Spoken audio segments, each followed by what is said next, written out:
Oh, we don't know.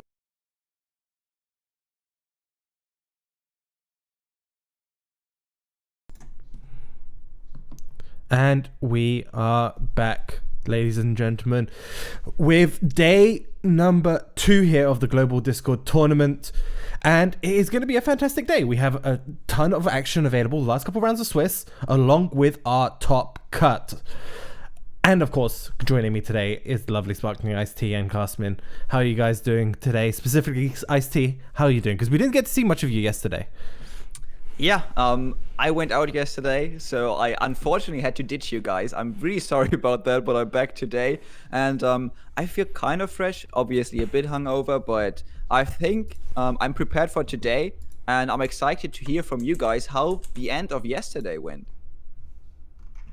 Well, we got a couple of interesting games. We got players that were also playing in not one but two tournaments, and because of that, some things didn't work as intended.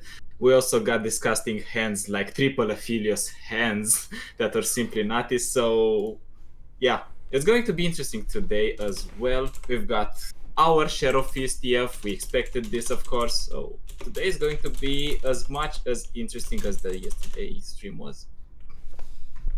That sounds awesome. I mean, I'm looking at the top 8, the current top 8. Obviously, we still have to play 2 rounds of Swiss right now, and oh my. So at the beginning of the day, we didn't see a lot of the people that we were expecting to be in the top 8 just because simply we didn't have the streams. But it seems they've turned them on later and you might have been able to spectate them because the top 8 looks about expected. We have a lot of people in the top 8 that we know. I'm looking at Broken Ball, I'm looking at ZZ, I'm looking at Cephalopod, Sudflower, and so on. It's amazing to see that those players, again, made their way into the top 8, maybe even if they were playing 2 tournaments at the same time. But we also have a few people that are just below the top 8. For example, Katasus, who's also 4-1, same scoreline as ZZ and Broken Ball. But right now he is sitting at the 10th place, just on the top 8. And in the last 2 rounds today of Swiss, that can change. Yeah, I mean, it's all to play for, right? These guys have a couple matches left to get themselves into that top cut.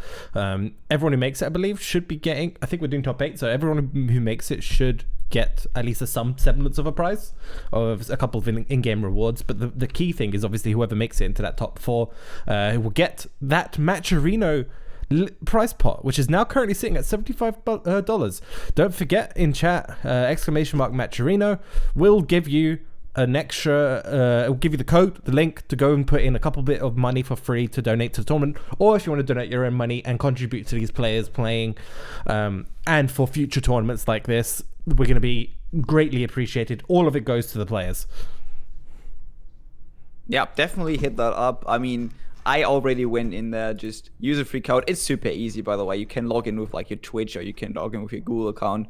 Also, obviously, it's good for future tournaments as well because I think Matcherino is widely used in the community tournament scene. So it's always good to just make an account and just drop a free code in there. And let's also mention the $200 goal. If we reach $200, I let you do the honors gems and tell the people what are you going to do. Yeah, you can have a look. If you go to Matcherino, exclamation mark, it will say it there. And that way you find out what it is, and while you're there, can donate a code. Use the code. So 2-in-1 to get you to actually go and check what the stretch goals are. Hopefully it will be fine that way. I mean, match number 1, by the way, guys, is going to be ZZ Dude versus Lord Von. They're hopefully going to hop into a match shortly, and I know ZZ's brought triple aggro lineup. We saw a little bit of Lord Von yesterday, but I don't recall exactly what his lists were. So, by the way, both players are 4-1 right now. So, both players, ZZ already mentioned, have a 50-50 chance about to get into the top 8 at the end of the day. So, really, it's everything right now for them. Both players obviously want to go 2-0 in Swiss Day 2. And to do that, you need to win this match up first. And we see here ZZ actually queuing up with the Shurima aggro, taking in the Demacia, the Lucian, and the Asia. Super cool deck. One of the first few decks that was theorized after the expansion dropped. And I think it lost a bit of its flair on ladder. I think a lot of people realized that there are some decks that are just insanely good against this, and so it's not really played anymore. But maybe in a tournament where you have the possibility that you can ban out one of the counters, it might be a bit better. So this is one of the decks I think I played the most in come the expansion. I think it's my most played decks. I think my Zero is actually nearly level 5 plus 3. Same with my Lucian. That's my highest, I think, more than Scouts, because it basically is like I realized it was basically, this deck is a high roll Scouts deck. Basically, it's just a high roll Scouts deck. You play Lucian, you play Azir, and you kind of combo to get about 5 attacks, and then hope your opponent has no answer to Zero Lucian. Well, if you look at it objectively, it's simply like if Scouts and Discard Aggro had a baby. They have the strong bodies that the Scouts can put on the board, and they have the high roll potential of the Discard Aggro with some nutty hands. And not blocking some Send the Soldiers because you think that, alright, I'm just taking 1 or 2 damage out of them, or even 3, is going to pay off in the late turns. Yeah, however, this is actually a really awkward turn here for Zizi. He can only really just slam down at Zia. He's not got that Lucian, which is kind of key. You kind of really want to search for it. Yes, this is the thing with the deck. You don't actually want to attack with Azir a lot of the time. You want another unit to already been on the board to attack to trigger the Sand Soldiers, because Azir is kind of crucial to keep alive for as long as possible. But with his hand, he's got a second one, so he's not going to feel too bad about this overall. He's got the Grizzled Ranger on the next couple of turns. But even now, by the way, since it's been fixed, Cataclysm's it's a fantastic card. I love Cataclysm. It has a lot of ways to get punished, but it's one of those cards that is it's such an interesting design. It's the first one we've had of this where you get an extra attack, and how it works with things like Lucian and Scout allows you to get potential more attacks after the fact. Yeah, it's really interesting because it works kind of like a single combat, not really. And especially if you have units that do have barrier or something, it's just really strong removal, and it adds onto this Demacia theme of being able to remove the opponent's board with your board. And even better, obviously, if you can use it here and you have units like the Grizzled Ranger, for example, makes a lot of sense. You mentioned it works with Scout in a weird way because you all of a sudden get another attack, even if you played this on your opponent's attack.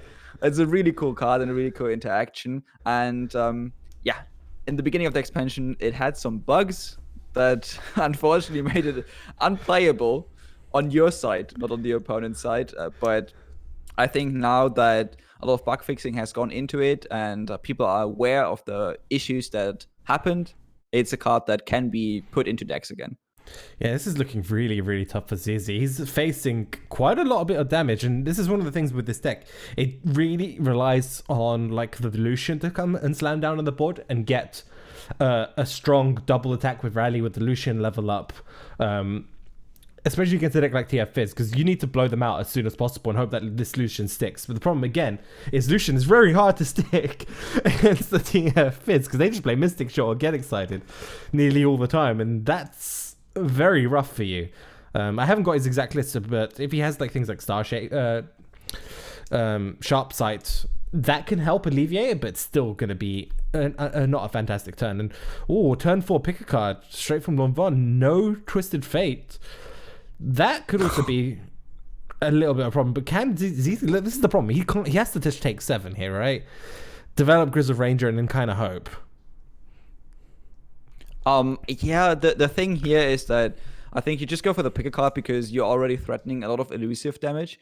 And what you just want is you want to refuel your hand, maybe find Burble Fishes or find Burn. And in this matchup, you can, now that the Lucian hasn't hit the board and you have the read that there is no Lucian in the hand of Zizi, you can just send that Burn at his face, basically, and say, okay, I'm threatening lethal next turn. You don't have removal for my units, really, outside of Cataclysm. Yeah, this deck does really lack in removal. It is, as I mentioned before, very much a high roll type of deck where you really want to try and look for those rallies effects, look for the Lucian, try and get as many attacks as possible, because TFs will struggle with a massive whiteboard of 1/1s because their removal options are basically red card, which won't work in this case, Mystic Shot and Get Excited. And when you're just summoning tons of 1/1s on the board, especially on turn 5, turn 5 is one of those key turns because you get that, unfortunately ZZ doesn't have it, but you get that 5 drop. A completely blanked out on its name right now, but it's the 4/6, and it gives your Sand Soldiers +2 essentially. The Sandcrafter. Yeah, that's a huge tempo play if they can get it on 5, because it makes all those Sand Soldiers just that little bit more deadly and forces blocks from the TF Fizz deck. You are referring to the Sand Commander, I think. Yeah. It's the Commander, not the Sandcrafter. The Sandcrafter is a 5 mana, it's a 4/6, but summons another Sand Soldier whenever it attacks. Yeah, no, not that one. There are so many Sand units. Yeah, I mean, it's Asia, right? It's the Asia package, so it's revolving around a lot of Sand Soldiers, and so everything has the name Sand in it. Although I'm not quite sure if the commander also has Sand in the name. Anyways, another card that is really crucial for this deck is actually Emperor's Deus. He has it in the hand, but usually you want to use this in combination with Scout Attacks and those Lucian rallies, because just one extra Sand Soldier is not enough most of the time, but if you get one extra Sand Soldier multiple times per turn, it can actually get up ramping. And we see the Lucian finally here, although it's quite scary to play him because the hand of Lord 1 is full. He has 4 mana available. He has multiple ways to remove this Lucian. Yes, but Lord 1, I believe, has mainly fleeting cards in hand, right? So has to potentially play something here, because he might just end up losing a couple cards in his hand. Yeah, now the question is if he has some Burble Fishes or if he has some cards that he is fine throwing away. It's always good to basically leave this Pseudo Scouts deck with 5 mana left and not a single attack, because that just means that they wasted their entire turn. But he plays the bot here actually wants to use that additional burn the bot provides every turn to just defeat ZZ as fast as possible. But ZZ now has Lucian rolling. We don't see removal from Lord 1. That gets really scary, because at this point, maybe there is a comeback from ZZ if Lord 1 doesn't find Burble Fishes or a lot of burn to basically burn him out in the next 2 turns. Yeah, that was a little bit of a weird ordering from ZZ. Maybe we would like to see Dice first over Lucian if you're going to play Dice anyway. Just on the off chance you hope Lord 1 plays something and taps the below Mystic Shot. Yeah, but it worked here, and now the Lucian level machine is basically activated. Unfortunately, he will need a bit more time. Next turn, though, the Lucian level machine is activated because of this Cataclysm in hand. He can just basically play it on any unit, and he will get, because of Asia and because he has Emperor's Deus on board, we'll get 2 Sand Soldiers again. Those will die. Then 4 units will have died. Lucian is going to level. Unfortunately, he won't rally. He might. I'm trying to think. Cataclysm summon another 2. Yeah, you're right. He won't rally. However, though, you have the Azir spell in hand as well, so you can potentially just summon another unit or whatever. I don't know if you can do it though. Also, something we haven't spoken about with Cataclysm is that effects like Quick Attack also work. So it is essentially just like your unit is attacking, and the Quick Attacks work. So it's slightly better in single combat in those instances when you are running units like Lucian that have Quick Attack. Well, I was speaking about how many chances has ZZ in order to get his quick attack with his attack in with the Cataclysm. We do need to remember that Lord 1 already has 2 burn in hand in the terms of ignitions.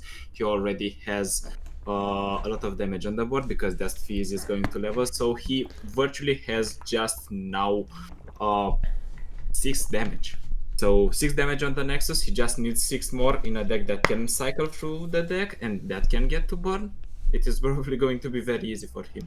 Ooh. It's the Mind Meld, and I think that's basically it. You have 2 Cataclysms here on ZZ's side, and I was about to say maybe he makes a comeback, because that means that A lot of Sand Soldiers will be attacking, and B, Lucian can even rally this turn, but yeah, you now can. you 5 types. You're fine here, right? You just summon 1/1s with Azir. You got the spell, you take 10. You take 11. You can summon 2 blockers and then Cataclysm after. You summon 1 blocker, right? And Badger Bear blocks, and then you get like triple attack. It's still not great. Because the Fizz and the Poro can just block everything. But you're not dead. Not being dead is a good is a good way of winning the game. And in that case, it just comes down to if Lot 1 has any burn spell in his hand for next turn. But yeah, he can survive, so you're right. He has a line here. Play the Arise, block with the Badger Bear, play Cataclysm, get a Lucian Rally, then maybe next turn, if you have the open attack, you can actually win the game. Oh, starts out with the Cataclysm. I like this. You can obviously still play the Sand Soldiers just reactively. It is a burst spell, so they are burst, which is really nice. The problem here is that Lot 1 doesn't really need to attack with anything that is not elusive. They can just attack with the elusives, then if they need, they are going to be able to block, and then next turn is probably going to be a cheap burn spell to finish it all off. I do think that you do not queue that Mind Meld if you do not have a backup plan that can help you win the game on the next turn. I don't know if I like these blocks. I mean, it's because now Lucian can actually attack. Lucian couldn't attack before. Yeah, I think Lot 1 is just realizing this. Lucian levels with 4 attack, obviously now. There is no blocker for him, so that Fizz could block him. The 5/5 could also block him, so maybe just pull them back. But at this point, how do we actually make Lucian attack? We might need to actually pay another Cataclysm to prepare the 5/5 elusive. Okay, throwing in the Fizz here into the 2/1. That is super interesting that he didn't throw in the 5/5 there, because this now means that if another Cataclysm comes down and challenges the Poro, you can actually attack with Lucian. Cataclysm can't ever come down because Lord Von can full swing here, and Lucian has to block. And so Rise has to come down.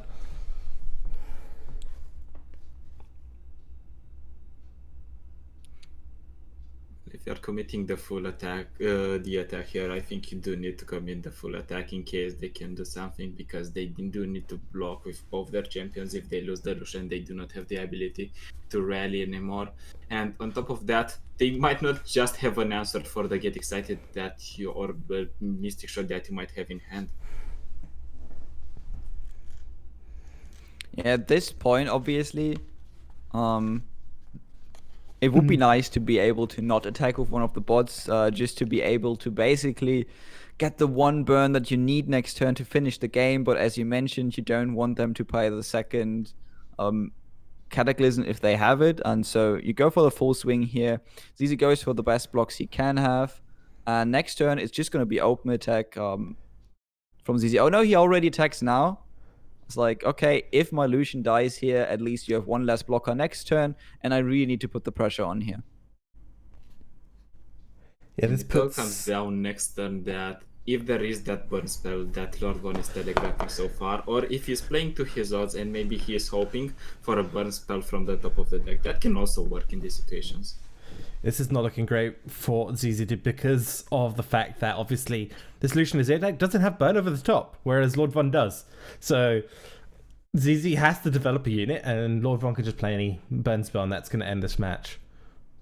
Yep, especially because Azir also died in the attack. He doesn't have any way of open attacking. Wow, another Cataclysm. Seeing all 3 of these cards is actually pretty insane, because I haven't seen that many Cataclysms outside of level Jarvan played ever.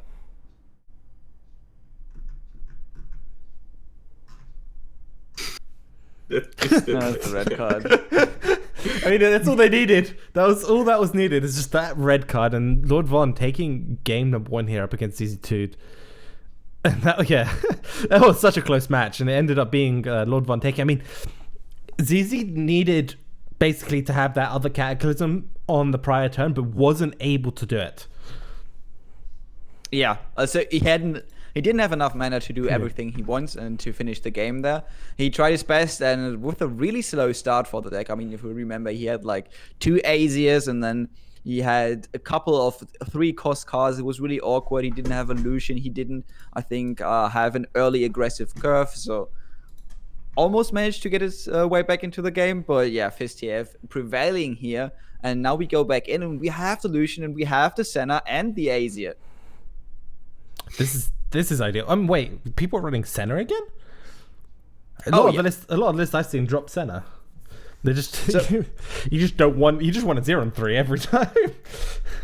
I think you play Senna just because she gained some popularity again in the classic Scouts deck, where you also play Lucian now, right? You play no longer Quinn in MF, you play like Lucian MF, and in that deck, Senna also gained more popularity. Just because sometimes if you don't hit the 3-cost champion like Asia or like the MF, the Senna is always there to be like another huge power card that comes into the game after the Lucian. It's basically, I think, the same reason why you do see the Lorans being played on free from the Shenfiora decks, because they do want, as you mentioned, an additional drop in case they do not hit their champions and they want to smooth their curve out. For example, this is running another free drop, as we can see in the hand of ZZ as well. How often do Aphelios lists have the Dustbringer plus Aphelios? Every time I see it, I'm just like, do they have it? No. This, for once, in the match I've ever casted, for once they don't have it. The perfect line. I mean, I think this is also pretty perfect for Lord 1 right now, because he gets to remove the Lucian, and that is a huge threat removed from ZZ Dude's board. And again, we are now in a scenario where it becomes really hard for him to get that oppressive rally effect going and get the oppressive Sand Soldiers on the board. And this looks pretty hard because he is a super early aggressive deck and he really wants to get his combo going. And now that disrupted again, it looks like the game is going to be super slow, just like last time. Looking at ZZ's hand, I think if their opponent does have a Hash in order, never mind, they just play a Unspeakable Horror and deal with the Scouts. Yeah, this is not looking good for ZZ already. On a deck that really needs to get control of the board early on, not being able to get the Scout attack, not being able to get that Azir level up earlier, going with the extra Sand Soldiers, is kind of a big tempo loss for the deck. Yeah, and again, Vanguard Redeemer snuck its way into the opening hand. I don't think that's a card you do want to see early on, because yeah, it is a 3-drop, but you never want to play it on 3 almost. So I don't know. I wouldn't say he's like heartbreaking, but it feels like a soft brick, right? We finally see a Shaped Stone, one of the cards that is there to maybe protect Lucian. Unfortunately, Lucian no longer in the hand of ZZ. Maybe he gets another one. But for now, he might need to find an Emperor's Deus or something similar to be able to gain back board control or to be able to mount bigger attacks. Because right now, the board is just going really wide on Lord 1's side, and he has blockers for everything that ZZ throws at him. Oh, is this a Nightfall deck? I thought it was like an Aphelios. Is it not? That was generated from the Unspeakable Okay. Horror. I'm like so confused. This just looks like Nightfall right now. Going up from Lord 1. He literally drew like Nightfall at this point, and I think we should explain to the people that have seen this Invoke deck, this SI Invoke deck, that it went through some transformations because now they play more into the Nightfall opportunities with Doom Beast, with Onto Dusk that procs at burst speed, the Nightfall effects. So this deck transitioned to a more mid-range tempo deck in that regard, because in the last season it was more of a tempo deck and that was about it. With Atrocity and Great Beyond as your sole win con, now they can fight for the board, they can finish the game earlier if they want. Yeah, the Diana here is kind of scary, because if there's another Nightfall proc, like for example, if he finds a Pair Cascade or Diana's Pair Cascade, this Asia will have to say goodbye to the world. Although, Counter Cataclysm could always be a thing. There's the Pair Cascade, though. You need to Shaped Stone and Cataclysm if you want to remove this Diana now, but she is going to kill the Asia. Shaped Stone. Oh, yeah, it's not enough. Why do we Shaped Stone? Oh, maybe. Yeah, okay. So it was like Diana gets plus 2 is 5, but he forgot that obviously the trigger from the Pair Cascade also gives a +1/+1, and yeah, goodbye Asia. And goodbye Shaped Stone as well. He's just like, he's just not a great start to the day, right? He knows what's happened there. If there's a time where you don't want to be making these types of mistakes, it's when you're 0-1 and down in one of the final rounds where you do need to get one of these wins in. Yeah, but it has been looking super rough. Even in the first game, where he just couldn't draw Lucian until the very end. And now in this game, Lucian just getting instantly removed. His hand, again, being full of Vanguard Redeemers. That card is a 3-off because you obviously can't put more than 3 copies of the card in your deck, but it feels like the deck is full of Vanguard Redeemers because every time we've seen ZZ so far, he always has a handful of them. Yeah, I just don't like the card. I mean, yeah, it's good for the draw because you're having Sand Surgers consistently die, but I feel like this, by going for those, you're setting yourself up to be more of like a mid, not necessarily more aggressive list, because where do you have the time to even throw that card down when you're trying to win by like turn 6? Most of the time you don't. You're playing Cataclysms, Lucians, Azirs, Sennas in this case. I feel like it ends up being a bit of a brick, as we've seen. Because you really want to try curve out as well as you can.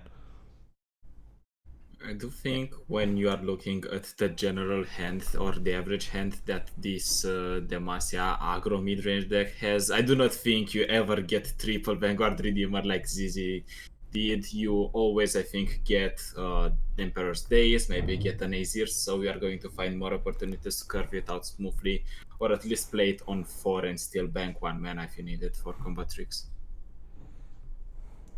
Yeah, but he is able to draw cards now. Maybe can go into more of a mid-range game plan here, if that is possible in some way.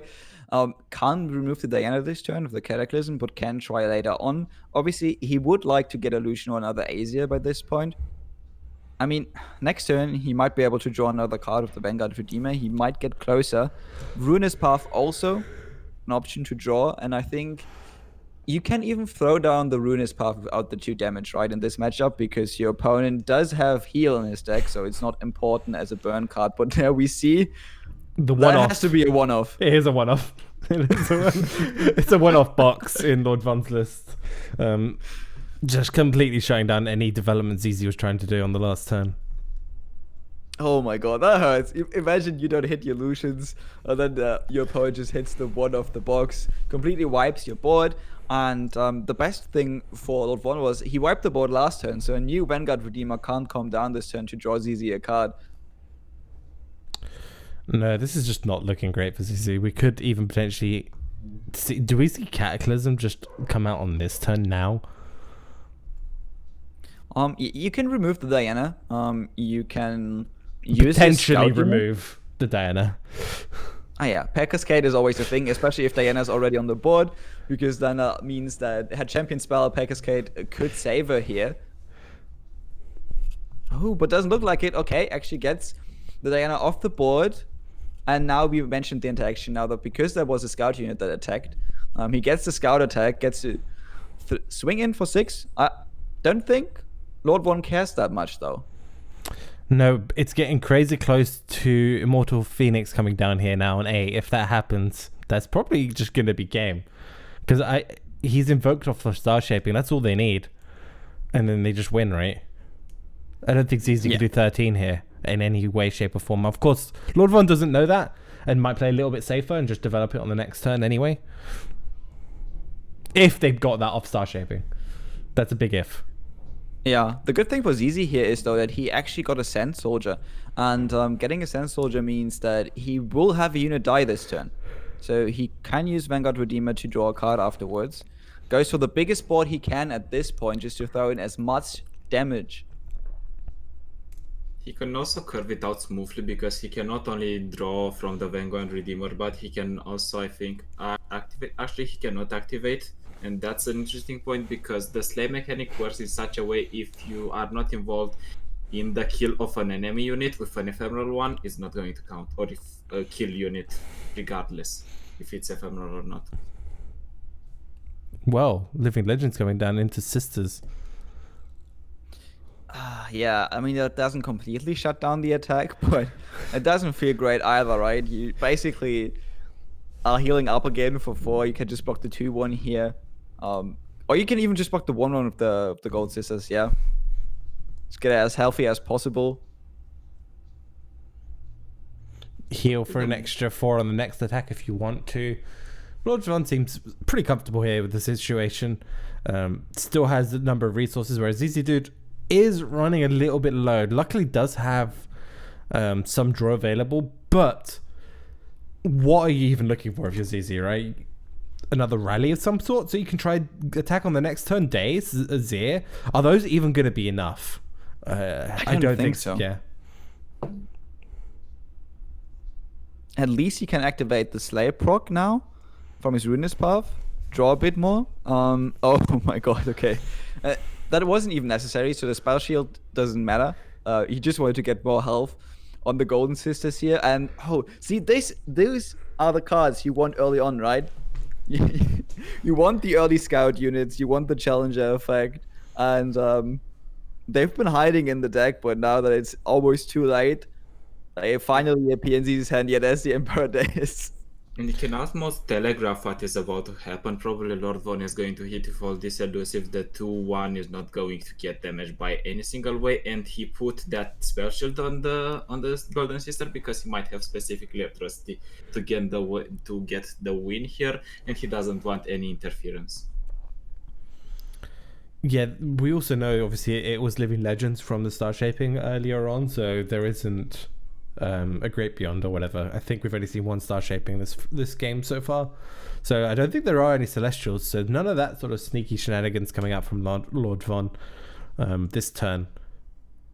Also to note that we haven't seen Aphelios yet.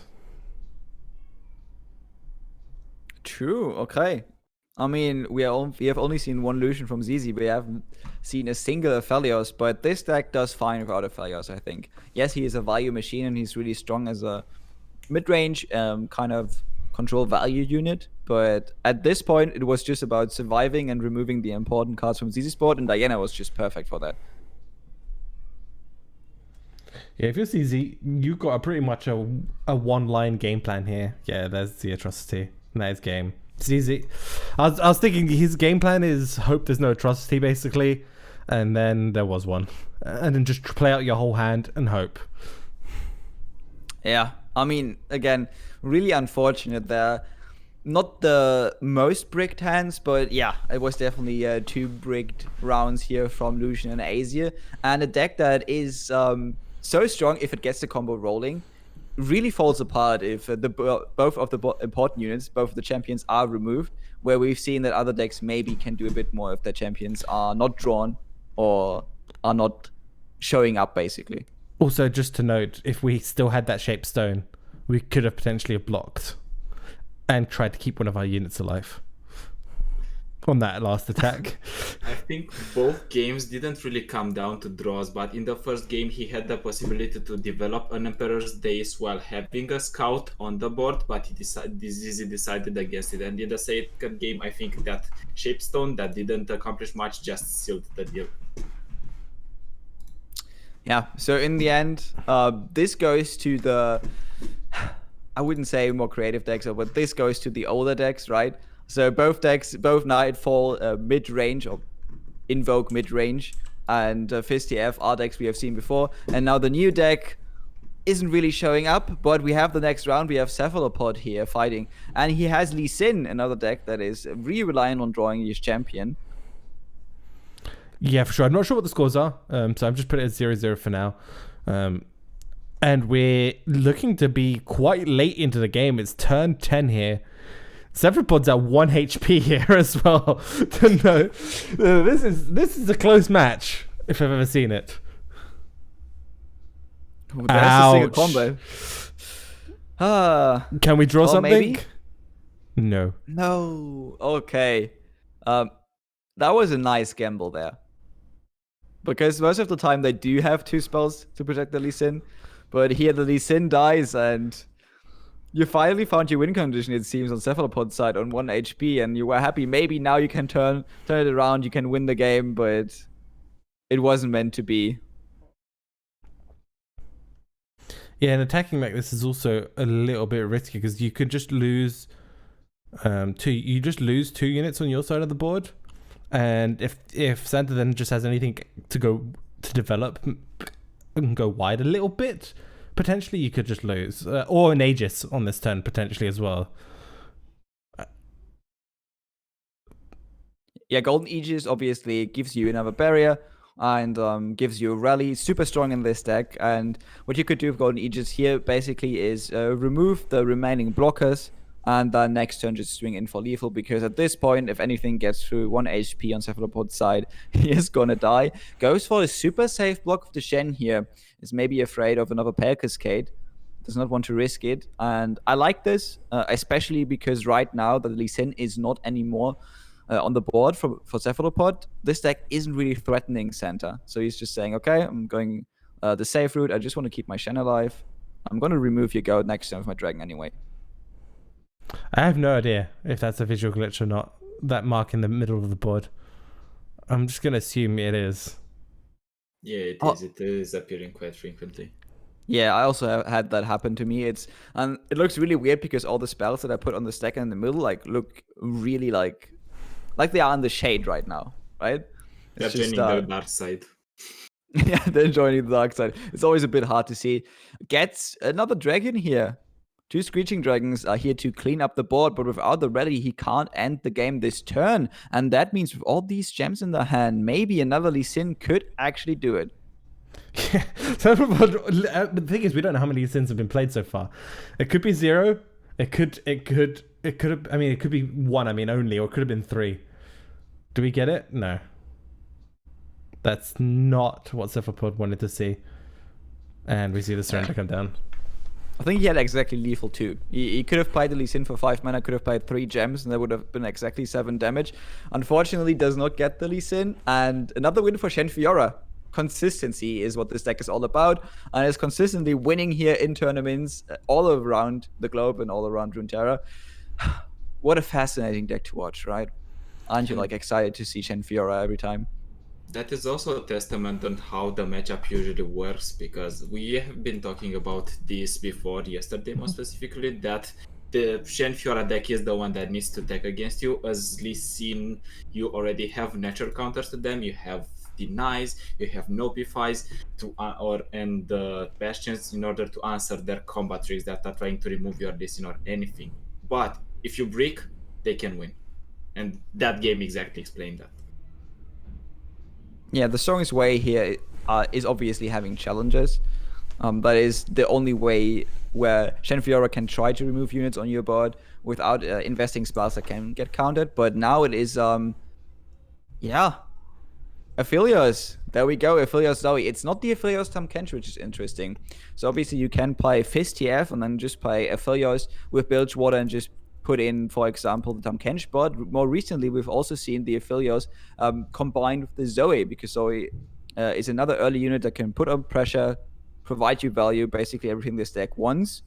But in this matchup, not having the Zoe on 1 and maybe not even having the Aphelios on 3 can be a bit scary, because the only thing you have against that Lee Sin is the Hush. And the Hush can't protect you from an open attack, basically, because maybe the Overwhelm doesn't get through, but the spell is always going to get through. This is such an interesting hand from Cephalopod. He's going to just curve out as Lee Sin. I don't think I've ever seen a Lee Sin deck have multiple 2-drops and 3-drops all perfectly lined up here. To go Mountain Goat into Mentor, into another Mentor or Mountain Goat. There's a number of good options here, a number of good lines Cephalopod can go here. We can float the 2 mana, so we can play the Insight, the Super Cool Star Chart. If we want, we can just play Mountain Goat, which is also great, onto the open attack. Or we can develop Mentor. There's so many good options here. Yeah, Mentor of the Zoe is a nice play, because it all of a sudden means Zoe is a 3/3 elusive threat, and as soon as Santa CG does not get the Zoe, which he didn't, and not get the Aphelios, which so far maybe he doesn't have it, this Zoe just has free reign over the whole board and can maybe snowball an even level and win the game that way. So that is also asking from the opponent specifically for the Hush, because you do not want to live. Never mind, they just have their own Zoe, so the other Zoe can technically block, but she is going to die unless there is a Hush. And while that might seem bad, because you do see a Hush from your opponent and your Zoe does, that means a Hush that is not played on your Lee Sin, and you're very glad about that. Yeah, but pretty interesting that Zoe was a top deck. And I think him playing this Zoe almost tells us that he doesn't have Aphelios. I mean, obviously, maybe you just develop her as a blocker now, and then you play the burst spell, and then you play Aphelios later on. But if you don't have an Aphelios here, you don't get Pablo. And if you don't get Pablo, it's really hard to remove the Zoe from the board.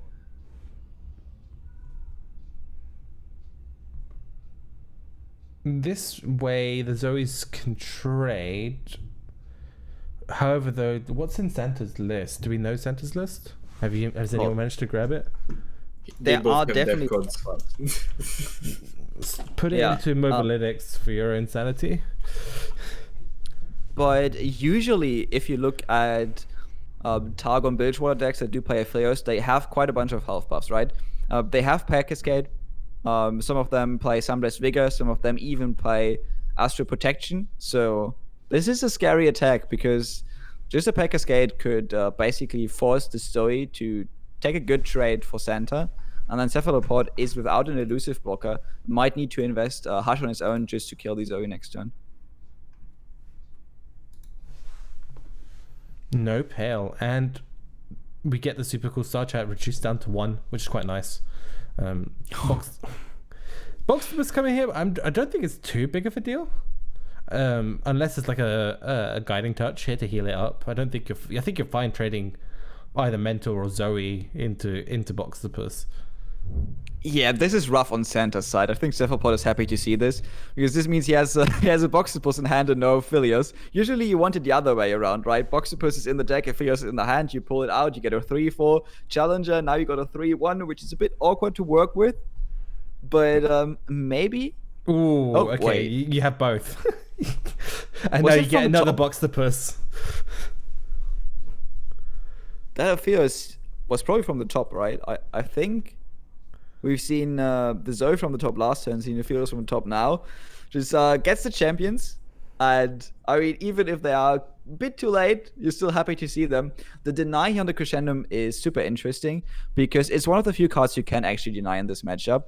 Because most cards that are spells for Santa are actually burst speed, and you can't deny those. So this kind of puts you in a spot where you don't get pressured too much from Santa. Now, if he attacks with the Boxtopus, he has to trade it against the Zoe, and you have a couple more turns to find your Lee Sin, and you don't get overrun basically by a mid-range value engine.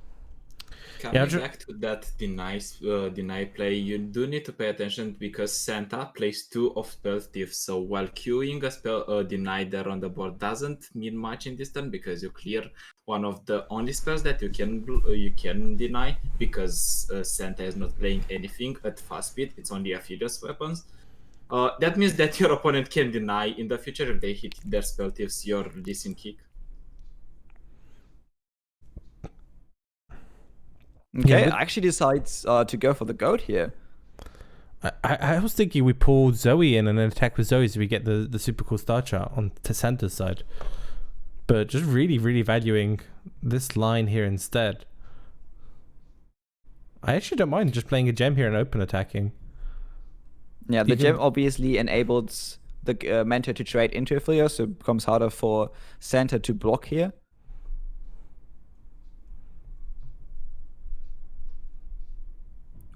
Even going with the spell shield does not want the Zoe to be hushed. I think Cephalopod has the right read.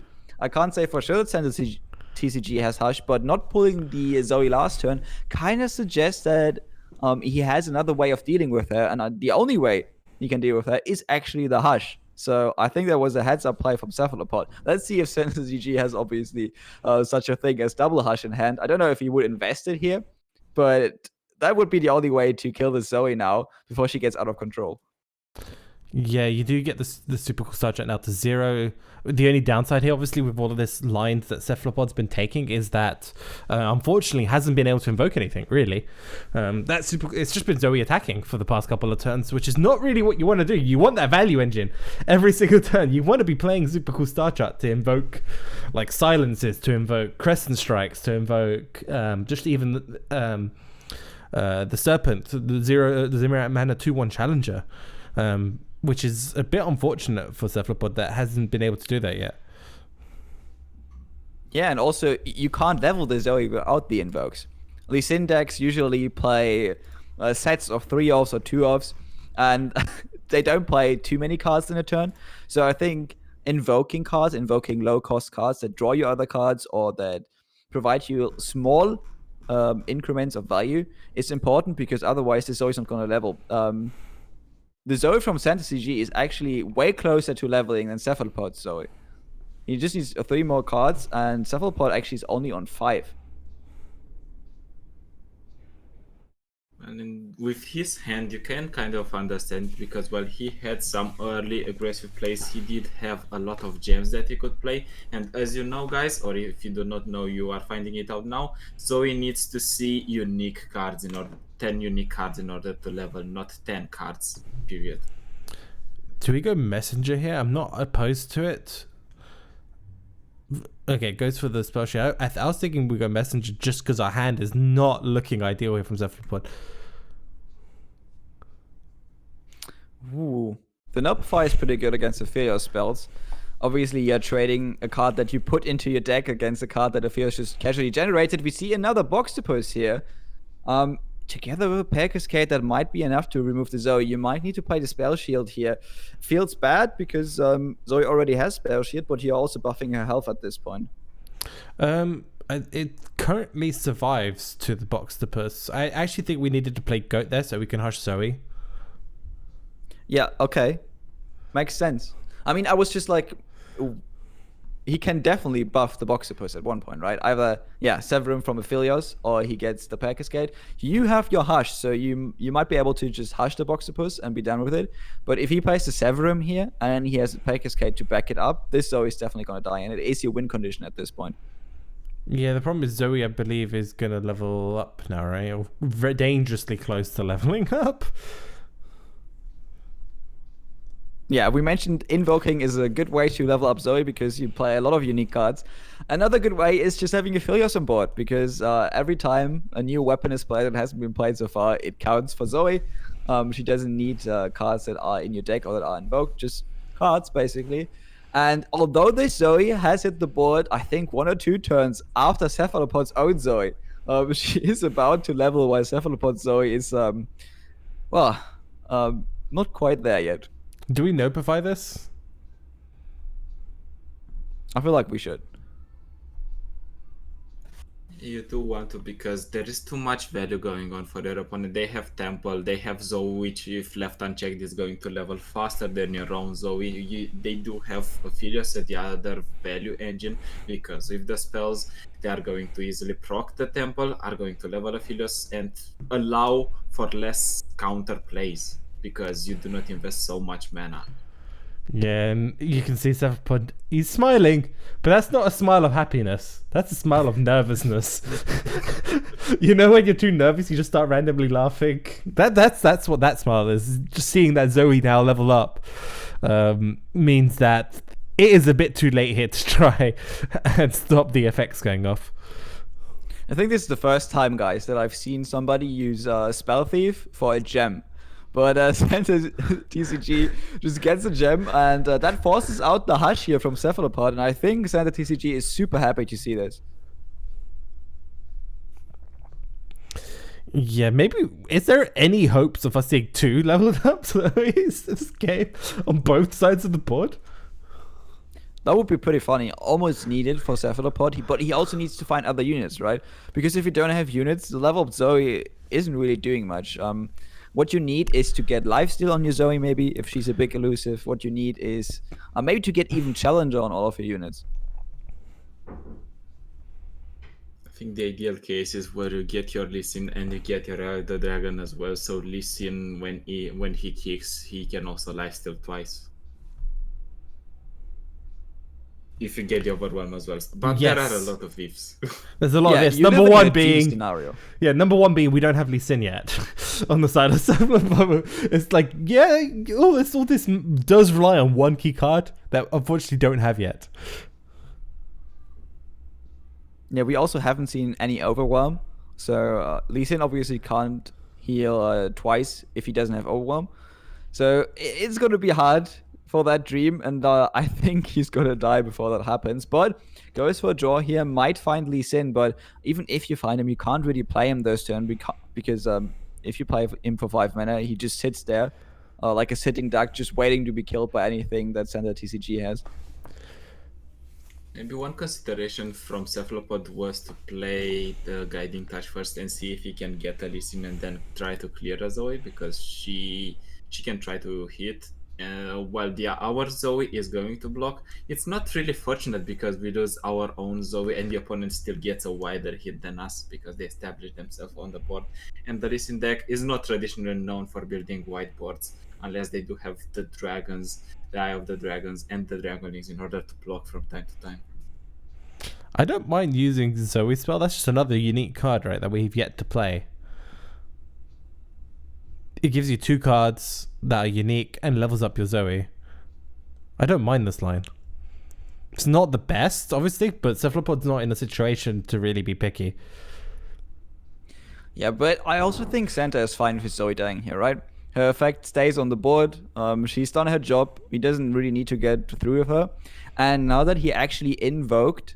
oh, he has to travel. Okay, I was like, what if he actually has the 2 sisters? Because that means all of his units get elusive and they get lifesteal. That would be pretty insane.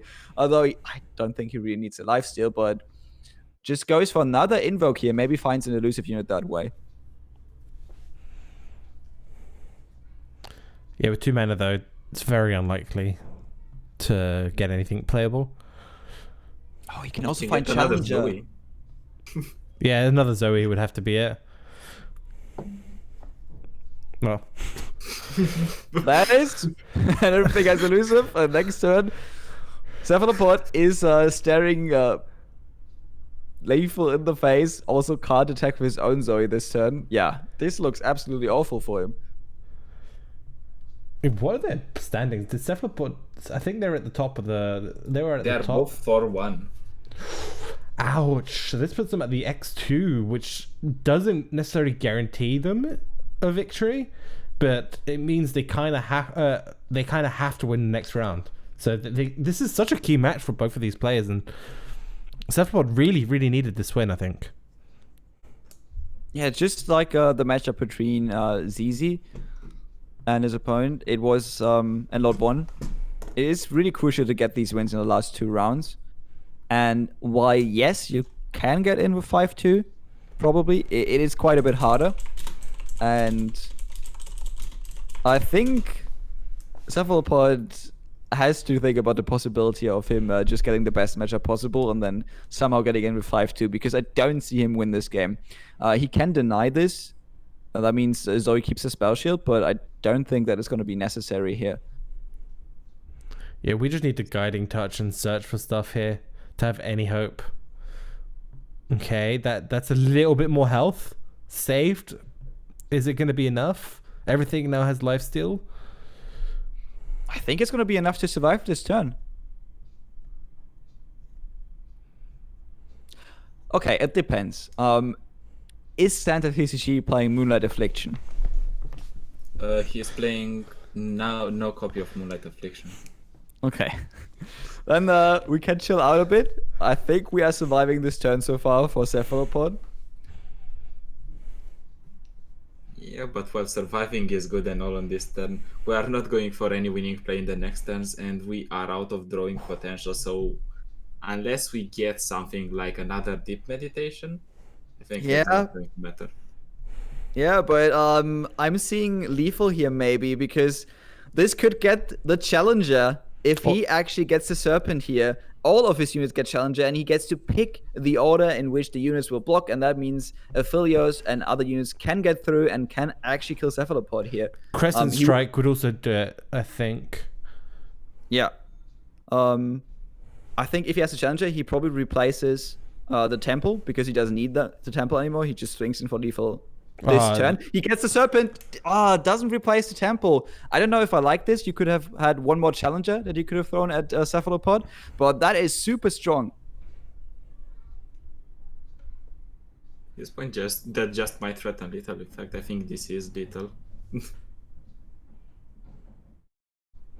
Yeah, but I think at this point it's only lethal if you have, because you have the Aphelios spell, right? It would have been okay, it doesn't even matter. Okay, never mind. Yeah, Cephalopod knows. Santa taking this, putting himself in a 5-1 spot here to get into our top 8, which is very, very good position for him. I think that was one of our last matches of the day. Let me double check if we have any ongoing. I believe we might have one match left. And I think it's someone who's streaming. Let's have a quick check if they're still in game.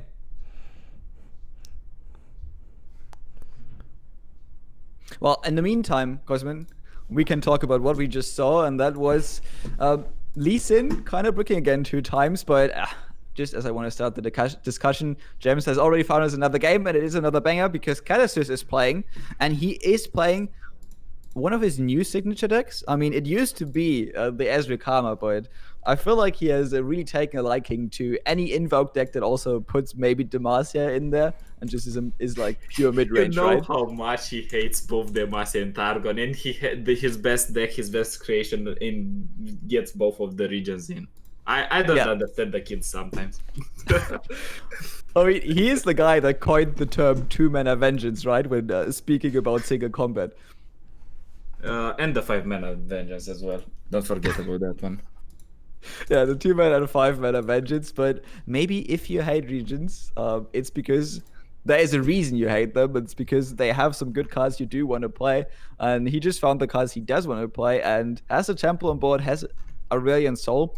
Is there a single deck that doesn't use temple and plays Targon outside of Tahm Kench Soraka? I don't think so. The card is just too strong. I think you can go for a Listen Zoe list and just do not play the temple and play some more cards for some more value, maybe more units. But generally, you can play temple there because you can just recuperate the mana back no matter when you want.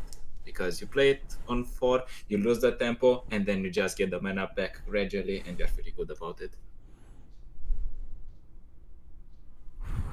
There we go.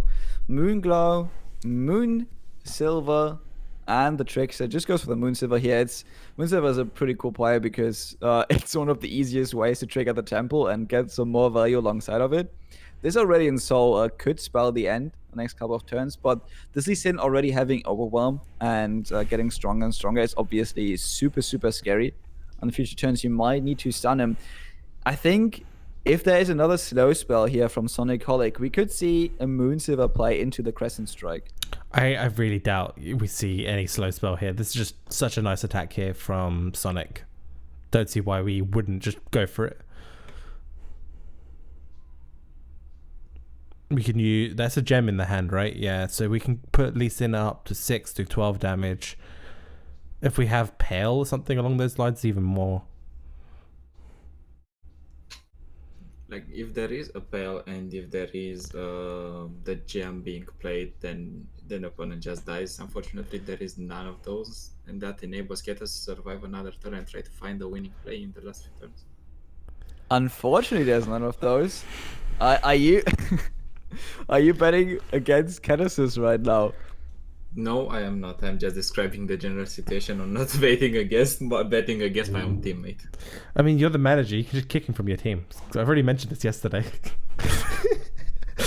If they don't perform, you can just get rid of them. Unlike you, I do not kick people if they are underperforming, and if I like it, I do like to give them second chances. You hear that, Catasus? You better not lose again. Yeah. You can't lose more than this match. Why are you trying to get him out of the team? I'm more just speaking about your character as a manager, just kicking people. Kicking people randomly. Of course, that's something I'm going to do, right? Like, not giving them a reason. Well, sometimes you have to be tough, right? Yeah, tough love and all that. He'll come back stronger, hopefully. Guys, I think we already know that Catasus, if he feels like it, he's going to leave all the servers himself and then come back. So, yeah. This is a very optimistic play from Cat. I think he needs to do it at this point. There's no way he's removing this Lee Sin. And maybe if Sonic Holic actually commits a lot of mana now, he can kill the Lee Sin afterwards with the Living Legends, right? I think he's hoping for Sonic Holic to go below deny mana, basically. Yeah, but that doesn't seem like it's going to happen. We don't even get it either. We get Supernova, but do we even go for Are we going for it? Are we just hoping this gets denied? We are definitely going for it. I mean, there's no other way we are winning this game. Does he have it or does he not have it? The question is going to be asked here. Let's see if Sonic has the right answer. And there are a lot of spells as well, not only deny, but Bastion fortunately he has the deny, and that feels bad because you just wasted 9 mana to do nothing. Your opponent just denied everything you did with 4 mana. Yeah, unfortunately, that means that Kalissus now has to find Hush to survive the next turn. But I think this was really the best play he could have done, right? If you look at his hand, he has a bunch of big value units and no way to remove the Lee Sin. And usually, big value decks lose against Lee Sin decks. So tried his best there, but couldn't find the right cards, or rather, Sonic had the right answers for his questions. And now he's probably going to go just for an open attack. Yep, pulls with the Lee Sin, anything really. And as long as there's no Hush, he is going to win the game here. And this is just round 2. There is going to be another round as well. Is it? I thought it was 1-1. They just updated the score. I do think it's going to be 1-1 because they updated it just now. This is the time it's 1-1. I do think we're going to get another game. This is game 3 according to the mods, so I'm assuming that is it. Oh, why did the stream stop? Did Cat has this? Okay, he instantly turned his stream off and hosted Fresh Lobster. Okay, that's what happened. So Cat is Us, unfortunately, probably going to drop considering what happened there. And that is the last match of round 6. We have one more round left into our top cut afterwards. We'll be back in just a couple minutes when we have our next round. Thanks for you guys for watching. Don't forget to go to Matcherino. Matcherino is helping us out quite comfortably, giving us some free money essentially if you guys just log in and use the code. So please go ahead and do that. It helps all the players. And the prize pool, yeah, Kaz, I think rage quit his stream there, unfortunately. We'll be back in a couple minutes, guys. Don't go anywhere.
And we are back for our final round of the day here at the Global Discord Tournament.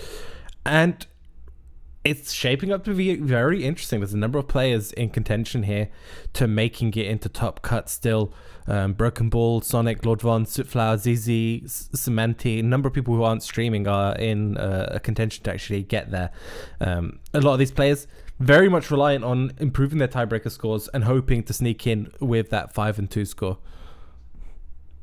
Yeah, and our first match for round number 7 is actually going to be Kuwabachi versus Cephalopod, and it's interesting because both players at 4-2 now. Whoever loses is basically out of contention, and whoever wins might get in. So it's going to be a match where both players really want to win, but both players are still unsure, even if they win, if they're going to get in. And to have a look at the deck list that both players are actually bringing, I mean, Kuwabachi, we haven't seen him so far, has just brought the most bland lineup ever, right? It's a salt and pepper of Runeterra lineups right now. It's like if you go to Nando's. You guys don't have Nando's. If you go to Nando's, there's like a spice option, and there's like nothing, plain, lemon and herb, medium hot, extra hot, and he's gone for like, this is like the plain / lemon and herb level of decks for a tournament. They're good decks, don't get me wrong, but they will win you. They'll probably win you it. But in terms of us watching it, it goes down. It gets at the bottom of the watchability tier list. So, guys, you probably already like kind of know what he brought, and that is just he brought Trundle Lidros Control, he brought the Fiora Shen, and he brought Fizz TF. And on Cephalopod's side, we have Zoelis that we've seen in the last game. We have the Anaphirios, which we also have seen yesterday, and the good old Fizz TF. And if the gentleman's agreement is in place, I think both players are going to play Fizz TF. Otherwise, it's going to get interesting. I mean, I want to see Fiora Shen against the control deck. That's also a pretty one-sided matchup almost, I think, especially against Lysandra Trundle. Now that you actually are playing more rally effects, I'm seeing 3 of Golden Ages, for example, in Kuwabachi's deck. It's going to be a matchup basically where if you don't hard break as the Fiora Shen deck, you should be able to win this game pretty easily. But against the Fizz TF, technically, you're favored because you do run Spur's Refuge, you do have rallies, and you do have Fiora, and Fiora is really easy to level if you can protect her from all the removal. But it's Fizz TF, right? If they both actually play it, it can get a win against its counters, right? Even against Trundle Lidros Control, for example, which plays a ton of AoE removal, should technically be favored. Fizz TF has lines where it can win, just copy the Ballistic Bot, get like 3 pings every turn, and all of a sudden you still win that game. I think if you're Cephalopod, you might be inclined to ban the Zoelis simply because it should have the best matchup into your Trundle Lysandra and should have a soft target into the Fiora Shen, and that might make it the target in terms of bans. You also have Lysandra Trundle, which can target the Fizz TF, and it is made in order to target the Fizz TF. And Shen Fiora, from time to time, if they have the Fiora on free, they can just kill every single unit their opponent puts on board and then win through the level up of Fiora. Or they can get C-Trias, double C-Trias, and then you can do nothing about it. I'm curious to see what the ban is actually going to be here from Cephalopod. He's actually doing the ban right now on his side. And I suspect it's either going to... It might be like the Fizz TF deck. I mean, Kasmin just talked about double Zifria, right? But one interesting part about this deck from Kuwabachi is that he is playing Shen Fiora without a single copy of Zifria. Also not a single copy of Genevieve. He's just playing 3 Swiftwing Lancers and Bryce Deformation, basically, as his top up. Second, I think this is some hot take that Salty Simon had in the past days with playing Swiftwing Lancers instead in your deck, instead of Citria. That's a pretty cool card, especially I think it makes some matchups even better. For example, yes, Zifria is quite good against Fizz TF because you can get over the top of a few units, but if you get to that point, they usually already have some free attack units. It could be pretty good just on 5, actually, to threaten that deck even more if you don't have the Fiora. And Swiftwing Lancer is there in order to kill Shens and Trundles. That's his job. Yeah.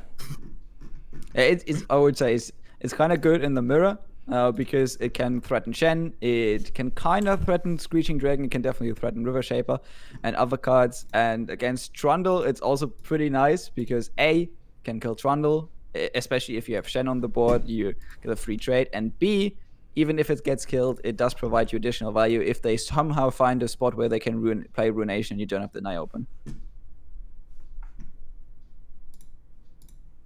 I'm just trying to get some of the stats up, but they're not working for me today. No idea why. Hopefully we get that soon. That's not working on the most regular, I think, players in the tournaments is something that's definitely a bug, because we already know that Cephalopod is Mr. Tournament himself. He's playing in every single tournament. If it's a tournament in another language, he's going to go with translations in order to win. There we go. Got it up and running now. And you can see Cephalopod's pretty high average. I've been saying it in previous things. Anything, a lot of tournaments have a couple hundred people. So as long as you're in like the top 40 on average out of 5 tournaments, which is, by the way, really, really hard to do because that requires you being winning the first 4 or 5 rounds most of the time and then dropping near the end to be in the top 40. If you don't make it to top cut. So it's basically saying, look, I can nearly make it to top cut most tournaments. Yeah, also, I think average placement also includes whenever you just, not rage quit, but you just round 1 drop, right? Yeah. Sometimes this happens. Yeah, and that just tanks it as well. So I've always said something around like the 40-50 mark is insane. ZZ, I can grab yours actually, 1 second. ZZ, fetch. There we go. Yours is 116. Not quite showing game wins, set wins, and win percentage, but They probably not played against each other. That's it's the head-to-head scores between the 2 players, which means they probably haven't played each other. It's also interesting that we have not seen an average placement for Kobachi, although I'm pretty sure he has to have played at least some matches on Match Arena. On Smash. Yeah, that's the thing. I don't think they've played for a while, potentially. I can't remember if there's a date limit on this. I'd have to check. The last tournament that he played in was Fight Night 2 weeks ago or 3 weeks ago, I think, and he was... Yes, but Fight Night, it's not their accounts. Oh yeah, true. Yeah. Yeah, so...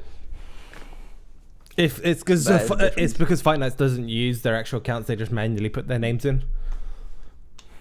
Which means it's not the account I'm pulling the information from, so I don't get it all.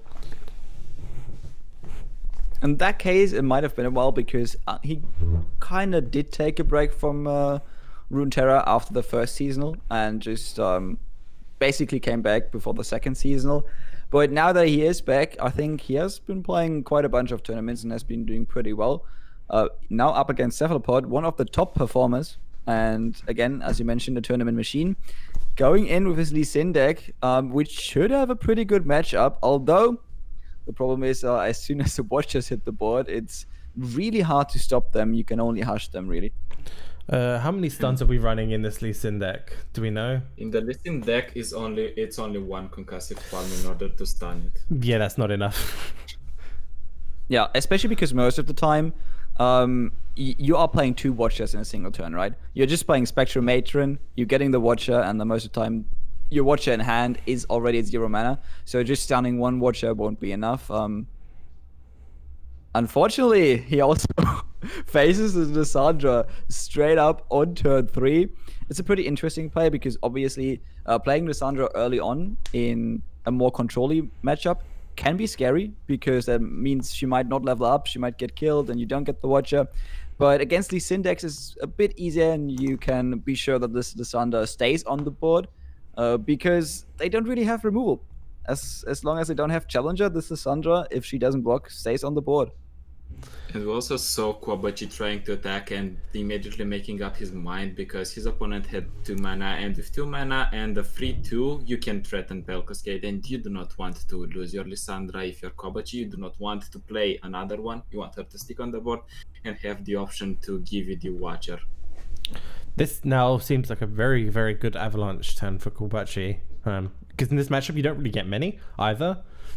And if you're looking for it, this is probably one of the stronger turns for you to pull it out. There's no deny. There's no way of stopping this. You get to you get to potentially stop the attack with the Lissandra if you want. Yep, there it is. And now Cephalopod has to decide whether he wants to attack or not. Yes, he would remove the Lissandra, but also he would lose his only threat on the board right now. And potentially, he could just not attack, wait, heal up the goat next turn. Like the block here, the attack here or not attack is going to give your opponent a lot of information. You are thinking a lot, first of all. Second of all, if you do not attack with your goat, you simply signal them that you might not have the resources to push some damage, so you need to preserve this goat. And that is huge for Kobachi, because he's not going to be pressured to go faster. He can play at his own pace. Yeah, it does kind of tell you that there's no Lee Sin in hand. And right now, you don't want to give up your only pressure point. Ooh, I like this. Just passing back, saying, okay, I'm just waiting for you to do something. Might play something. Might just end the round here. It doesn't really matter to Kuwabachi because he just actually wants to get the Tron on board, wants to get the pillar, and wants to get to turn 8 to start pushing out 8 plus cost units and level up his Lissandra. Just to note, there is 2 copies of Three Sisters in the deck, so there's 2 potential freeze options in the deck in total. There's nothing else really being run here on Kuwabachi's side to stop Lee Sin or stop other future attacks, so gonna have to be very careful on the resource usage from Kuwabachi and when we throw out those Three Sisters if we have them available. Yeah. Also, we didn't see Trundle, so he was actually passing back not to see if Cephalopod has anything, but because he didn't have anything on his own. And not having Trundle in this matchup makes it infinitely harder to actually level up and get power turns with the Lissandra because the pillar is so strong. It is an 8 plus cost unit. It counts for Lissandra. It just gives you the mana back so you can play another one. Level up Lissandra in a single turn. Super easy. Not going to be able to do this if he doesn't find Trundle the next 2 turns. Cephalopod's here, and I think it looks perfect. He only needs the Lee Sin because he has the Bastion in order to stop a potential Vengeance and ping, and the only ping that is being run in Cephalopod's Kobachi's deck, is Ice Shard or from time to time Box or Withering Well. But Box and Withering Well are pretty expensive. I think Ice Shard needs to be saved in order to deal with a Lee Sin if it has a Bastion. Yeah, we also found the single copy here of Sonic Wave. So you could actually maybe remove the Lissandra if you do want to pull her.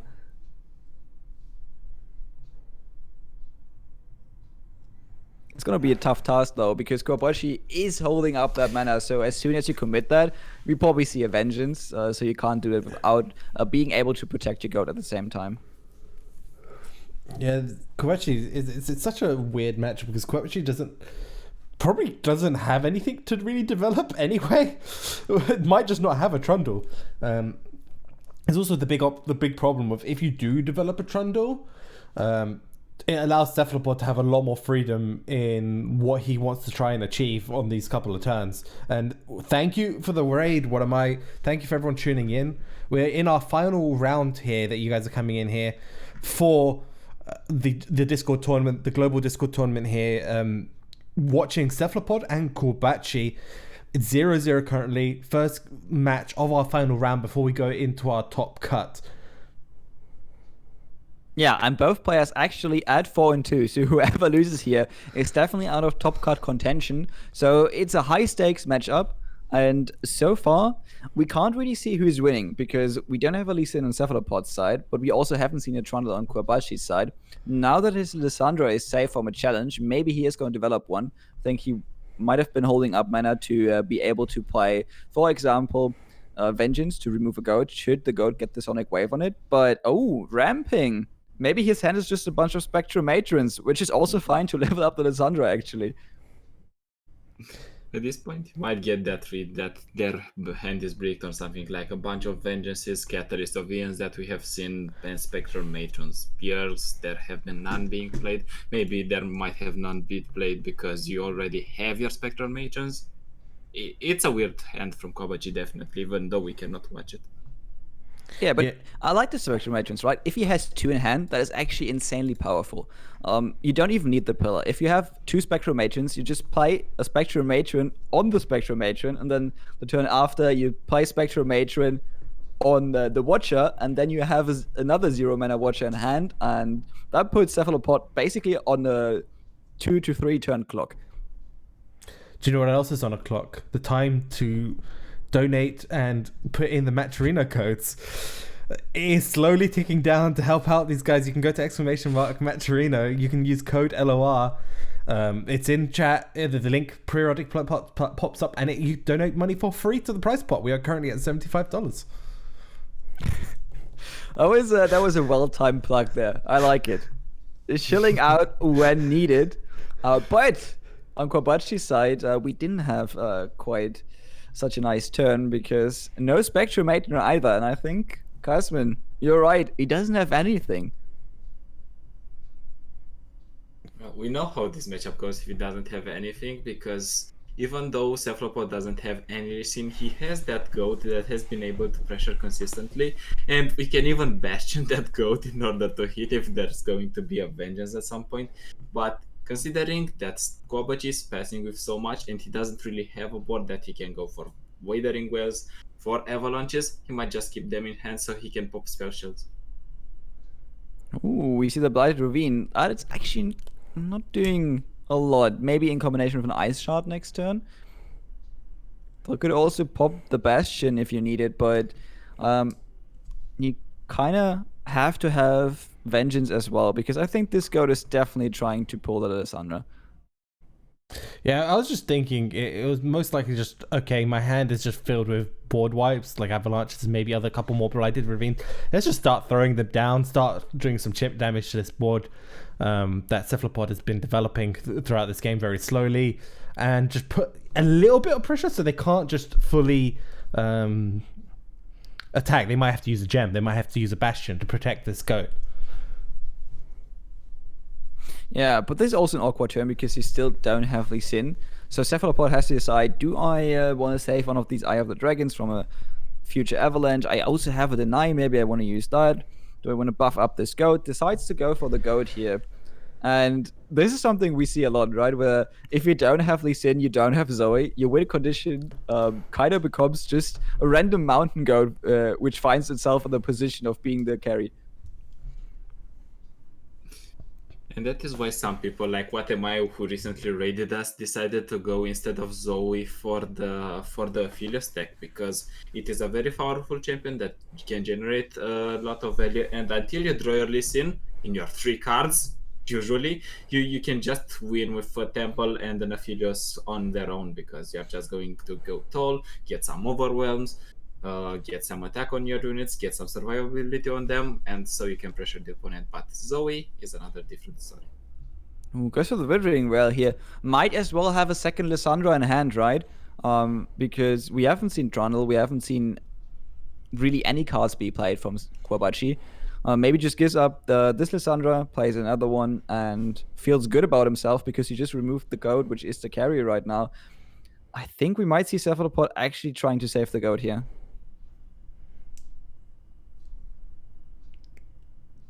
Just going for the damage. Ooh. Throw away Just this going entire for the board. damage. Yeah. I don't know if I like that, especially Cephalopod's hand.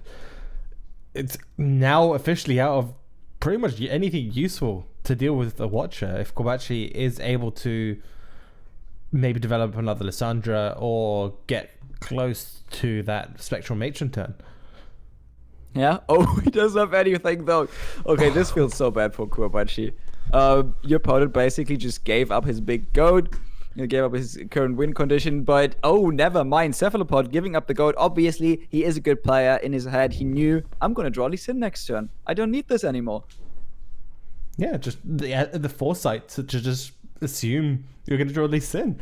That's what great card players have. They can see the top of their deck.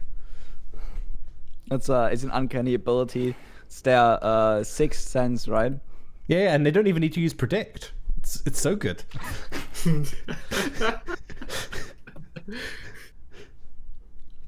Ooh, there we see Entreat. Maybe that finally drew a Trundle, maybe it drew a Lissandra, but it might be too late because, again, Cephalopod has found the Lee Sin, he has Zenith Blade in hand, he has Deny in hand, so he can protect his Lee Sin.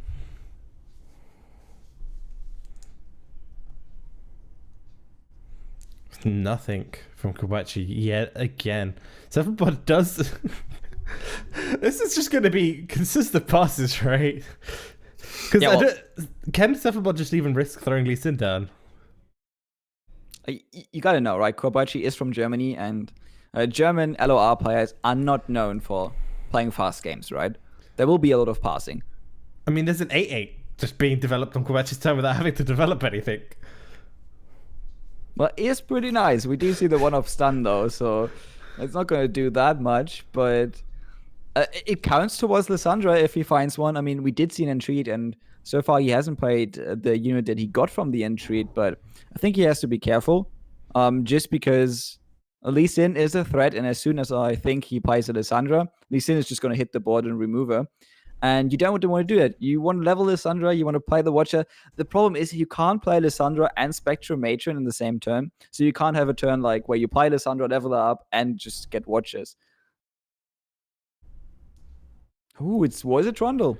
That came. Wait, it's huge because now this Lee Sin can come down a lot more safely from Kobachi because you're out of Vengeance plus something else maybe to try and remove him. There's just one card now potentially to remove him on the side of Kobachi. Yeah, and that means that he just has to use Bastion, right? He doesn't have the need to use Deny, actually. One card that Cephalopod needs to keep in mind from Kobachi's side is the 2 copies of Three Sisters that can be either an Entomb if Kobachi decides to go greedy, or it can just be a Flash Freeze in order to stop the Lee Sin attack if Cephalopod is going to try to put the Overwhelm or is trying to buff the Lee Sin and go for a lot of damage this turn and try to finish the game off that way. Yeah, the thing is here, there's also, if we see the freeze, that doesn't send Trundle back to the hand anymore. I don't know, I'm just thinking, is there a line where you get Trundle sent back? You could go, you could also go Fury of the North to send Trundle back to your hand and then play it again, potentially on the next turn, and then try get a bunch of pillars, but I don't think that's good enough. I mean, if you have 2 Three Sisters, you are going to survive 2 more attacks from this Lee Sin. And in that case, getting Trundle back into your hand is actually great because, again, yeah, 2 pillars are really strong in combination with Lissandra and the Watcher. So that might be the game plan, but that kind of has one big condition, and that is having both copies of Three Sisters in your hand. Maybe he has it because so far he has been bricking on a lot of cards. Maybe those are the exact 2 cards that he has been holding on for the entire game. I doubt it, though. Yeah, we have to see something now come out from Kobachi. Does Kobachi just not have anything?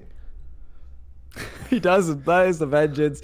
There's the Deny. You could also play the Bastion just to push more damage, get style points, but it comes to clean Vengeance and the clean kill, and that means 1-0 for Cephalopod.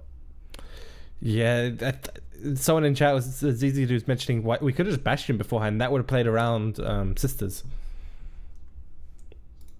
Yeah, it would have. Maybe he wasn't like too afraid because I think even if Sisters came down, Kobachi wouldn't have been able to kill him with the Watcher next turn, right? Because he needs to replay Trundle, he needs to play both pillars, and then he didn't. He only needed to play Lissandra that turn. Because you play, you get the 8 drop from the landmark, and then pillar would have been enough. Yeah, but you also need to have a bunch more pillars or Spectrum Matron because you still need Spectrum Matron. Can't play, or you need a bunch of more pillars because you still can't play the Watcher. We are in the next game though. Kobachi trying again here for the Trundle Lissandra control, and we are going up against this mid-range Invoke deck, which can get obliterates, but it's still, if you have the Spectrum Matron Watcher combo, it's really hard for for you to stop this if you don't have Harsh in hand. And that's a Moonlight Affliction in deck. Yeah, it's only one copy if I remember correctly. Yeah, it is only one. And one thing we do need to mention in this matchup is that in this deck, against this deck, Trundle Lissandra should feel more comfortable because they do have the ways to deal with the early pressure. They do have Avalanches, Blight Ravines, Ice Shards, so they can deal with the early pressure. And you do need to keep in mind that this Targon SI deck is an atrocity deck at the end of the day. So any bit of damage that you push early makes your job easier during the late turns. But also has found all 3 copies of Lunari Duskbringer. Usually the high roll is to just get Lunari Duskbringer and then either get Aphelios or get Diana. But just having all the 1-drops, not really what you want, especially because everything he has in hand right now that he can play has 1 health. Just falls prey to any ice chart that might be in Kwabachi's hand. I think we have seen something similar from Pep Scola when we cast one of the tournaments when they simply just got the absolute aggro curve in an atrocity Targon deck, and they just finished the game, if I remember correctly, by turn 5. Yeah, however, though, is you're up against the deck which is like 90% removal, and you're running only cards with 1 HP. So this is not looking fantastic for Cephalopod. Yeah, we can get some spell mana, but it's still, this is just not looking good. We need Aphelios or Temple. Yeah.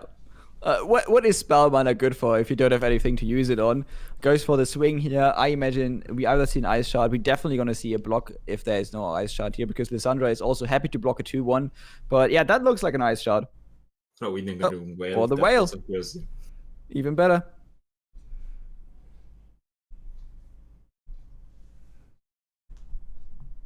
Well, and what are we doing now on Cephalopod's side? We can play this Vengeance to remove the Lissandra, and then again puts Kwabachi in a position where he might need to find a second Lissandra, and might punish him for playing this first Lissandra too early on the board, maybe. I'm not against this because your hand is not fantastic to begin with. On Cephalopod's side, you could have Star Shaping this turn, or we can Star Shaping potentially after the next turn when we see Kwabachi play another Lissandra or a Trundle after we saw that in Treat. Okay. Okay, Kwabachi just curving down, playing his champions on curve, getting the right cards. And we might see a role reversal from last game where now Kwabachi isn't breaking, but Cephalopod really isn't finding the cards he needs. Yeah, this is... I've not seen this deck brick out yet on stream, but I have a feeling when this deck really bricks out, it's worse than Shenfiora bricking out with all the spells. You kind of have to hope to like invoke something here with this Star Shaping to have, I think, any sort of good position. At this point, you might just even go for the tempo Star Shaping in order to... Oh, never mind, he finds finally units. And that is going to pay off hugely because he can finally represent some damage of the board. Maybe he just needs to decide between these two, and you pick Doom Beast if you do want to burn your opponent faster, but you do pick the Fangs if you want to play for the value game, which is usually your game plan, and you can also get an Equinox or things like Crescent Strike for the Watchers. Yeah, I think just burning your opponent with Doom Beast is not actually a game plan against a deck that actually plays heals and can mostly block and remove everything you play. 3-2s aren't just going to cut it. At this point, Trundle levels though, because Kwabachi was ramping, and that means there is already a stack on the future Lissandra if she ever hits the board, and 8 mana still available. Yes, that is true. We are the one Lissandra down on Kwabachi's side, so it does have to be the second one that we find. Maybe they have it already in hand. They can another entreat maybe as well as a potential option, or we just start hitting them with Trundle and put Cephalopod under a little bit of pressure. Yeah. Importantly, this deck is not like a mixture of Trundle Lissandra control and Trundle Aegis control, where it plays something like the Atrocity is just pure going for the win condition with the Watcher, but sometimes if your opponent can't remove Trundle, he can also become a giant win condition. I don't think it's going to be the case in this game, but it is looking scary right now. Yeah, there's also Something to mention is that there's a Moonlight Affliction as well, so we could just silence the Watchers that way as well. We have a number of ways of silencing them for a turn or two. And also Trundle getting 2 attack here means that Kwabachi has only 2 cards above the threshold of 8 plus HP, so it's going to be Spectral Matrons if I remember correctly, and judging by his list, he only plays Spectral Matrons as 8 plus drops. So it's 2 Spectral Matrons that are in Kwabachi's hand. Oh, and he only went up by 2. No, it's 1. Yeah, it's 1. Oh yeah, and the pillar. But still, he has a Spectral Matron. That is nice. He just needs to find the Lysandra finally. There's a play where you can just buy a Spectral Matron on the Lysandra. She is going to level. And then you need to find another Spectral Matron if you want to play the Watcher. But you can also play maybe a Fading Memory if you have one. Also to note, Diana is one of the worst cards to have in your deck when you're dealing with the Watcher, because her spell is Pale Cascade, so you just shuffle it and then draw a card and lose. If it is on the Nightfall activator, so you need to not Nightfall Pale Cascade to not lose. It is a niche interaction, but it is one, and it is a pretty devastating one if it ever comes to that. But for that to happen, we A, need to get to that point, and B, we need to find another Diana. And so far, Cephalopod hasn't been good at finding champions in this deck. We see a Vengeance just on a 5/5 elusive. Yeah, it's just not taking any risks. It's like, okay, I'm going to stay really comfortably at 20 HP. Temple, just a little bit too late here for Cephalopod. I think this is a theme of the matchup for Cephalopod. Just a little bit too late. But there is a massive swing coming in now. Trundle, again, can apparently be a win condition. And you got to start investing Hush later on to actually remove Overwhelm from him, because I don't think you can take a Trundle hit for much longer. And it is also just this one pillar and the Spectral Matron in hand as the 8 plus drops. We get that read from the previous turn and from this turn because Trundle got buffed to only +2 attack. So we just need to find that Lysandra to get into our Watcher win condition. It is Lysandra waiting room at this point, nothing more, nothing less. And for Cephalopod, just drawing into his champions in order to get the value engine going. Yeah, also to note here that this ephemeral unit is going to be taking the temple buff, I believe, on this turn if Cephalopod plays something. So just prioritizing heal over getting a buff on maybe like a Diana instead. Yeah, I think it could be the case. At this point, you kind of need to heal, actually. Otherwise, you are going to be dying to the board, which is really awkward, which is a really weird thing to say when we are talking about Lysandra Trundle. But the way this matchup has been going and the way the draws have been going for Cephalopod, so far he just didn't have anything that he could put in the way of the Lysandra deck or the Trundle deck at this point. Yeah, luckily though for Cephalopod, we see obviously Hush can create another turn or two of surviving, just to hush the Trundle down, put him down back to 5, and keep your life total okay. Yeah. Guabachi just passing. Like, he's instant passing right now. You know, I don't have to do anything right now, okay? I'm sitting good here. I have lethal on the open attack next turn. It's on you to do something, and maybe I react whatever it gets a bit too dangerous for myself. But the Diana actually hitting the board is interesting because she might even be able to kill the Trundle this turn. Yeah, the thing is, you have to remember that there is an 8/8 coming down on the next turn from the landmark, so that's an additional threat here that Cephalopod is very worried about. I think the situation here for Kwabachi is ideal. As you mentioned, he is going to get an 8/8 no matter if this Trundle is going to survive or not. He is the deck that is running the most removal, and he is pressuring Cephalopod. So if Cephalopod ever ultra commits more than needed, then Kwabachi is free to do whatever he wants, develop his cards and go for removal even. He can have boxes at this point as well. He's running only one off. He can have Withering Waves that can answer on this attack at fast speed. There are a lot of options, and I think we only seen one Vengeance in this game.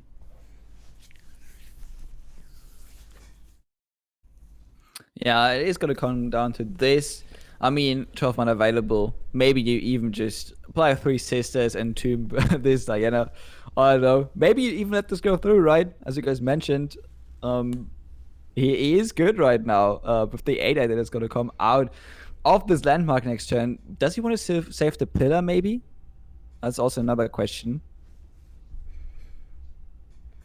Yeah, I think Kobachi's main issue is obviously going to be board space. So having these units actually get removed isn't the end of the world. Something very hard for Cephalopod might be double Three Sisters, because then your opponent can remove both your units that you already have on board, and then you only have just 2 blockers. Ooh, fading memories. It is getting scary, okay? There are only a few reasons why you want to fading memories the pillar, and that is if you either go for like a Lissandra level up, or if you're going to go for a Watcher, or if you are going to swing for lethal next turn and you want to pull the correct unit with the pillar. I mean, there's nothing yet to pull at this point. So my thought is you're trying to get Lissandra on the board this turn with the Watcher in hand instead of waiting another turn. Yeah, I think that's going to be the main idea here. Maybe he just wants to play the pillar, and then if Cephalopod plays anything this turn, it is going to be pulled to the side next turn, and he just wins the game with Trundle and Overwhelm. But Cephalopod now at 14 HP, hushing the Trundle next turn might mean that he actually survives. Oh, wait. If you play the pillar this turn... It's because you want to play Lissandra. Yeah, you definitely want to play Lissandra. You might just go for a wide attack at this point and force your opponent to have hashes, force your opponent to have blockers. Kobachi is definitely in the driver's seat, and even though this pillar is taking a bit of board space, it is not going to do much because it's a pebble. This is removing your board space. This Ice Shard is quite literally only being used to clear out these sentries. Cephalopod just going to be like, yep, you don't get the draw at least off of them. It's still, again, he has a Spectral Matron in hand that we know. So, again, as James just mentioned, still does kind of the trick for Kobachi here, getting in a bit of board space. But it looks less like a lethal open attack next turn now, if Cephalopod actually gets to develop a few more units, because he has Harsh in hand. Ooh, he passed. The issue for Cephalopod here is if he plays any card that he has in hand, he gives Lissandra. That makes that pillar a lot weirder now. No, but the good thing is now he has a pretty good open attack, and as long as there are not 2 hushes, that is still going to be lethal. And Spectral Matron now comes in, pulls another Spectral Matron. That is, yeah, that sometimes happens. That is something this deck can do. It can develop for 8 mana, 2/6/6 Fearsims. It looks super scary. They are going to be blockable by most of Cephalopod's units, but I don't think he can develop enough units at this point to survive this attack. Yeah, this attack seems like it's always going to go through. Actually, he can use the atrocity defensively in order to kill a Trundle or kill a 6/6, which is more important, I think. He actually goes for it. It's exactly that, like this, but yeah, goes for the atrocity here. Saves himself. He is gonna live through this. He's gonna live to see another turn, but if we look at his hand, there are just 2 Dusk Metal, and yeah, poor Stygian Onlooker. What do you mean? We are just hitting with this Onlooker for a couple of turns, and then our opponent is going to die. Isn't this how this is supposed to work? Not quite. Gets it, Diana, though. Is that enough to remove it? Unfortunately... You get wait, no, it is going to be. It is going to be enough. It's just enough. I'm really curious to see what's in Kobachi's hand, because I still want to go back to that pillar play in the Fading Memories, because we could have just saved Fading Memories. You're going to trigger Lissandra anyway. I didn't see a need to Fading Memories the pillar unless you had a Lissandra. Ooh, and now this aggressive passing again. Maybe he has another 3 sisters just to freeze this and keep us 8/8 alive.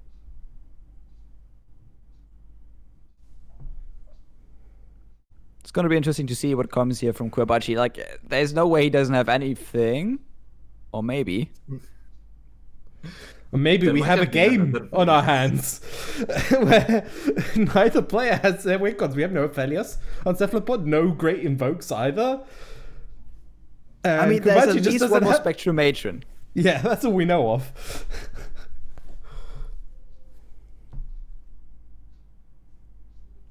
Yeah, the Moonlight Affliction, actually, now going back to it, Cephalopod just shows it to us. I think it really did a lot for him there. I think Kuwabachi was actually maybe not only going for more board space, but also going for 2 draws that he might have needed. There's Aphelios. Maybe the dream is alive here for Cephalopod. Okay, the question is, can Kuwabachi actually brick himself out of a sure win? That's the question. Finds the Trundle. Oof. He can get Gravitum, but Kobachi can just attack, and that might be enough.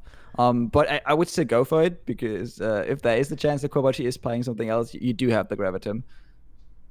Well, you still need Gravitum for the Watcher as well, is a potential thing you need to be worried about. We can also go Crescendum just to get another 2-drop. Well, I mean, if you need Gravitum for the Watcher, we can go Severum. Severum can buff something, so the Trundle doesn't kill us, and we get some lifesteal, and then we phase into Gravitum. On the next turn, we can get Gravitum to deal with the Watcher. Yeah, I just don't think Kuwabachi's going to really do anything outside of just attacking here. One of the potential line that Kobachi could have also gone for, because he has that one Spectral Matron in hand, is Spectral Matroning this Trundle, so he attacks with 2 units, and no matter what, the opponent needs to block. Yeah, that was definitely a play. Interesting that he did not go for it, but again, it seems Spectral Matron is the only A+ cost card that he has. We already know that. The other one is the Pillar. He is bricking right now, it seems. And that is a trade that Cephalopod takes any day. Sisters? Vengeance for little? It has to be, right? Yeah. Oh, good, yeah. Way to get yourself out of the brick.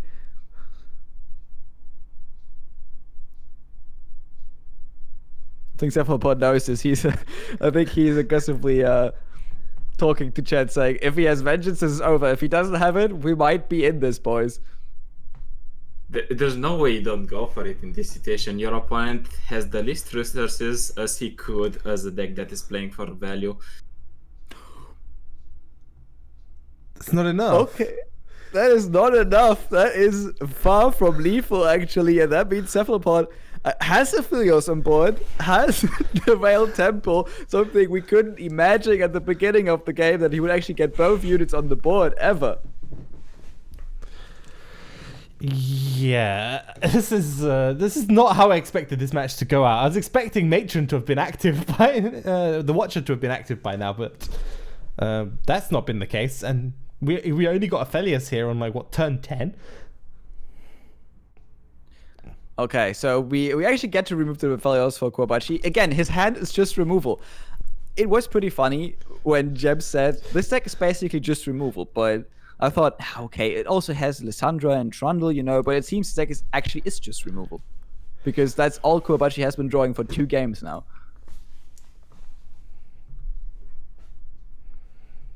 I mean, just go. What are the? Let me check the deck again. There's no Ruinations or anything to worry about. No, that is not.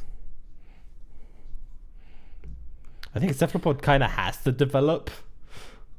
I don't think there's much of a choice. Waiting for him is only to the advantage of Kuwabachi because he has small units, so if he doesn't develop, he's not doing much. He needs to bait though Avalanche plus something else, because currently Kuwabachi cannot deal with all the units that Cephalopod can put on the board on one go. That one copy of box has been wasted last turn in order to deal with Aphelios. So if Cephalopod is going to ever develop, it's going to take 2 cards in order to remove the board at least. Yeah, and I think we have to look way back to when Cephalopod actually decided to go for the Cosmic Inspiration, because it has been paying off the cost, right? That has been a lot of value for 7 mana. This is a big data. It's actually going to hit for quite a bit, especially if we play the Stygian Onlooker as well. I can't imagine him getting lethal this turn, but he's getting close. Yeah, Kobachi Might be does just going for it. could just slam the pillar down. To be fair, Yeah, I think. I mean, if he doesn't have removal, if he doesn't have a vengeance, I think he needs to slam the pillar as soon as he sees the onlooker. Is he going to see the unlocker, or is Cephalopod going to take a more calculated approach, hit with just the 2 units and hope for the atrocity little? But he cannot really play into that plan because he has only 1 copy of atrocity. we might just take this attack and hope. It looks juicy. Yeah, it looks really good, but the Stygian onlooker, I feel like he's just look. I need to take the risk. I just need to play it and hope. It's an extra 6 damage that can stick. I mean, Pillar's gonna stop at least the Diana, which is the only. I mean, it doesn't even stop the Diana, does it? Because you can just pull it with the 5/3. I think you just pull with the 6/3, so the pillar's off the table as well. You push 15 damage. I don't think there's that big of a difference between 15 and 16 damage in this matchup. And there goes Spectral Matron to have another blocker. But that means Spectral Matron is out of the hand, and that means even if we find Lissandra, it's going to be harder because you're only going to get 1 Watcher on the board. And at that point, if Cephalopod now finds a Hush, that Watcher won't finish the game. Well, we've seen Moonlight Affliction and Hush, I believe, played. So there's 2 gone. You have to also consider Cephalopod is in top deck mode as well. So the odds of Cephalopod having the perfect card are actually kind of low. Also, Celeste, you have mentioned there might have been a consideration ouch. to pull with the 5/3 instead, because Doombeast might have also been lethal if you would have put Kobachi at 2 HP. It's just 2 copies of it, but it might have been an out. Cephalopod knows he can't play this, right? He has to bluff something. He has to bluff anything at this point. Oh man, it's Catalyst. This is brick central right now for both. I wouldn't say for both players. I mean, Cephalopod has been bricking so hard in the first game, but there right we go. now Kobachi is. You can see the joy in his face. It's like, yes, finally another Aphelios. Yeah, Kobachi is just trying to build like a new whole apartment complex right now. The last 2 games, he actually threw out an early Lissandra and has not found her ever since, right? So I think this might be a lesson for future games. If you are playing Lissandra in those matchups, maybe don't play her early, because if she gets removed, you might not find one soon enough. And now he finally finds it, but it's not in his attack turn, so he can't play the Watcher, he can't finish the game. Only issue here is Kobachi able to survive this turn in order to kill his opponent with the Watcher obliterating the opponent's deck, and then the next turn the opponent not being able to draw anything and just losing because of that? Or is Cephalopod going to be able to get a little damage this turn? I mean, Cephalopod has to pick Gravitum, and then if we see Watcher come down, you hit the Gravitum, and then he can't even. But the thing is, Kobachi might be forced to actually play Watcher this turn as a blocker to survive. He has to have his spells in hand, so I would bet that those are either Vengeance and Three Sisters. I would think that those are the options that he has in hand. Or there might be some brick avalanches because of Cosmic Inspiration, your avalanches weigh nothing. Yeah, looking back at this game, I think crucial parts were A, Cephalopod going for the Cosmic Inspiration, B, Kobachi throwing out that first Lissandra so early, so she was able to get killed. This is not the first time, by the way, we've seen this happen, right? Diana has been removing key cards. 1 HP, by the way. Today and yesterday. And adding a C point to that, I think one other crucial moment was when Kobachi decided to attack with just the Strandal and not summon it through the Spectral Matron, because that might have pushed additional damage onto Cephalopod. Yeah, that might go hand in hand with the play on the pillar, right? Gems mentioned it. He did go for just copying the pillar instead of any other card, like a Spectral Matron, for example. It could have, it could have been a Spectral Matron, and we could have maybe even summon some other stuff. But now Kobachi has a choice, right? Do we, whenever you know there's a Gravitum, right? This is the thing, that weapon 100% from Cephalopod's side is just Gravitum, because there's nothing else they would choose in this scenario. Yeah, what he needs right now is actually Fading Memories, so he can summon another Watcher. But I think maybe Cephalopod should actually play the Fangs here, because if there's a Fading Memories next turn, he needs to play the Fangs and get a stun, but he can't do both before Kobachi gets to attack. So not playing the Fangs here means that if Kobachi has the option to go Watcher into Fading Memories, it is looking grim for Cephalopod. Yeah, I think you're completely right. I think that might be a line we might have completely missed, because if we see it now, we see Gravitum. If there is a Fading or here, that's probably just game. Unless Cephalopod tries to go for the Pearl Cascade and find the last copy of the Hush that he has in the deck, and then that way have an out against the Watcher and finish the game next turn. I think it's his only out in this situation. Yeah, but you could have had both options, right? You could have played Fangs the turn before and had both options. I think he's realizing it now, that he needed to play Fangs the turn before. Yeah, but so far, Kobachi does not seem to have the Fading Memories. Maybe the gamble paid off. There it is. Yeah, this is exactly the situation we were worried about. Cephalopod has to now search and hope. Is it the Atrocity? Is it the Hush? No, it's the Flight. Oh no! Plays the Fangs now. Okay, it's Equinox. Equinox would have done it. Equinox would have done it. Did not play it last turn. Huge misplay, actually. And just like that, Kobachi fights his way through the bricks, gets the win, and ties the series up to a 1-1. Cephalopod could have had it. Could have had it if we just saw the Fangs come down one turn before. Had the option to play it. Chose not to. Yeah. But he almost came back from the early bricks, right? So he fought his way back from having just 3 2-1s or something on turn 3 or 4. Those obviously getting killed. Found the line by playing the Cosmic Inspiration and then just, fighting through the bricks of Kobachi and almost got him. He got him to just 1 HP. It was so close. Yeah, that does make our score. Has been allowed the miss sequence, so the other player is allowed the miss sequence. In the end, it's even on the miss sequencing, but it was Kobachi's win in the end, and he ties the series 1-1, and we're going to jump into the last game. And it is Fiora Shen up against this Diana Aphelios list, this sort of mid-range invoke style list here from Cephalopod.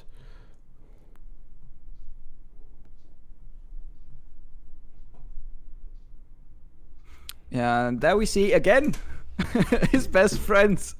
All the 1 HP units are assembled. At least this time he's not playing against a deck where just one spell can mop up all of them. He is going up against a deck that is very susceptible to Hush, so this might be a matchup he can win, but we know Shen Fiora. They can put on the pressure, especially if they start rolling early. Yeah, I like Shen Fiora quite a bit as a deck. The problem I have is obviously with Shen Fiora, just historically it has been too good of a deck, right? It's just, it does the same thing it always does. It plays a couple units maybe on the first couple of turns, plays Fiora, plays Shen, plays Screeching Dragon, and then away we go. Yeah, if you now have a Fiora in hand, it's perfect. You almost never want to play anything if you're not playing against a super aggressive deck on turn 2, because just doing nothing on turn 2 enables you to play Fiora alongside of Sharpside. Maybe in matchups where it's important, you can play her alongside a Nopify, for example, against FistiF if they try to remove your Fiora with a Get Excited. So not doing anything on turn 2 is par for the course almost if you play Shen Fiora. Yeah, and this Fiora coming down is actually a little bit of a problem for Cephalopod, because Cephalopod really wants to get this Aphelios down, but if you're Shen Fiora, you just trade, right? You don't even need the sharp sight, right? You don't care. If you're in this position, you see Aphelios come down, you're just going to trade away, even if you don't have sharp sight. Yeah, Crescendum here. We are getting into a position where, again, if this Aphelios is removed, Crescendum will get you the 3-1, but it won't get you spell mana because you don't have a Nightfall unit on the hand right now or on the board. Yeah, and there is Sharpsight as well. So there's one Aphelios down quite comfortably for Kobachi, and Surfboard has to find a way to get this. Really? Okay. Not again. Okay. We had this yesterday. Triple Aphelios, and now we have it again. I'm like, really? I mean, I'm happy that I also get to experience it, but that is looking just insanely strong. How does this happen? I think this is a little parting gift that Kaetesus gave Cephalopod when he lost against Cephalopod. Like, if I got the free Aphelios against Brechet Kata, you can get it as well. I believe in you. I'm passing it down to you. This is nearly as ridiculous as the Shen Fiora match we saw yesterday, where the Shen Fiora ran out of spells and River Shaper wasn't actually drawing anything anymore because they drew so much. It literally drew all their spells. Did they win in the end? Is the question. No. Oh.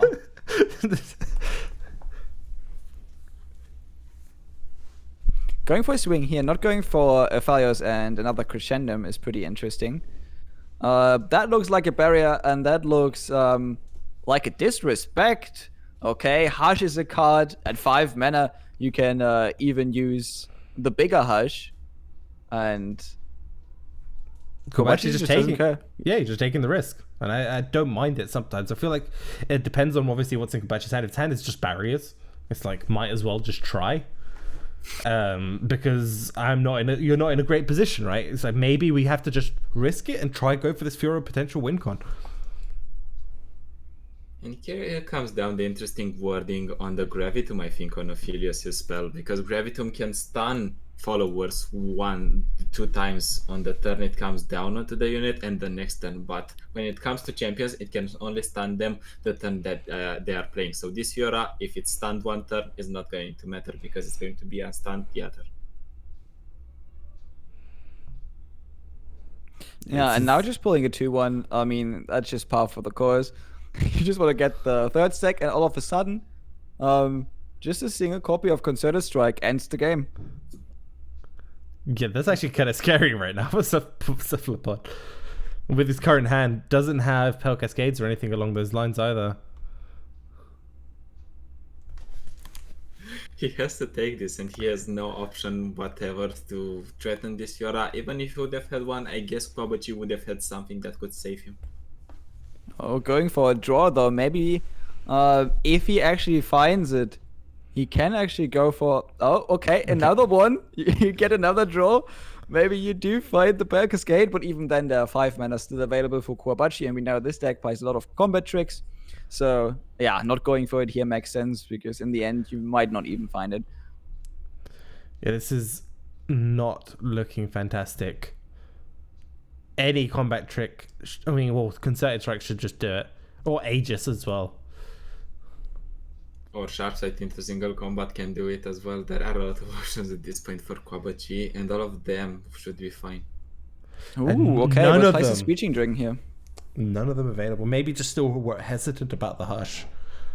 Yeah, I think so. I think it was clever from Cephalopod to keep up 4 mana, because that signals Kobachi, hey, I might have the Hush, so if you go for Leave for now, I'm just going to deny it by hushing your Fiora, and then you kind of need to do the same thing next turn, and that might not be possible. Yes. So Kobachi's just playing a bit slower. Yeah, especially after we've seen a couple of draws, right? Because Kobachi would have had probably a pretty good read that there wasn't a Hush from the prior turn, because that looked like a fantastic Hush opportunity to just remove the Fiora.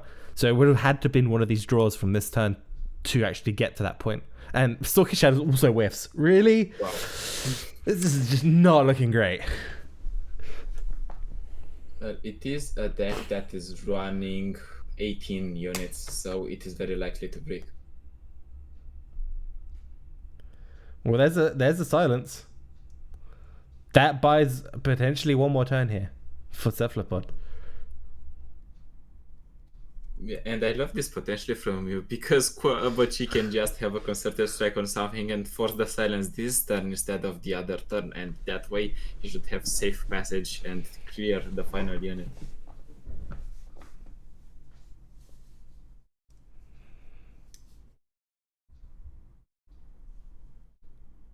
If he's contemplating that much, you might put him on the concerted strike, but you might want to have a backup plan. No, it's just a single combo that if it is not the card that helps him win the game with the Fiora Wincon, but at the same time it clears one of the bigger threats in the game that Cephalopod can have in the form of Ophidios. You cannot let him snowball forever and level up. Yeah, but there's a third one that we know about. Seth probably would just slam it down here, right? Yeah, I think so. He can also then go for the Calibrum, just remove this annoying dragon. Although, do you even go for the Calibrum on the dragon if you have the Gravitum already to kind of get rid of it for 2 turns?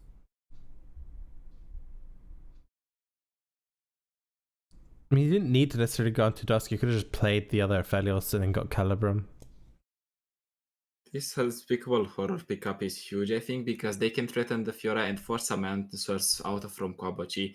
Kwabachi is only on 4 cards, he loses 1 more card, he's on 3, he's going back to 4, but he essentially draws answers out of Kwabachi, and I think that's what you want in this situation where we are a little bit desperate. Yeah, we were looking for the Deny or Inopify here on the Calibrum so that we can Unspeakable Horrors Fiora.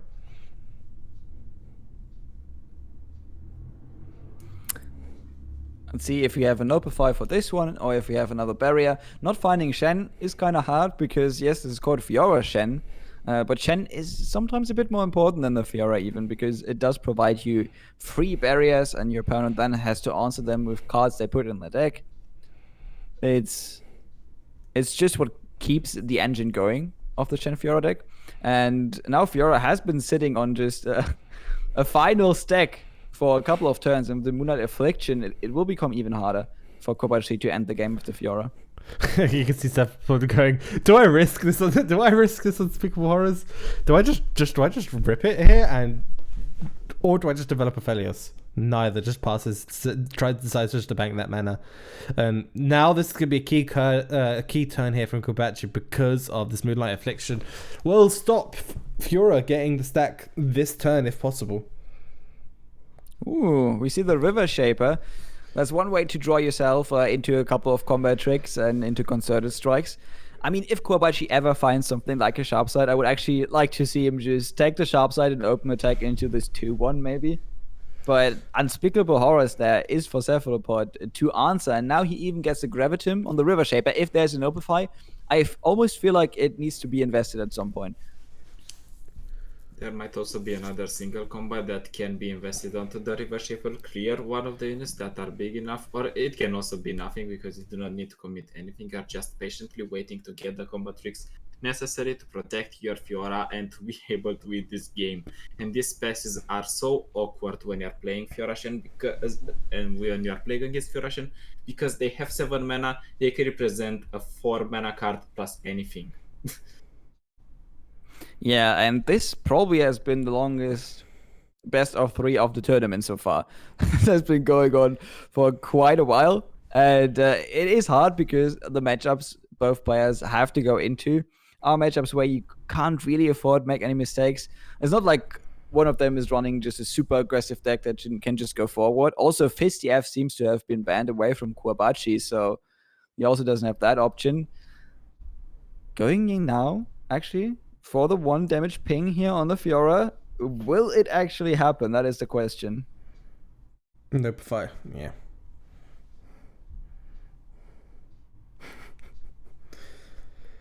Yeah, this Kobayashi has to find something to keep this Fiora alive through a silence, but that's just not looking like that it's gonna happen. Yeah, and that is super frustrating, right? If your Fiora is just sitting on 3 stacks, I mean, getting the Fiora win condition, I know, guys, okay? This is a boring deck, but if you play it and you actually get the Fiora win condition, it's still kind of fun, okay? You're still like, yes, I got this. I see the Nexus explode in a cool animation. And just her sitting on 3 stacks the whole time is so frustrating. Okay, Cornflip in chat saying this deck is always fun. I mean, if you play it, yes, but if you play against it or see it, it's so consistent.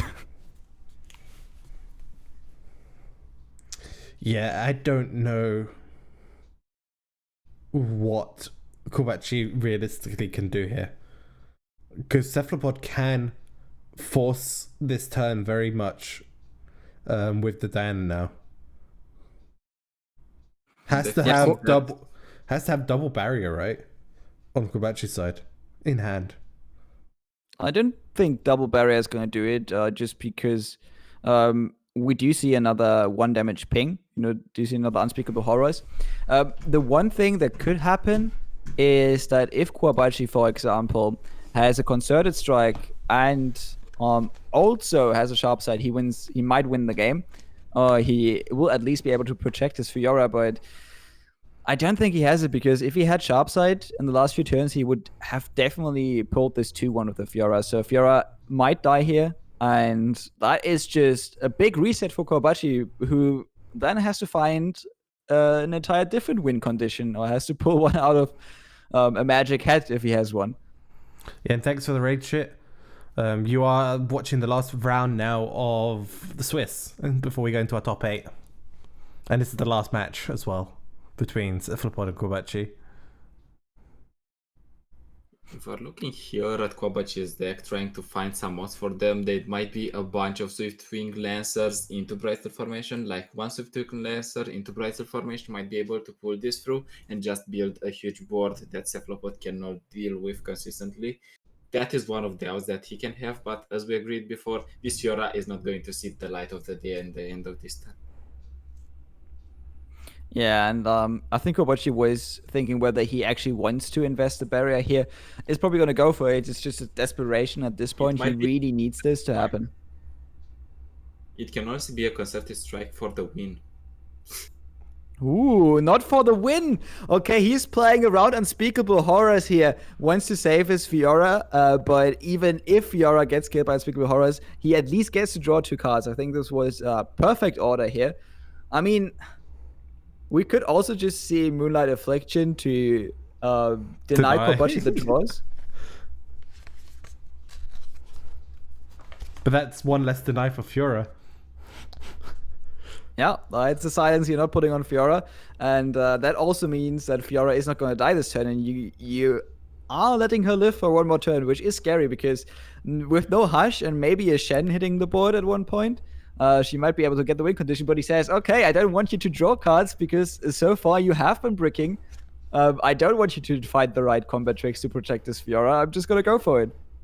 Yeah, this basically puts Kobachi into top deck mode. Yes, the Fiora survives, but he still needs to top deck the right cards in order to deal with this situation. And I think we might put Kobachi on his bracelet formation, because he has been passing awkwardly for some times now, and he did have the options to just finish the game. So at least on bracelet formation might be.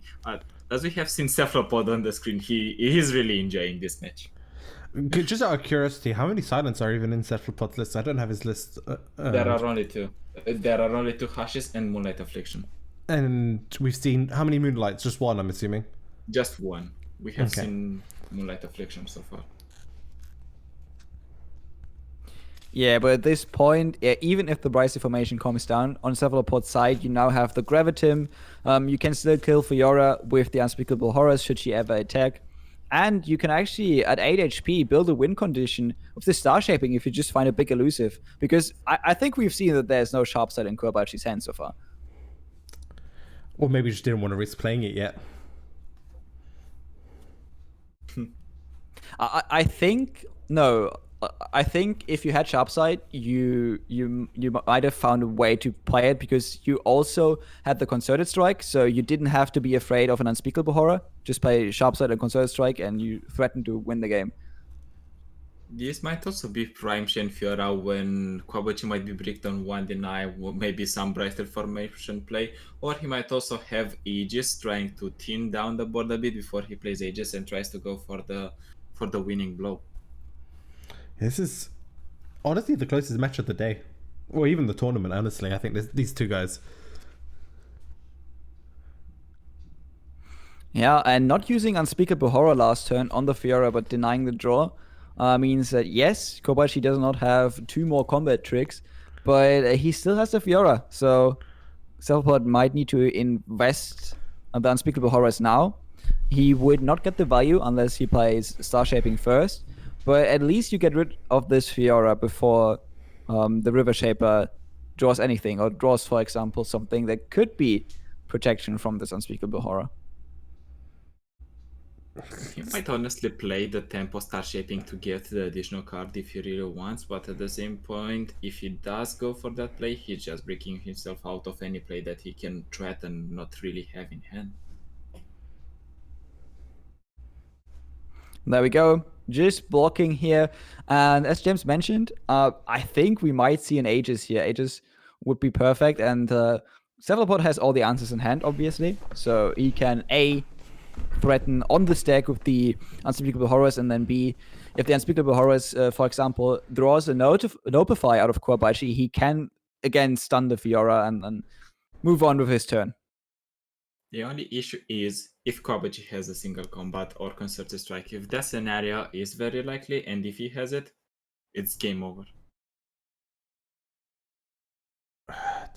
It has to be a barrier plus a deny or a notify. This is the problem though. Kobayashi can't necessarily go on to deny mana for Unspeakable unless we have another notify, and we've seen one already. So, and there's only 2 in the deck. Yeah, this is hard to play for Cephalopod. Obviously, he might want to use the Gravitum here on the 5-4, but that means you don't have the Gravitum for another Fiora, and you want to play this as safe as possible because, yes, you can threaten the Fiora, but we can't forget, she is still on 3 stacks. She's constantly threatening to end the game if you have, for example, Barrier and a single combat. This is such an interesting match. No, I was just saying very important. Go ahead. No, that's it. That's it from my end. I was literally just going to comment that this has honestly been such a fantastic match between these guys. Whenever Cephalopod is going 1 mana down here, he cannot threaten Hush and Unspeakable Horror anymore. His opponent can get at least that read.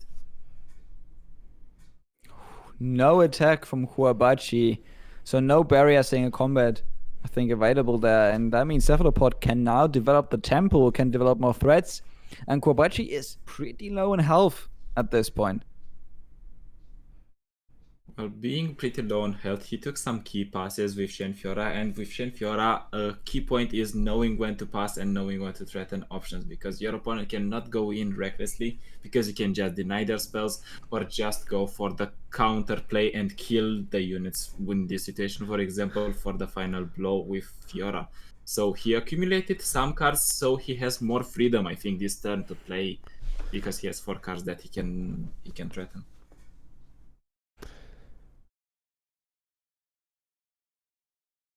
A lot of thinking here from Cephalopod. I mean, you could always go for the Star Shaping into the Immortal Fire and try to go for lethal that way. The only problem is then you leave Kobayashi with 13 mana and no mana of your own. Well, a concerted strike or just a single copy of Sharpside just ends that plan completely. I don't mind this because this means Fiora can't use barrier just to block potentially on this turn. It would have to be barrier plus combat trick on your attack here from Cephalopod. And if it's barrier plus in combat, you do have the option to just play this Unspeakable Horrors and get rid of her. Pixel Crescendum knows that there's still one more 2-drop in the deck. This might just be enough from Cephalopod. Oh, this looks like a big scary attack. And I mean, again, Kobayashi's only on 8 health. You can go, Calibrum, I guess, or Severum? Judgment? I don't think there's no Judgment to worry about. There's no copy of Judgment. Although that would have been hilarious. Yeah. We could see Isper's Refuge, though. That could save Kobayashi here. there can also be something like a single combat because this Fiora didn't have really a chance to get a single combat on any units because he might have not have enough protection. Yeah. How many I just- unspeakable horrors are there in Cephalopod's deck as well? Because you're worried there- about those as well as the Hushes. There are 3 unspeakable horrors in Okay. Cephalopod's deck, and he already used one. So there is this one in hand, and there is another one. I don't know. I just have to say, Shen Fiora without Shen it's not looking pretty. It's more of a Shen deck, honestly, most of the time Yeah. than a Fiora deck. Like, it's a barrier party in which Fiora was invited just because she's cool and all. I mean, it is an alternative win condition, and against aggro, you get it off sometimes. But I feel like, especially if you go against mid-range decks or if you go against other decks that have a lot of value, you're most likely not getting the Fiora win condition, especially if there's a lot of silence on one side. Yeah, but now any card that Cephalopod plays is a card that not threaten a Hush or something of the sorts that can deal with the Fiora. So the more cards Cephalopod plays, the more information is going to give Kwabachi. Yeah, we might see a Concerted Strike here, which then gets answered by the Unspeakable Horrors, and then Kobayashi is set on his last Nopify or Sharp Side to actually get the win. But even if he doesn't get the win with the Fiora and she dies, he at least might be able to remove the Aphelios here. If that is a Concerted Strike, we don't know. Ooh, single combat.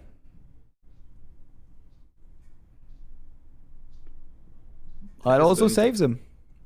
Yeah, One that more is going turn. to keep the unit count for both players at 2 on the board, no matter what, unless Cephalopod is going to decide to go for this star shaping and find something big, or this unspeakable horror in order to try and kill the Fiora. Of course, when you do not have anything as a backup, with this unspeakable horror, it gets slightly harder and you might just accept this single combat. It's also going to be interesting to see what comes out of the Swiftwing Lancer. Obviously, we all know that the possibility of just a 1-4 is there. And I played actually Swiftwing Lancer in my Shen Fiora list, and then I got a 1-4 like 2 times in a row, and then I took it out of the deck, even though it's probably a really good card. But if you are prone to bricking and molding, it's a difficult card to play. And there's Living also- Legends. That's gonna give Cephalopod more options to find obliterates here for the Fiora. Atrocity. Ooh, this is Trusty can be lethal with unspeakable horror here. that's also very risky. You could also Living Legends into it though as well. Into a Celestial that can give you lethal. Yeah, it is very clunky. First of all, you do need Kwabachi to not attack here and have a way to win this game straight off the bat, even through an unspeakable horror. If Kwabachi can afford for that play, and he doesn't. Gallant Rider was what came off the top of the Swiftwing Lancer. Yeah, not the best elite in a deck where you don't necessarily have ways of giving someone challenger. But it's a 4-4. It threatens the board, but again, Cephalopod has the option to go for lethal now. It's a risky lethal though, because if there's just a single copy of Nopify or Deny, it's not going to happen. So maybe just go for the star shaping on your attack turn. Find a good unit you can get through with.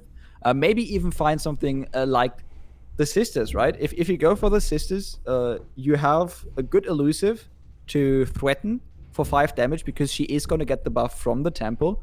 And then if Kobayashi tries to remove it, you still have the atrocity to maybe try and get lethal that way. I was thinking of just trying to find some type of obliterate, either Comet, just throw it onto Fiora if we see it Deny and stuff come out. Maybe Kobayashi takes the risk, plays a barrier or something along those lines to try and go for the win, and then you play Unspeakable Horrors. Maybe try to bait it out a little bit. Yeah, well, it could be nice. A lot of options. I still like him not playing it this turn. I feel like he wants the options to go for any of either the big removal cards or big units or smaller units next turn.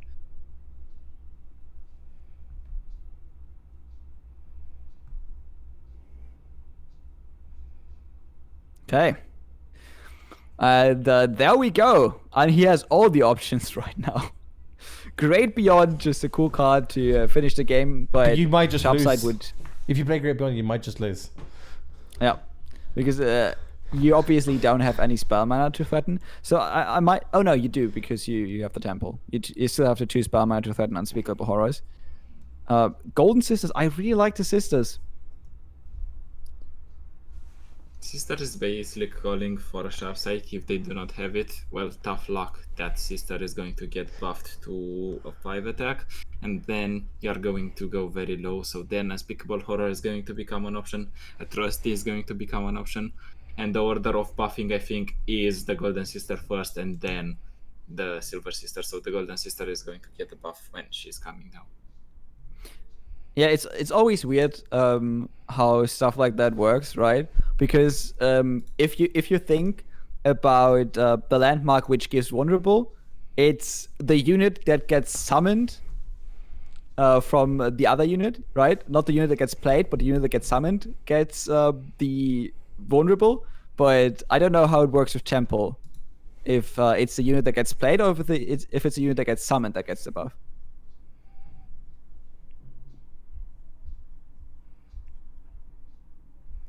Great Beyond. The thing is, Great Beyond is not necessarily okay. I mean, yes, you have horror, but you could lose to like a double, like a sharp side or something. Then you can't bluff more. It's too risky. Problem here for Kobachi is he needs to go in if he has that concerted strike, and Unspeakable Horror is the only option that can threaten the Fiora. Kobachi has 3 cards. If any of these is an answer to this Unspeakable Horror, if there is a Nopify, if there is a Sharp Sight, this is game over for Cephalopod. There is the Nopify, and that means Kuabachi will actually take this. He was waiting for the opportunity to get the Fiora win for ages. I feel like it's been half an hour since the Fiora has gotten a 3rd stack, but finally gets a 4th stack. Just rams her blade into the Nexus, and Kuabachi now might go into top 8. Yeah, wow, that was a match to end the Swiss on, if I've ever seen one. That was such a scary match from both players, and Kuabachi is most likely gonna be one of our top 8 contenders, I hope. But before we move on to our top 8, just a reminder, guys, we do have Match Arena running for the tournament, where you can donate. All the 100% of the price will go straight to the players, or you can use code LOR. It pops in chat, !Match Arena as well, to get the link for it, and the money goes directly to the prize pot, directly to the players. If you use code LOR, it puts a little bit more into that prize pot for them. Yep, definitely check that out.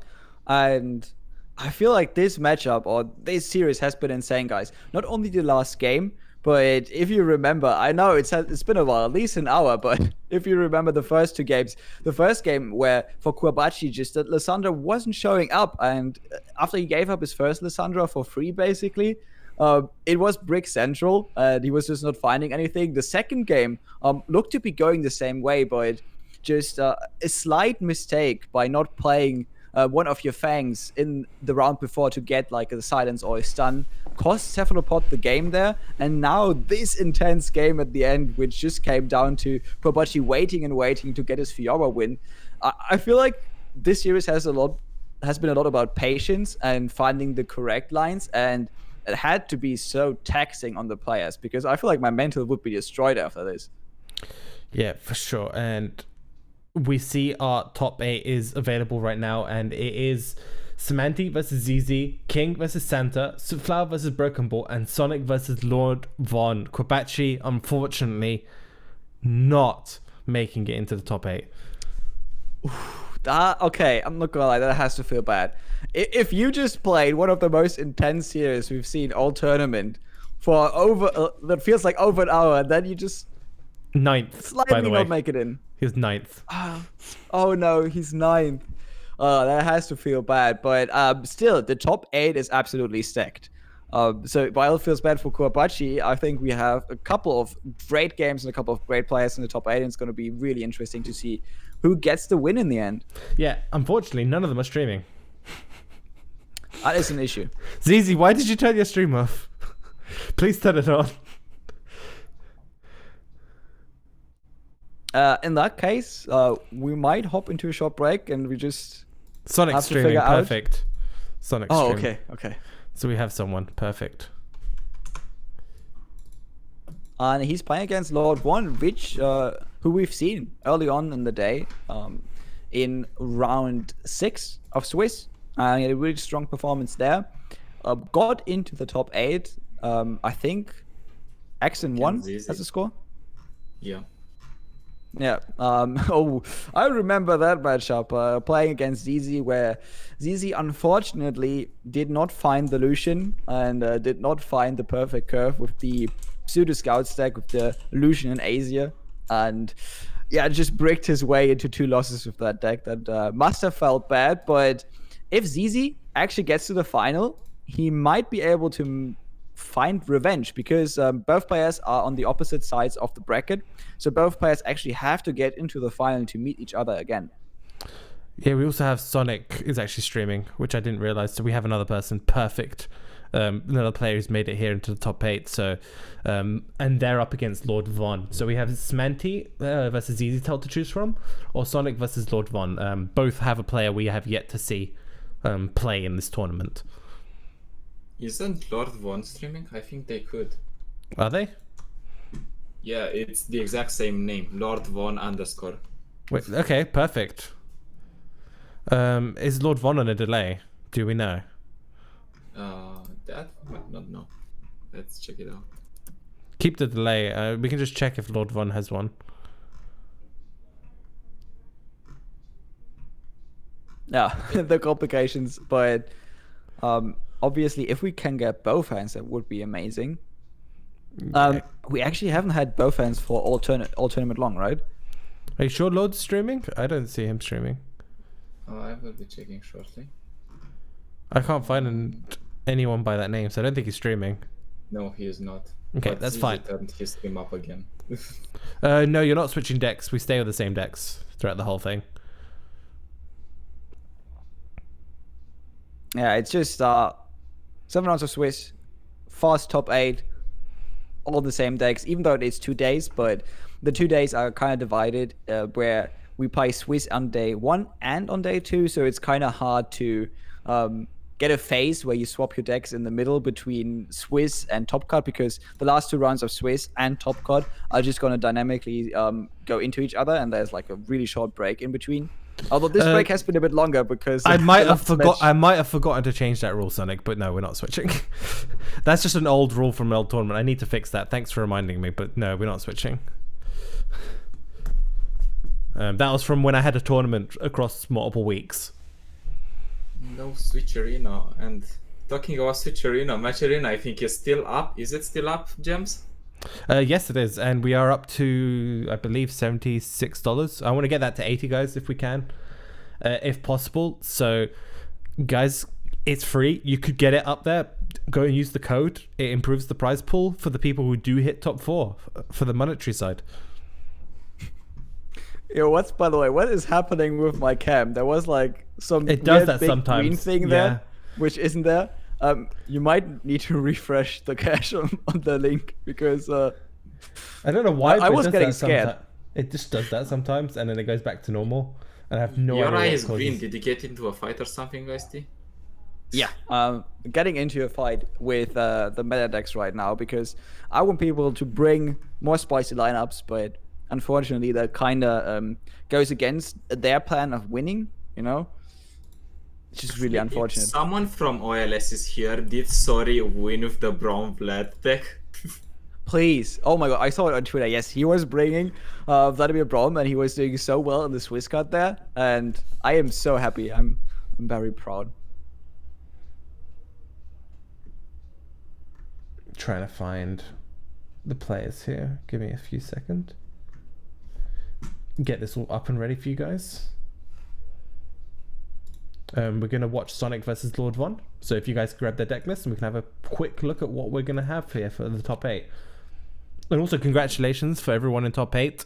Please, at the end of the tournament, if you are top 8, DM me with your chosen emotes or board or whatever, depending on where you place, with the exact name of the board or the emote or whatever, the cosmetic you choose. Yeah, because otherwise you're not getting anything. Yeah, basically. I'm just trying to get everything else ready, so if you guys can just, stall a little bit, that would be fantastic. Yeah, no problem. I think we can first look at what Sonic has brought. I do expect to see Trundle, Lissandra, Ionia, because he was the one of the first people that were playing it. All right, I see Lissandra, I see Trundle. Oh no, it is the SI version. Sonic, what the hell? You're an apostle of the Ionia version. What is happening? And we can also see the recent placements for Sonic. Sonic actually, my man Sonic hasn't played since my November tournament. As his last tournament on Smash. Averaging 67th place, which is actually kind of cool to see. I wasn't expecting people to have a prior tournament being one of mine because it's been so long. And it's 67th place, and it is the 67th on the average rating. I guess there's no more tournaments that Sonic has played.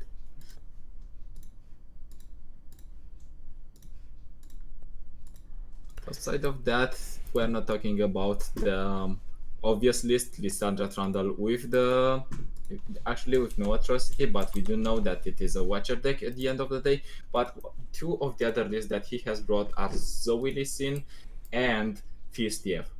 Fistiev doesn't need any introduction anymore. Maybe we can just mention that Sonic is playing one of Zonite Urchin, probably to unbrick their hands. And it has been a Get Excited that has been dropped on his end in order to play that. One less Zap Spray Fin as well, in order to have not only one copy of Mind Meld, but two. Yeah, for sure. I'm just trying to grab up these lists as well for myself.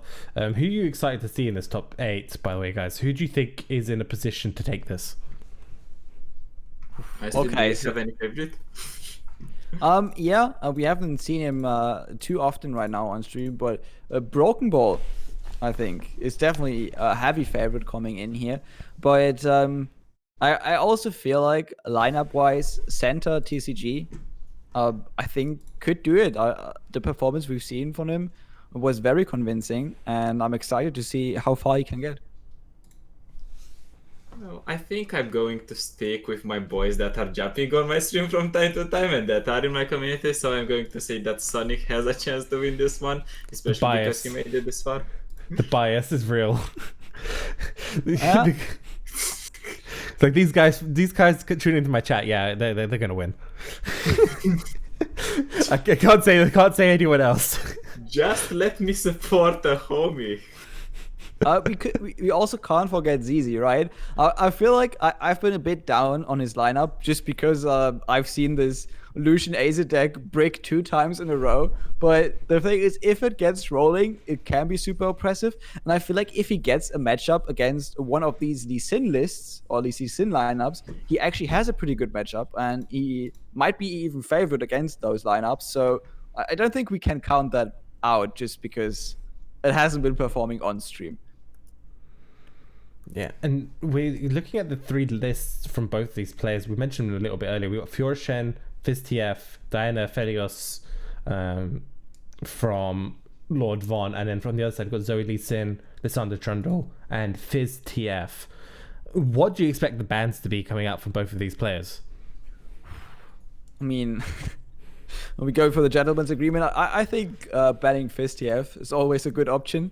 And people might say, yeah, he is ban bait, it's just you're just bringing him to get banned. But I think it has been working so far, and I think a lot of people, especially if they bring slower or mid-range invoke decks, do want to get rid of this Fiztiev list, because it's just something you can't really do anything against once it overruns you, because you don't really play that much removal. Yeah, it makes complete sense. Also, reminder, guys, there is a stretch goal. I doubt we're going to hit it, but if we do hit it, it will be glorious and probably very late at night, and I'm probably going to annoy my housemates, but it will happen. If we hit the $200, there is a stretch goal for me to do a small rendition of a specific song. You can go to Matrina to check what it is, and I will 100% butcher it. So if you want to see me butcher something and thoroughly humiliate myself, we need to get that to $200.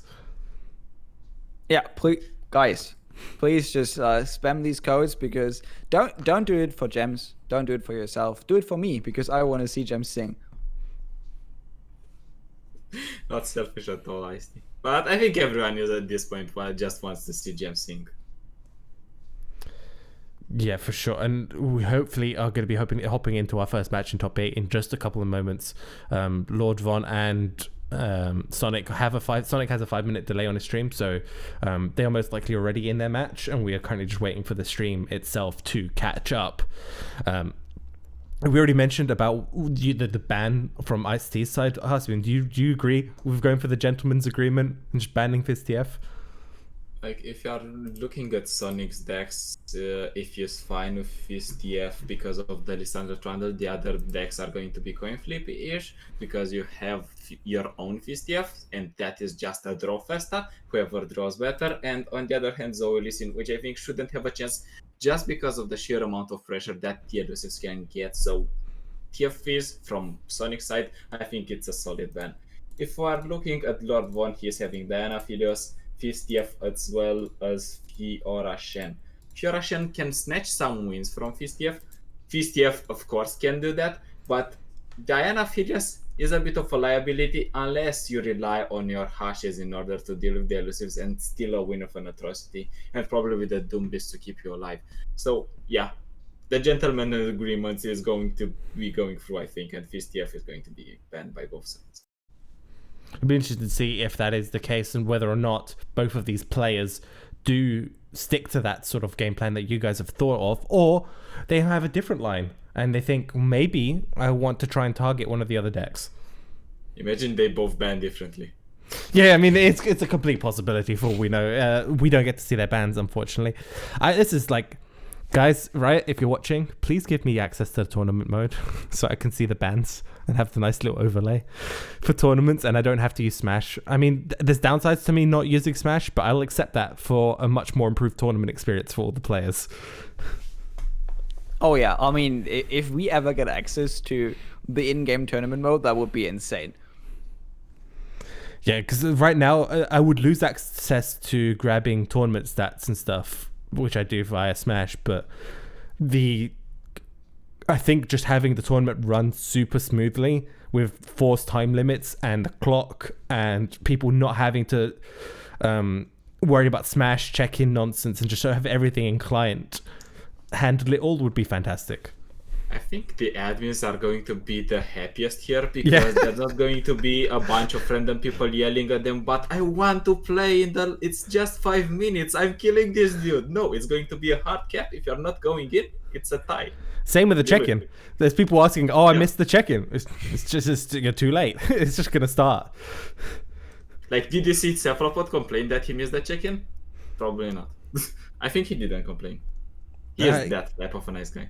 Yeah, I mean, it's just one of those things. Like, we can't accommodate to everyone, right? There's 100 people there waiting for others to start the tournament, and people coming in late. It's just like, it's up to you to show up and to the scheduled time that's written on Smash, and to read the rules in advance. So I'm pretty harsh on that section. I'd like to maybe have a little bit of leniency in the beginning, but if with stuff like check-ins, it's like, no, you either check in or you don't. The only leniency I'll give you is if Smash itself is having a problem.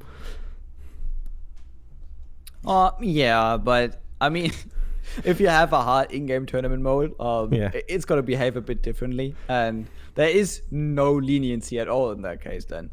But as Cosmo mentioned, we have Cephalopod who missed the first seasonal. We also have EU Cephalopod, Z-Turtle, who snapped his way through the check-in of the second seasonal.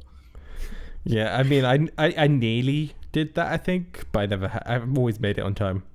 Because I get really like anxious, and I'll be there like an hour or two early, just sitting there, just in case. I think the last two times for the last two seasons, I was like, deciding on my lineup, on my the final decision on my lineup and the check-in came like a minute before it ended both times. It's just okay. I'm worrying too much. I'm just gonna pick 3 decks that I think are kind of solid, and here we go. Yeah, I just ended up doing the same thing. I was like, okay, well, I don't know what I'm going to play. Submit them. Let's go. And it turned out they did pretty well for me, for the most part. I don't know. Mine didn't. I went 3-2, but it was sad. I mean, I went 3-2, but that's because I didn't play the 5th round. I lost in the 4th round, and I was like, yeah, I don't have a high rank right now, so it's kind of irrelevant. I just went off and did some other stuff because I had some other plans I needed to get sorted out on the day.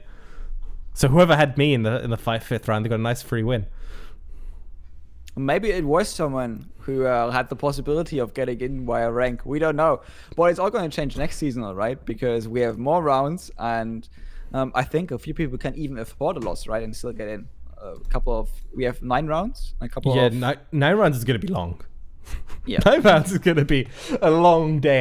My tournaments are 5, and I feel like they're very long. We do 5 and 2 split. Wait, but it's not 1 day, right? It's a 2-day event then. No, I think it's 9 rounds, no, one day. It's a 1 day. It's 9 rounds, 1 day.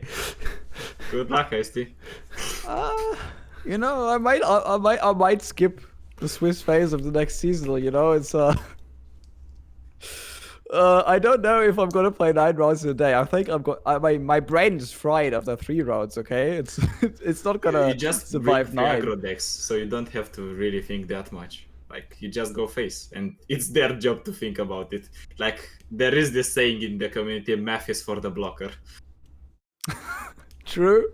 I mean, in the end, if I go full aggro, it is going to be 9 rounds, but each round is just going to be like 20 minutes, and I have like some time to prepare food, get myself a drink, maybe go outside, take a small walk, you know. And this brings back memories from the DR days when, even though you had like 6 or 7 rounds for the day, the time would be like 9 hours a day or something like that, or even 10 hours a day. And it looks like we are about to hop into our first match between Sonic and Lord Von. Unfortunately, sorry for the delays, guys. We are now hopping into our first match of the top 8.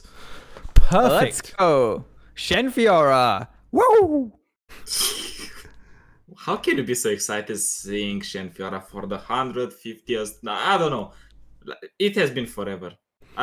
Since I didn't see a Shenfiora not being played in a tournament. Colby, there's nothing wrong with Castman's face. He has a lovely face. What are you talking about? Wait, that's really rude, Colby. Yeah, that is your manager. Yeah. Careful what you say. I mean, Catasus was already thrown out of the Madman for way less, okay? Wait, I didn't say anything. I'm throwing guys from my team. No. What is happening here? I think he was referring about my face being with all colors, like all the colors. Castman, I need to tell you this. What me and Ice-T are doing, it's called sarcasm. Yes, and I'm playing along, Jim.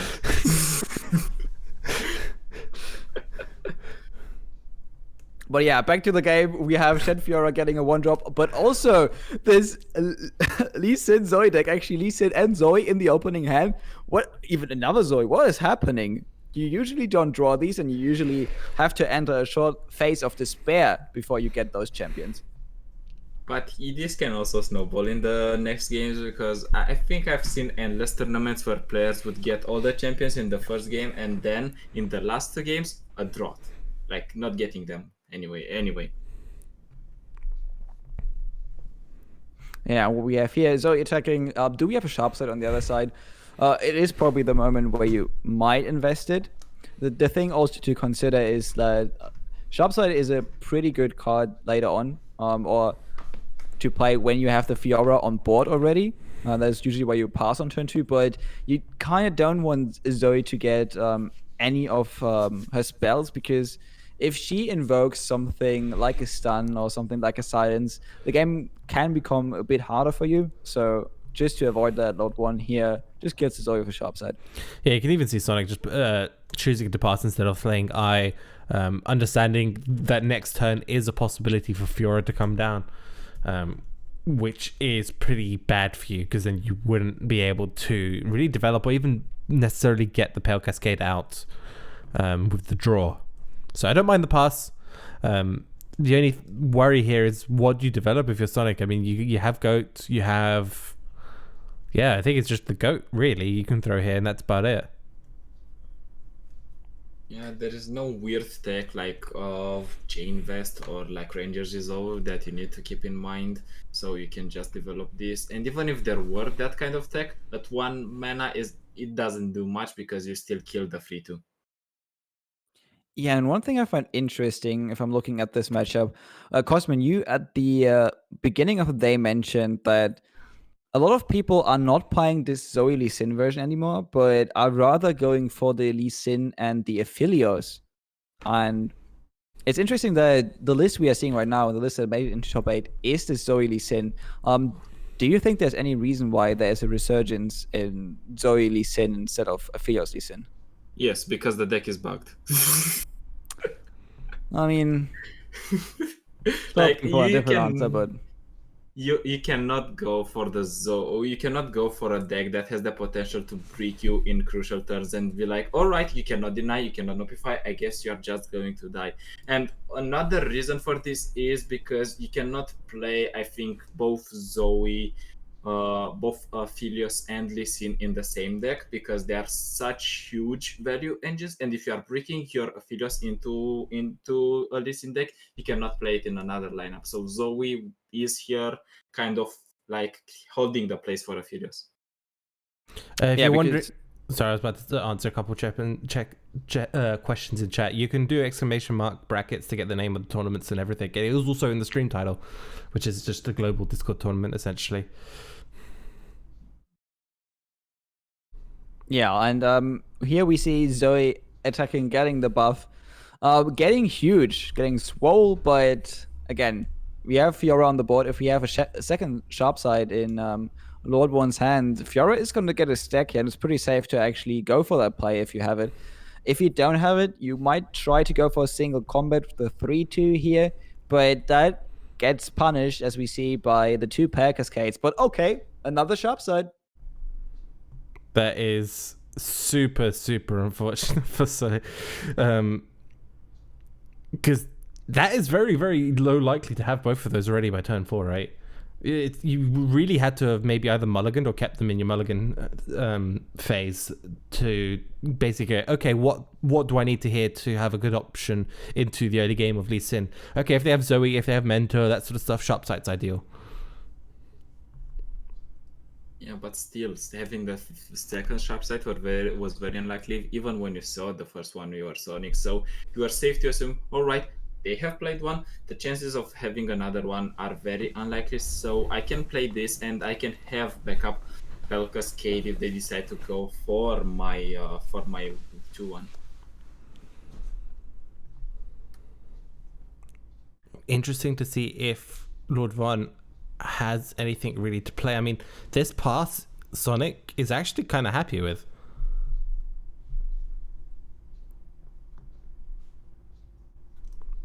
I don't think you have to worry about developing anything if you're Sonic. Yes, Not really. Develop. And the pass there was because you cannot really drag safely with Fiora. If you play another spell on her, you just fold to Hush because your opponent has 5 mana that they can play with, and they are not afraid to spend it. Yeah, I don't even think you really care about the Fiora win condition in this matchup. It's very, very unlikely to ever get pulled off anyway. What will be more interesting to see in Lord Von's hand is what did Lord Von have options for development unit-wise? Either a Screeching Dragon would have been fantastic, or a Shen as well. I think if you have them at that point, you can just develop them and pass because your opponent might just be able to pass back waiting for your attack. So you burn mana from your opponent, you develop your threats, either Shen or the Screeching Dragon, and you build up on your board. Because one of the issues that might be presented to the Lee Sin deck is it cannot go very wide unless there is an Eye of the Dragon on the board. Yeah, and here 6 mana plus spell mana available for both is perfect to play this Lee Sin and still threaten deny mana. But also for Lord 1, that means he can actually threaten a Concerted Strike and still have enough mana up for deny himself. We obviously see that Sonic does not have a deny, but he has a pretty cool answer to a Concerted Strike, and it's just double Pay Cascade, after which Lee Sin will have barrier and enough health that he will A, survive the Concerted Strike, and B, have Challenger to maybe remove one of these units. See if we're going to see that come out this turn. We do. However, Riposte would be... Is Riposte? Yeah, Riposte would be a blowout here. Oh yeah, most definitely. I think we do see the double Pay Cascade here, just to protect your Lee Sin.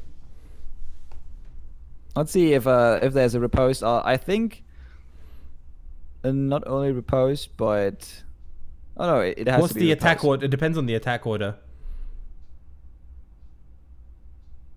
Ooh, okay. But still, with Thor mana available, you don't really want to pull any of these. You can try to, but one combat trick still is gonna kill this Lee Sin. Riposte for Fiora would do it.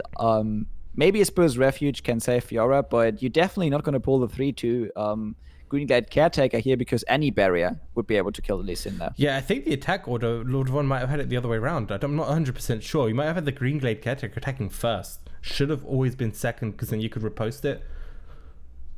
But there also is the possibility there's just no riposte. Also, one of the reasons that Sonic might have gotten is that Lord Von doesn't have riposte, because I think he would have gone for the riposte in order to kill the Lee Sin of the Concerted Strike. So that's a safe read, in my opinion.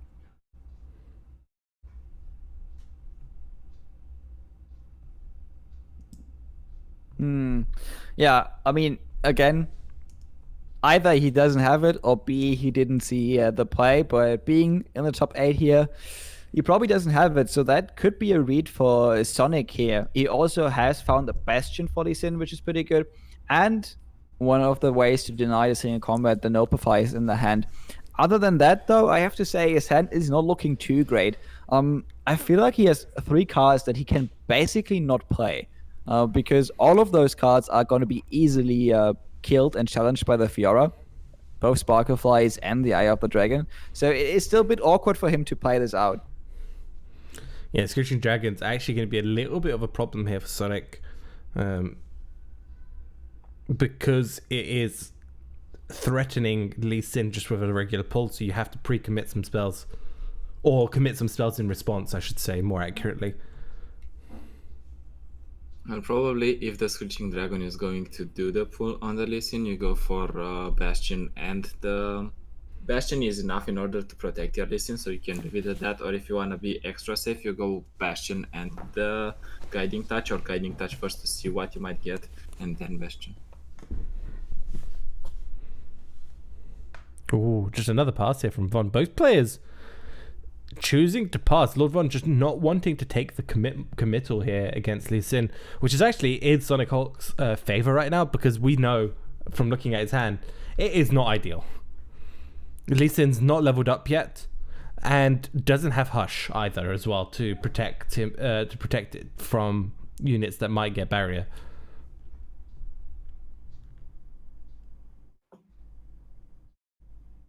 At this point, if you're Lord Von here, you might just put your opponent on a lot of spells. Same can be said for Sonic if he sees how Lord Von is playing, because we didn't see much development from both players, either because they are scared. Lord Von might be scared because once he develops units, that Lee Sin is just going to be able to swing freely, and he's going to give their opponent more mana. And on the other side, if Sonic develops a lot, he is tapping out of answers that can help him survive, and is giving free food to this Fiora and to this Screeching Dragon. Yeah, I have to look through this. There's also Bright Steel Formation is a card that might just come down on the next turn. And that's something that currently Sonic can't easily deal with. Yeah, he might need this Mentor to die, actually. That's why he gives it Challenger. Because once the Mentor dies, he gets 3 gems. He gets a way to finally level up Lee Sin pretty easily. which is huge in this matchup. So I really like him going for this. Also threatening, obviously, to kill the Fiora and the Green Guard Caretaker in one swing. Now it is on Lord 1 to actually have the correct combat tricks. And the correct combat tricks might mean 2 barriers because you cannot afford playing anything else. Even if you play Sharp Sight, you know that Sonic has one card that can respond into it, is the card that is being given by the Resonating Strike. So your 3-2 is going to always die, and you might want to prioritize Fiora to have it as a threat available at any point if you're Lord 1, so your opponent cannot develop safely. Yeah, just a quick heads up as well. I'm looking at the current brackets. Broken Ball did win against Sootflower, and Zizi has unfortunately been knocked out by Smanty. So we do need Broken Ball potentially to turn his stream on if he's watching, please. Or if Sonic wins this, we'll have someone to carry on watching.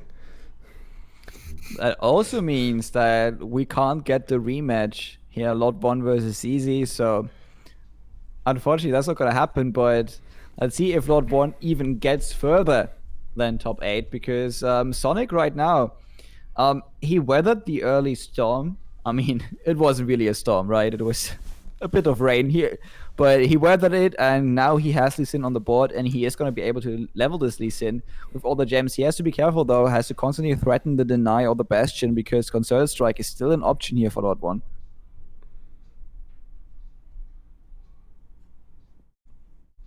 Yeah, the thing is, Lord 1 can't risk it, right?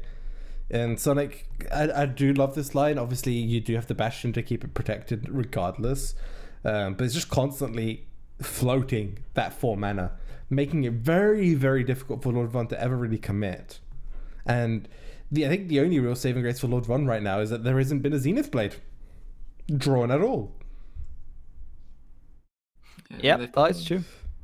In the tournament setting or on the ladder, you do know that your opponent might have options on the 4 mana slot if they are playing a Lee Sin Zoe deck or a Lee Sin Targon deck. So you do not want to fold into either a Deny or a Bastion, because your turn is just blown, the Lee Sin gets another stack, and it doesn't need to play additional spells in order to get a challenger next turns or get the kick next turns. Ooh, single combat though. I mean, you probably don't play Notify here because this is not threatening your Lee Sin. And you are also on 16 HP, so pretty safe the next couple of turns. Yeah, I'm thinking next turn is Brightsteel with this hand. The way Lord 1's been playing, it seems like the hand is filled with very large units or spells that we can't risk playing. It feels it's one of the two, right? So it's either Brightsteel, if we'll see the next turn if it is or not, or it's just denies and notifies. Yeah, double Zephyr could also be huge here. Yeah. But you're right, it is probably Brightsteel. And if that hits the board, it becomes a bit harder for Sonic because all of a sudden, that is the dragon can just pull Lee Sin, does not have to worry about Lee Sin getting a barrier because it's just going to trade barrier for barrier. And at the end of the day, as you mentioned, no Zenith Blade so far. So this Brightsteel formation definitely puts Sonic on a clock, and he has to finish the game. But without a single copy of Zenith Blade, it might be a bit harder. And we see from Sonic commitment on these double gems in order to proc to level up the Lee Sin and get, if the Lord 1 is going to drag the 6-5, another unit that can block a C3 or block a 9-9. I think you are going to block the 9-9 instead of the C3 if you are given the option, so you can go for double gems on the 1-2 if you want, or you're just hoping for a Zenith Blade and gemming the Lee Sin. Those are two options.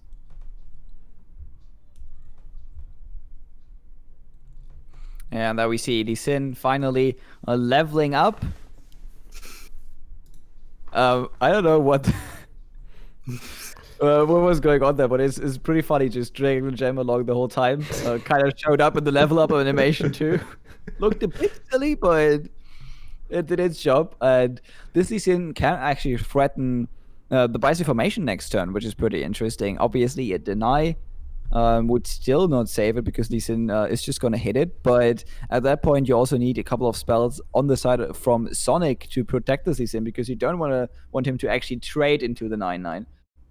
Also, now we can mention that Sonic has perfect blocks, even though he's losing some of the units, at least one for now. He might decide to block the Citria as well. He is still alive and kicking, and on free mana, there is no threat of the Golden Ages that can come in for another swing. Yeah, also, one thing to note here is Sonic doesn't have. If we see single combat from Lord One this turn, doesn't have any activators on the following turn unless he top decks it to give Lee Sin Challenger. Well, he can go if Lord One goes for the single combat. He can just go for the Nopify and then activate it with the Bastion. Yeah, we could do it that way. Yeah, that would work. See if that actually happens. Block is not committed so far. He's still thinking about whether he wants to block with the 1-2 or just take the 6 damage. I mean, you always have to be a bit afraid of rallies because you don't have a deny right now. So Golden Ages is super scary, but still takes the damage here. Also, it seems like the gem was another activator because Of the goat, yeah, I completely strike- forgot about yeah. the goat. How the strike mechanic is going to work for those of you that are new is even if there is a barrier in play, you still get the strike effect, so you still get a gem, or in case of River Shaper, you still get a spell being drawn, no matter what, if the unit is barriered or not. Yeah, but one thing you do have to be careful of, you do strike, but you strike for 0. Because I think if you go for 5 attack unit into a barrier, it doesn't count for reputation. Do we see a single now? And from no, Lord One probably just doesn't have one. Or doesn't want to risk it. There's Zenith Blade. Oh, okay. This needs to be denied, right? Not notified, denied, because otherwise Sonic might throw out his own notify in response. Yeah, but you can start a weird Nopify deny chain where you go for Zenith Blade, your opponent is going for Nopify, you go for Nopify, opponent goes for deny, you cry. I don't like the gem, right? I like getting another Zenith Blade out. Yeah, getting another Zenith Blade, But- streaming your deck and giving you more options. This means Lee Sin gets barrier, basically, by doing it this line. Yeah, I really like this because, as you mentioned, he gets barrier, and you can actually proc the barrier with the spell shield. That's pretty interesting. Before, if you would have just played this and then you would have played Bastion, it wouldn't have worked. But now you get the spell shield and the barrier, so like not even 2 single combats could get rid of this Lee Sin. You'd have to have double concerted at this point. Or single into concerted, right? That would also do it. Not quite. If you go single into concerted, the spell shield will deny the concerted strike. So you need to go concerted into single. Which again is awkward, but I think that's how it works.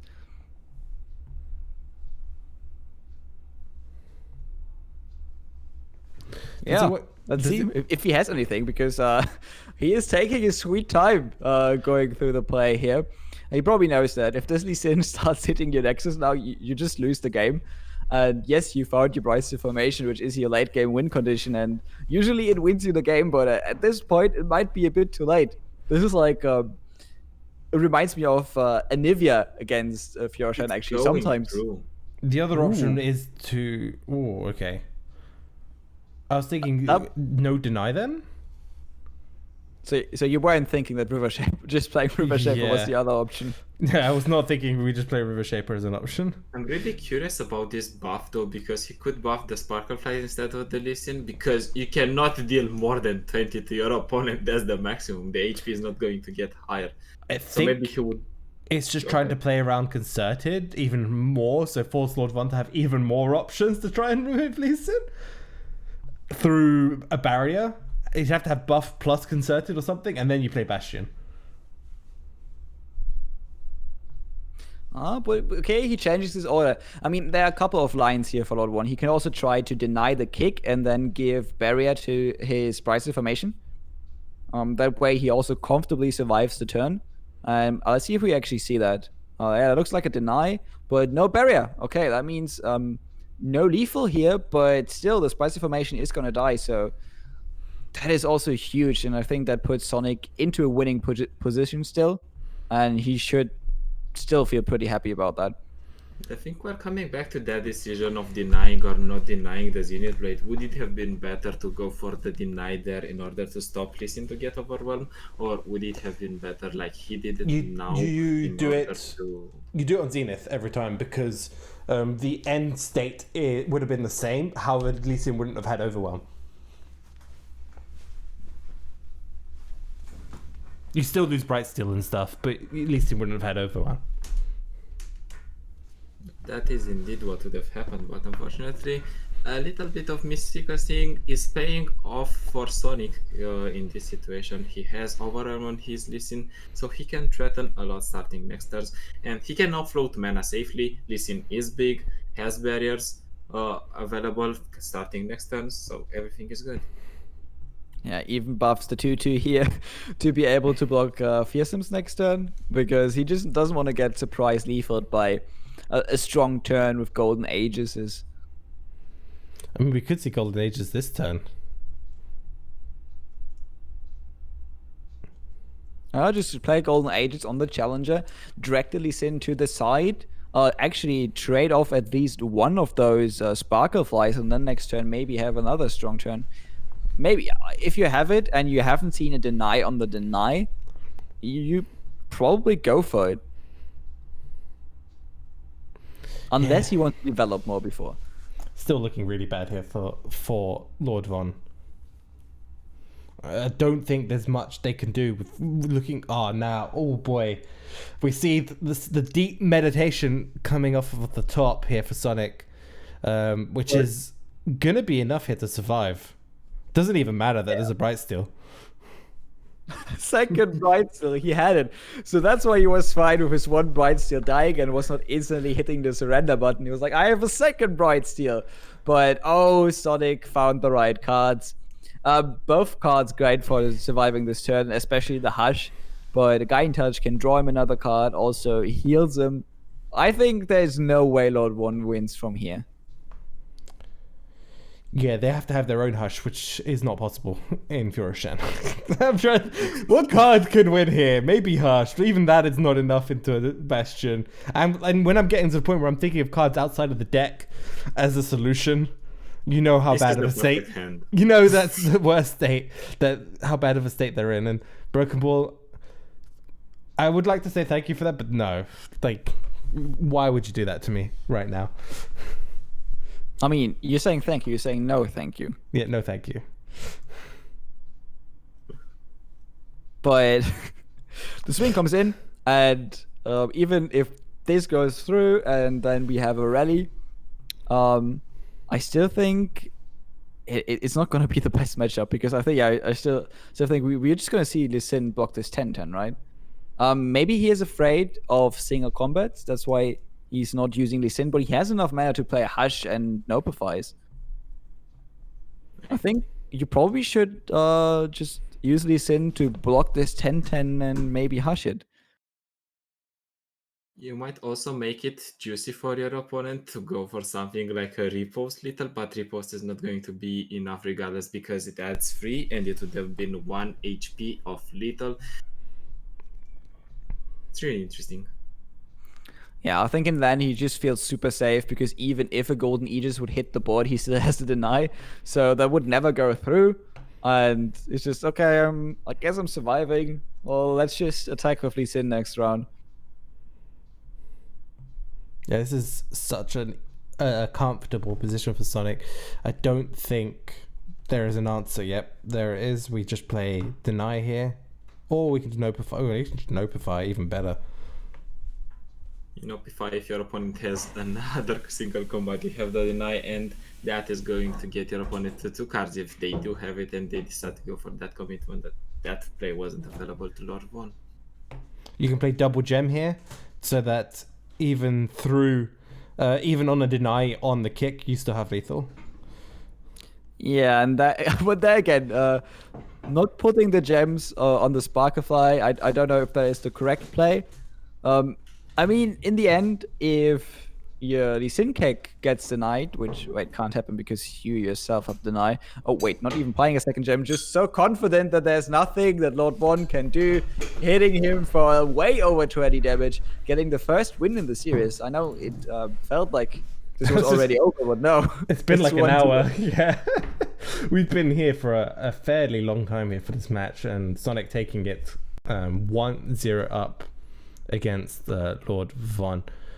I believe I need to do some exercises on stream at some point. I don't know when I'm going to do that. You don't look excited. No, I'm not particularly excited. I blame Broken Ball. I'll probably do it after this match, to be honest. Well, I mean, now that the Lee Sin deck went through, we have the second Another deck quick match. Another very, very quick match. Up ahead for you guys. Actually, that one might be a bit quicker. With denies and rallies, usually Shen Fiora does have the ways of ending this game. And although this is a control deck, I mean, because you have ramp, usually the matches don't take that long if you're not playing against other super control heavy decks. But you know what this means. At least one ban we got right, Cosmin. The gentleman's agreement was at least held up from Lord One. He did ban the FistTF. Let's see if we're going to find out if the other ban was right and we got it both right. Both FistTF being banned. But for that to happen, we need Lord Von to win here and tie it up to 1-1 to go to the final round. And Sonic, on the other hand, has the possibility to take this one home. True, but Lord Von, we obviously can't see his hand. But I was about to say, just as I was about to say, Bright Steel Protector onto 2, 1 into 2, a hit for 6 is such a good opening hand here for Lord Von. Yeah, the pressure is already building. There is no Avalanche. Oof, that hurts. Usually Avalanche is the answer to this play because on 3 mana they have no way of denying it. So the only thing that they could do would be playing the sharp side to save one of these units, probably the Green Glade Caretaker. Your only option here really is to ramp, I feel like, because Withering Wail ain't doing much. Yeah, the problem is also if you ramp, Lord Von could just freely throw down Fiora as well and not have to worry about an Avalanche. You could pass the bluff maybe, but then obviously Lord Von, again, quite happy to hit pass and hit for another 6. Yeah. Or even develop a Shen next turn. Yeah. Because then he knows, okay, he has to play Vengeance, has to use all of his mana. Ooh, but now he's also happy to play a Shen next turn because there's nothing he can do. Yeah, plays the Fiora here. If he has the Shen next turn, it's a perfect curve. Does he have it? Do you take the read that there is a no Avalanche though? I feel like you do because this would have been the perfect Avalanche, right? Yeah, you do not get generally many more chances because, as you mentioned, guys, Lord Von was on 3 mana, so no deny available onto the Avalanche, and you do not get much avalanches in this game. Could just be an Aegis. This could just be an Aegis into a win. Yeah, I was just about to say that. The open attack here, I like this. You can just Aegis Fiora or Aegis any other unit, and then your Green Glade Catter here gets buffed and you get the win, but doesn't have it. Ooh, one of the better cards in this matchup, Blighted Ravine, because it's super hard to deal with. You can't deny it. You can't play health buffs to play around it. It is always going to kill those 2 health units.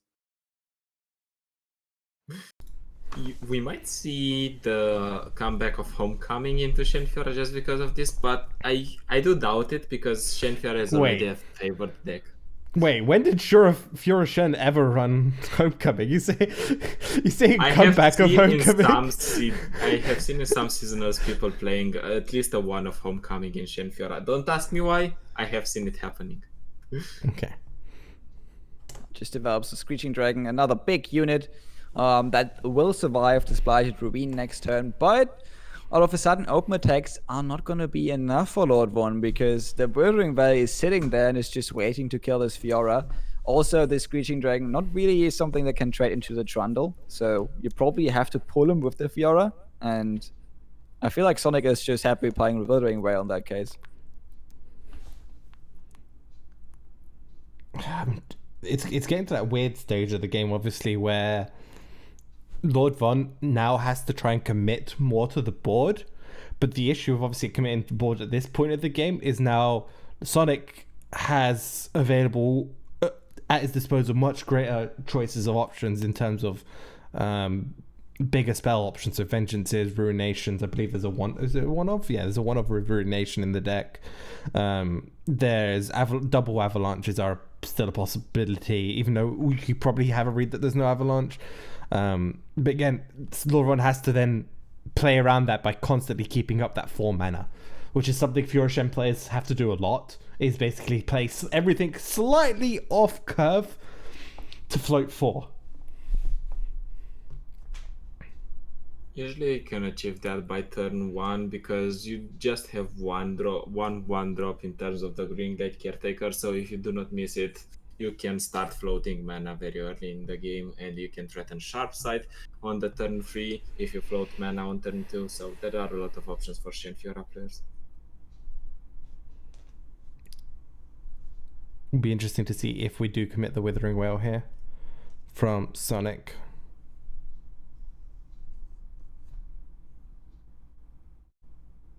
But he doesn't need to do that, because if he gets it Stranded killed, he's happy. He can get to play another one. If there's going to be something like a single combat after the attack resolves, there's going to be another Stranded coming down. That means another pillar. That means if we ever draw a Lissandra, and we do have the mechanism to draw it within 3, we're going to have a level Lissandra. Yeah, but you can play both this turn anyway. You have 10 mana, so you can just play Withering Wail, remove Fiora, or force more mana out of Lord Von, so no more development. Anyway, and then be completely okay, right?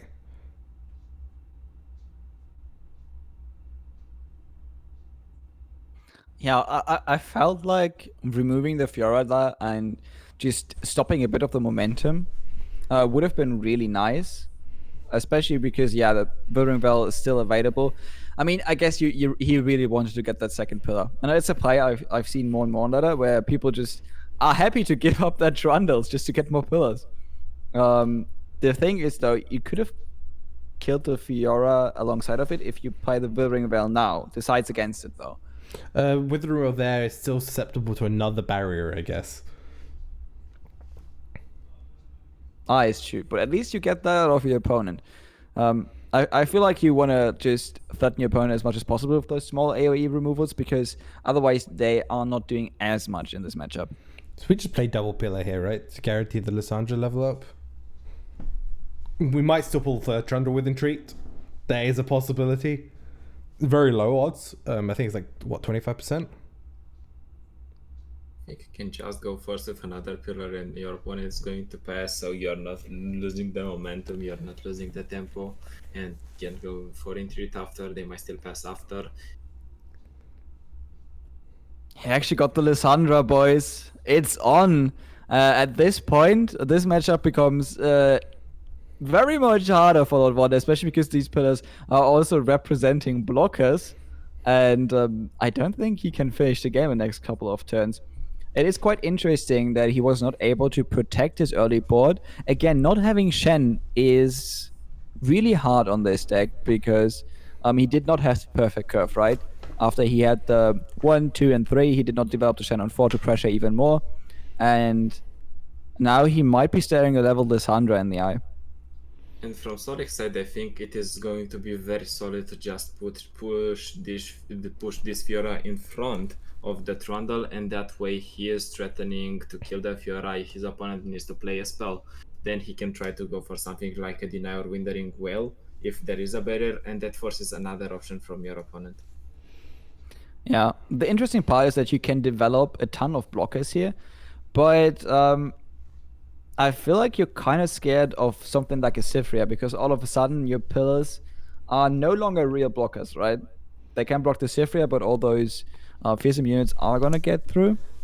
It's interesting that he decided against playing the Lissandra and against playing something like the Babbling Björk. So I don't mind that, because he can play Lissandra this turn, but what that pass does from Sonic is pretty much shut Lord Von from being able to do anything for another turn. no more development of units or anything, which right now increases Sonic's survivability on this current turn. Yeah, and that means that Lord Von now is in a position where he finally gets a top deck Chen, but it might be too late, you know, at this point. You'd rather have Cyphrias or Bricey formations, or if you have them, you might need Tianas to finish the game, and just the No Shen Tianas. at this point is not going to win you anything.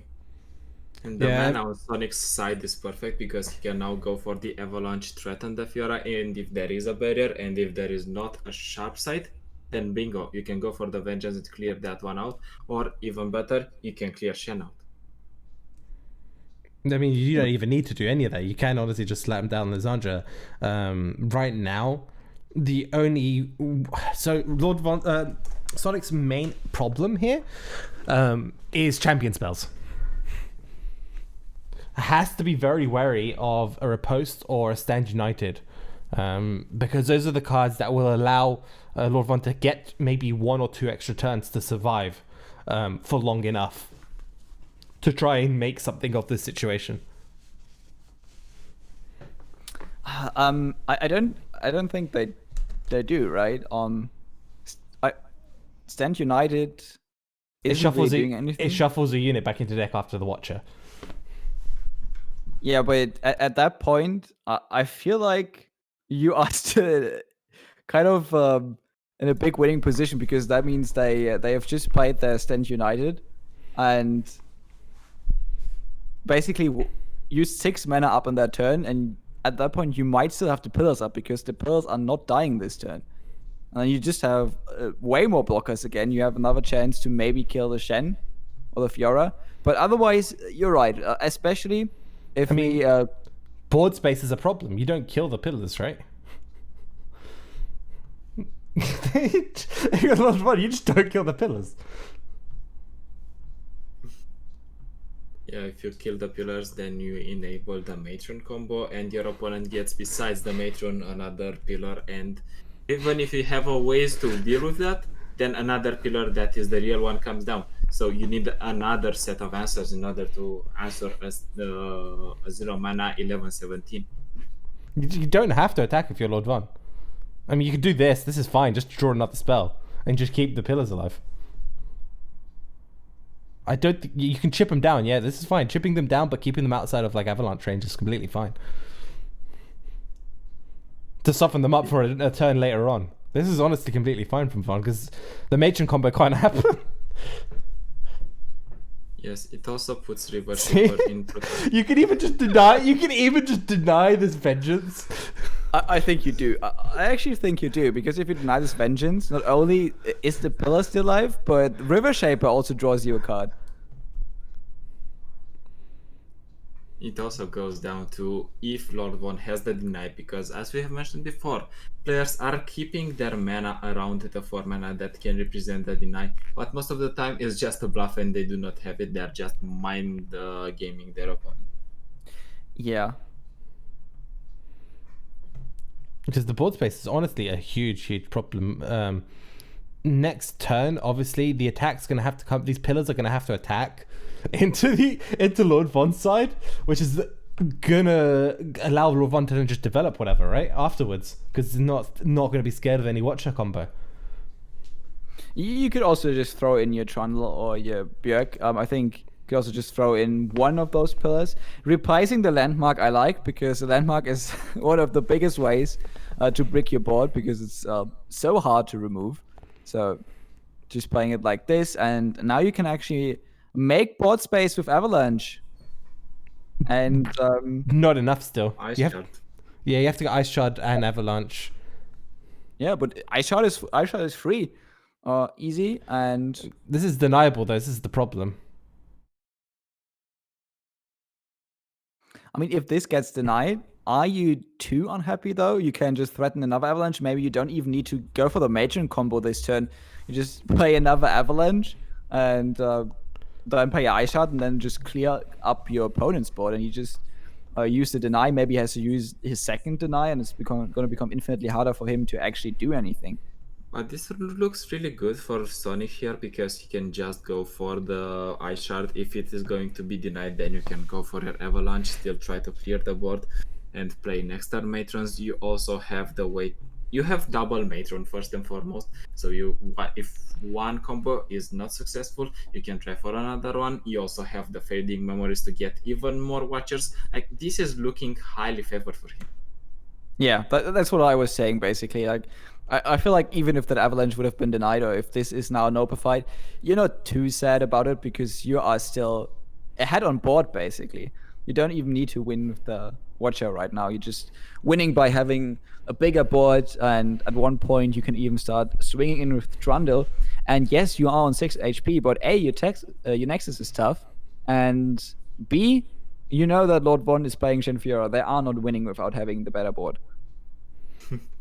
Yeah, and this is the turn they have to develop as well for that. They have to develop now. And if you're Sonic, honestly, you're kind of okay hitting past here, right? It stops their development, which is what you care about, right? Yeah, but what you could also do is you could start preparing just a free Watcher Auto Matron combo. Or what you could also do is you could just use a 3-1 to threaten the Shen. Because why not? They have to invest a spell and they have to kill your 3-1.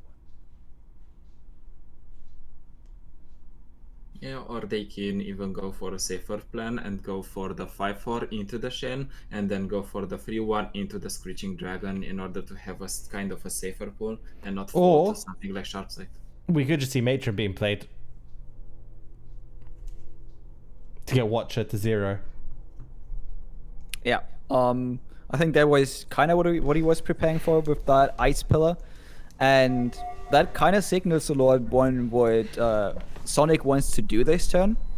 And that means that if he has a Shen in hand, he can't drop below 6 mana at this point. Because then again, you have to play the Shen to be able to survive, so you have a card in your deck. You're still going to lose the game though, because you are working with 6 cards at that point, and one of them is a Shen, and your board is still going to get wiped from just being pulled away from Trundle and this 3-1. So yeah, it's it's looking more than grim. Okay, and that leaves out any possibility of surviving this. So as soon as the Watcher hits the board, you can't really remove him.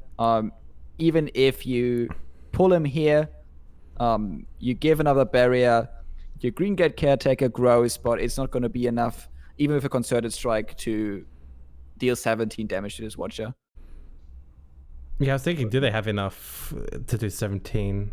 They can do 3 at most now.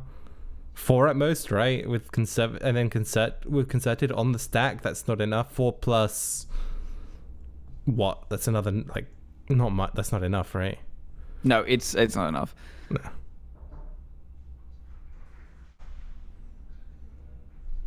It's only 13. They could only done 13. Yeah. Unless they have another Aegis. They could have double Aegis. But, double Aegis just does nothing to the Watcher, right? Yeah, if they play double Aegis, they just lose because they don't have any combat tricks and the Watcher is free to hit. Yeah, I think this game is more than over. It's nice that we tried to find lines, but it felt like this game was over for quite a couple of turns. As soon as the Trundle and the Sunder deck actually got the control of the board, it was kind of like, well, now we actually have to find some like weird combination of plays where the Shenfiora can actually get a win. Because usually, once they lose control of the board, they kind of lose the game. And this game was like a weird dance in which Fiora Shen should be ahead in the early game because they can play units and threaten a lot of damage, which happened. But starting mid game to late game, the one that is dictating the tempo and then shifted, and the Trundle Lissandra deck simply dictated the tempo, as we said, and they put the threats on the board. The Fiora Shen deck had to answer. No more dictating for the Fiora Shen. Yeah, I feel like the crucial turn was actually the turn with the Blighted Ruin, right? The Blighted Ruin just flipped the whole matchup because all of a sudden, the early board that was developed and that was tried to use as a pressure point here was just immediately gone, and you couldn't do anything about it. It was just gone, and then he didn't have the right tools to redevelop threatening boards, right? We saw him redevelop a Screeching Dragon on turn 5, but then we didn't see something like a Sifria on 6 or Sifria on 7 in combination with a Deny. And if you don't have that, and if you can't kill the opponent's Trundle, unfortunately, it's just going to turn out like this. And maybe if on turn 4 he had the Shen, this might have looked different because Shen could have also survived the Blighted Ravine. But in the end, yeah, just not quite aggressive enough, which is scary because usually you say, hey, this deck has Deny and everything, it should be super favored in this matchup, but it feels like this mage and combo deck is so strong that even if it goes up against a slightly unfavored matchup, if they don't hit the perfect curve, it can get the wins. And I feel like Gems is preparing to do the reps that he is owed. I don't know what to do though, but so I'm going to do some shoulder, I guess. I can do one arm, shoulder. But my shoulder's kind of dead. You dead. are searching for ways in which the Shen Fiora deck could still win. It must be somewhere. The problem is I haven't done this in a while, so I'm a bit out of shape. Can we change the category to something else like sports now, just for the sake of the refs? Fitness. Wait, is it just chatting or is it fitness? It's fitness. I need to do the other arm as well, obviously, because otherwise. Okay, Cosmin, play-by-play, go. What? Okay, I'm gonna do the play-by-play, and you're gonna do the color commentary. Okay, Gems, just good form, slowly raising, yes. Going down, taking the momentum, not lazy. Okay, so guys, it's hard to get the weight up, but it's hard to get it down controlled. Yeah, and we have seen Gems putting their hand on the chest, and that is very important because you do not want to extend your muscles. It is very important to keep yourself into shape. Oh, he's done. Yeah, I'm done. Yeah. And I did the slow way. Yeah, Broken Ball's going to stream as well for us perfectly. So we're going to have Broken Ball versus Sonic again for the semi-finals here. Can we ask Broken Ball to have 5 minutes delay so we can get both hands? Yes, I have. I have asked him to do that. So we should hopefully have both hands. I need a drink now. I haven't done any. Is Lord One in the chat right now? Because I want to ask him what was banned from his lineup. I have to know if it was FizzTF. Because we've seen Shen Fiora twice in a row, so we know that FizzTF was banned away or on the side here for Sonic, but what was banned for Lord One? That is the question. No clue. Hopefully we find out at some point. I'm going to look at the list though from Broken Ball here, and this is an interesting lineup, by the way, from Broken Ball. Very different to what we've seen all day. He's got LeBlanc Ashe, FizzTF, and Draven Ez as his third deck. Draven Ez, that is something we haven't seen in ages. Is it Draven Ez or some weird list that is running LeBlanc? No, it's literally just Draven Ez. With a one-off tech of Chempunk Pickpocket. Ooh, I like this. I mean, Draven Ezreal has made a comeback, right?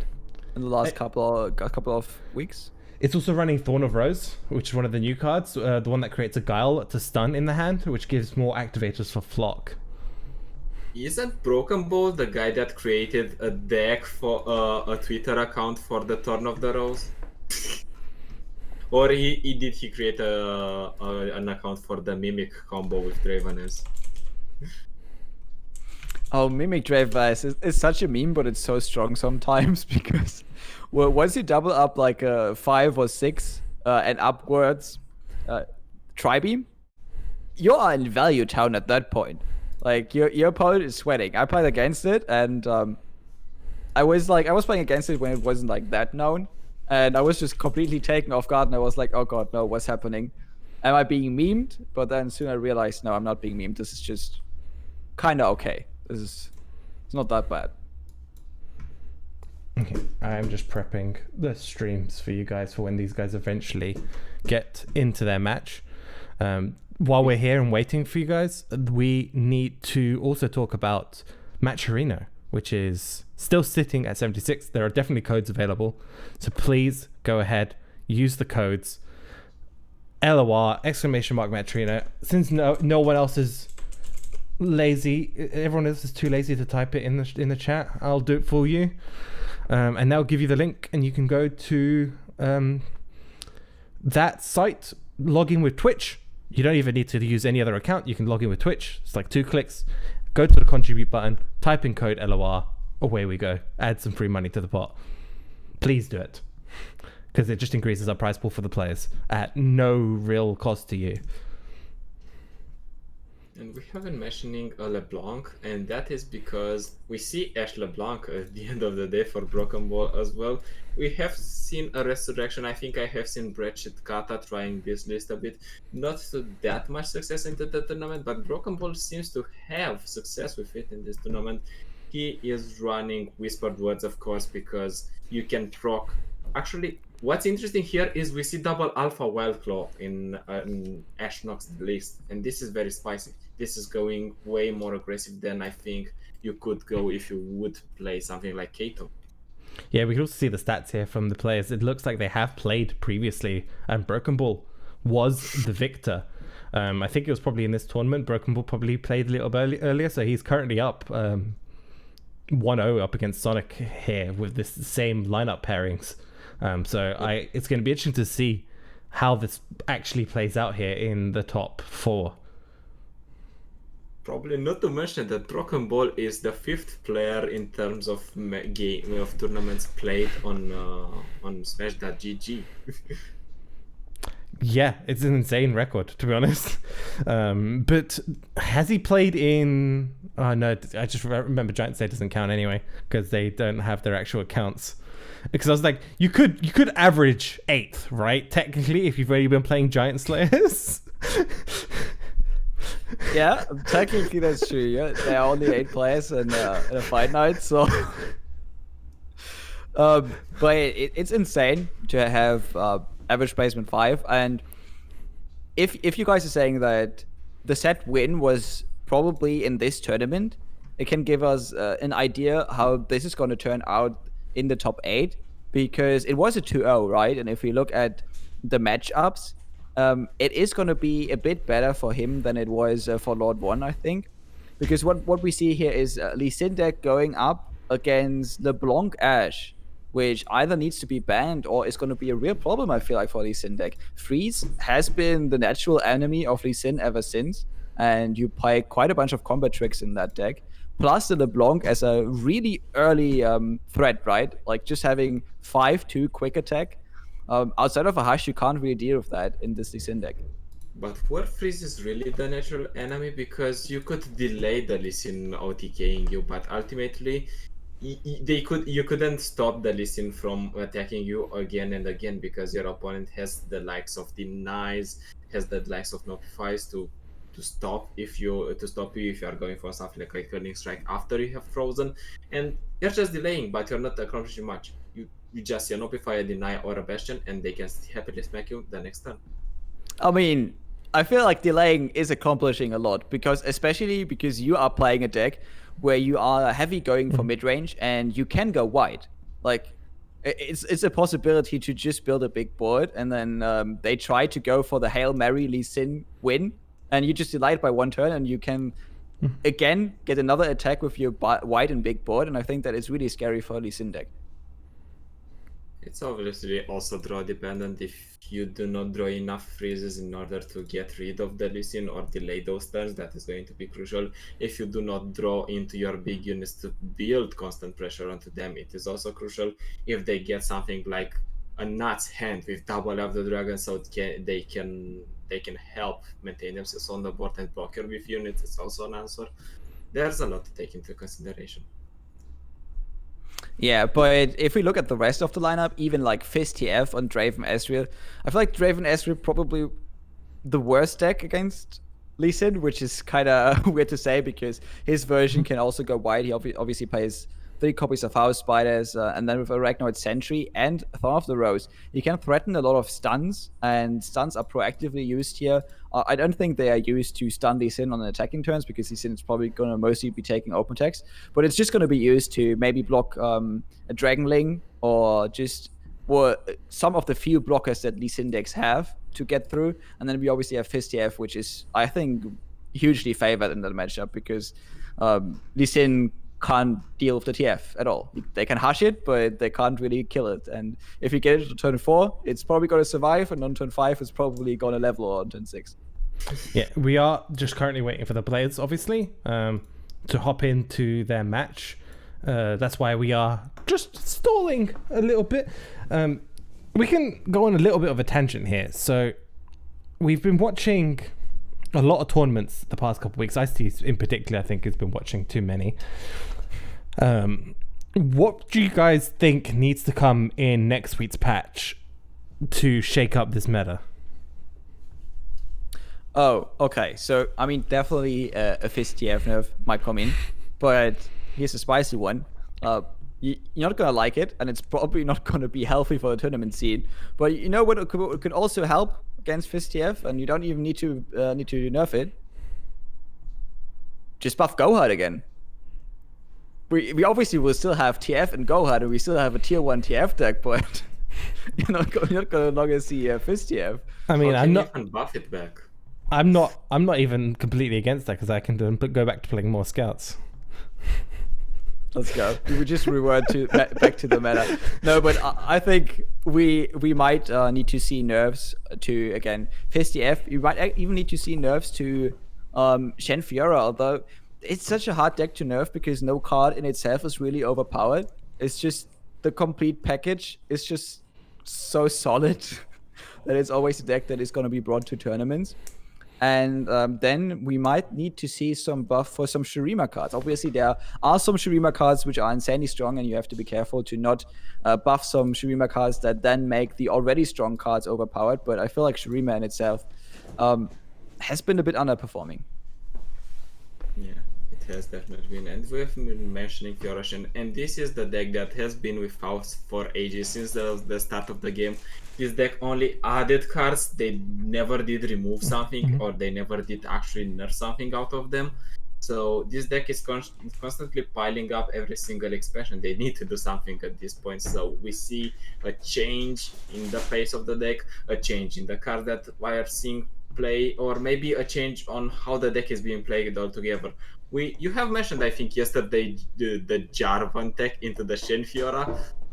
Maybe if we give Jarvan a more central role, maybe we are going to see a different playstyle for a Shen deck with the Demacia combo. Yeah, Jarvan can need a buff. I mean, I played Jarvan on day 1, like a lot of Jarvan, and I was playing a Elite deck with Jarvan, and it did okay for me on day 1 of patch. But that's because I think everyone was trying to figure out stuff, and then I very quickly realized if you don't have the attack token with Jarvan, he's kind of rubbish. So like half the time he's rubbish. It's just how it feels. It's really weird. I've also been playing like a Jarvan Elite deck, but you know what? I've been playing a one-off Jarvan Fiora Shen, and it is the only deck where I have ever seen Jarvan level. Outside of that deck, I haven't seen Jarvan level, and sometimes it feels like, okay, I'm getting basically a burst attacker that is a challenger. That's awesome. But then you come to the realization that you also paid 6 mana for what is 3 health on a champion. And you're like, wait, that gets removed so easily.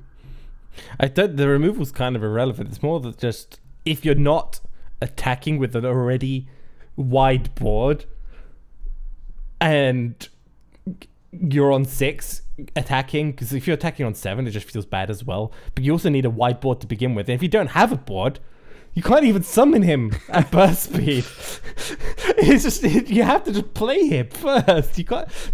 There's so many things that go wrong with him. That is, I think, one of the more key ones. Is if you just don't have a board, you can't burst summon him. And if you're not attacking on 6 as well, it also feels horrible. Oh yeah, there were quite a few times where I actually had to play Jarvan. I'm like, oh my god, this feels awful. I mean, yes, okay, I played a 5 attack unit with barrier, but man, I could have also played Lux. I think there is a deck currently running in the meta that is splashing Noxus and maybe Jarvan. I think it is a battering ram deck with Cataclysm. So what that does is basically every time you do get the attack token on the battering ram, I think it's growing +3 attack. So Cataclysm is going to grow them additionally. So you get a bunch of battering rams that are going to smash for a lot of overall. Maybe Jarvan has a home there. Let's go, Jarvan battering ram, aiding his enemies though. Okay, it should be a crime that you can see Jarvan in a Noxus deck.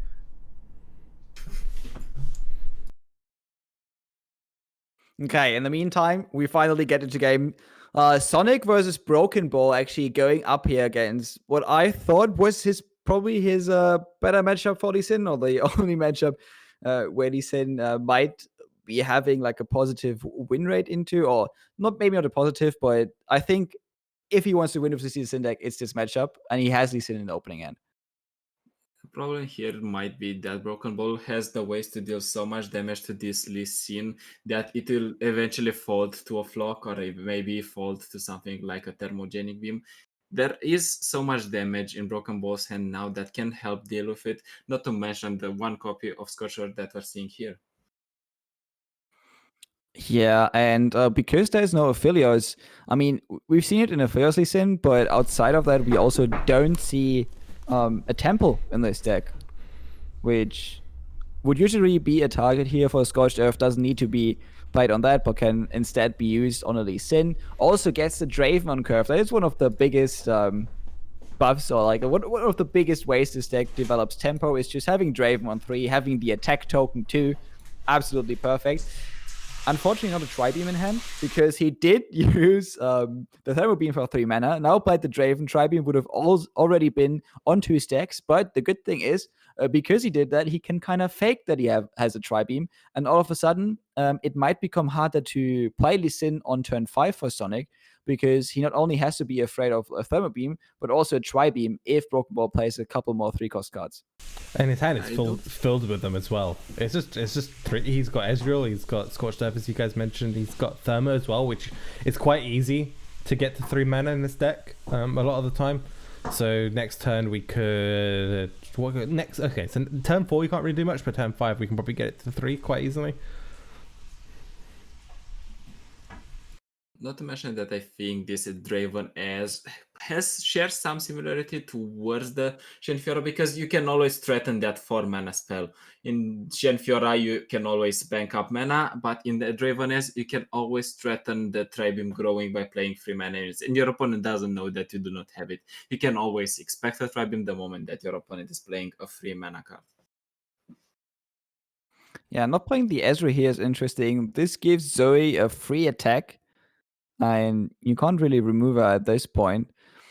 That also means that we might be able to invoke some useful cards here. Silence can be good against the Farron, but you also have spell shields that you can invoke, which are really good against this deck.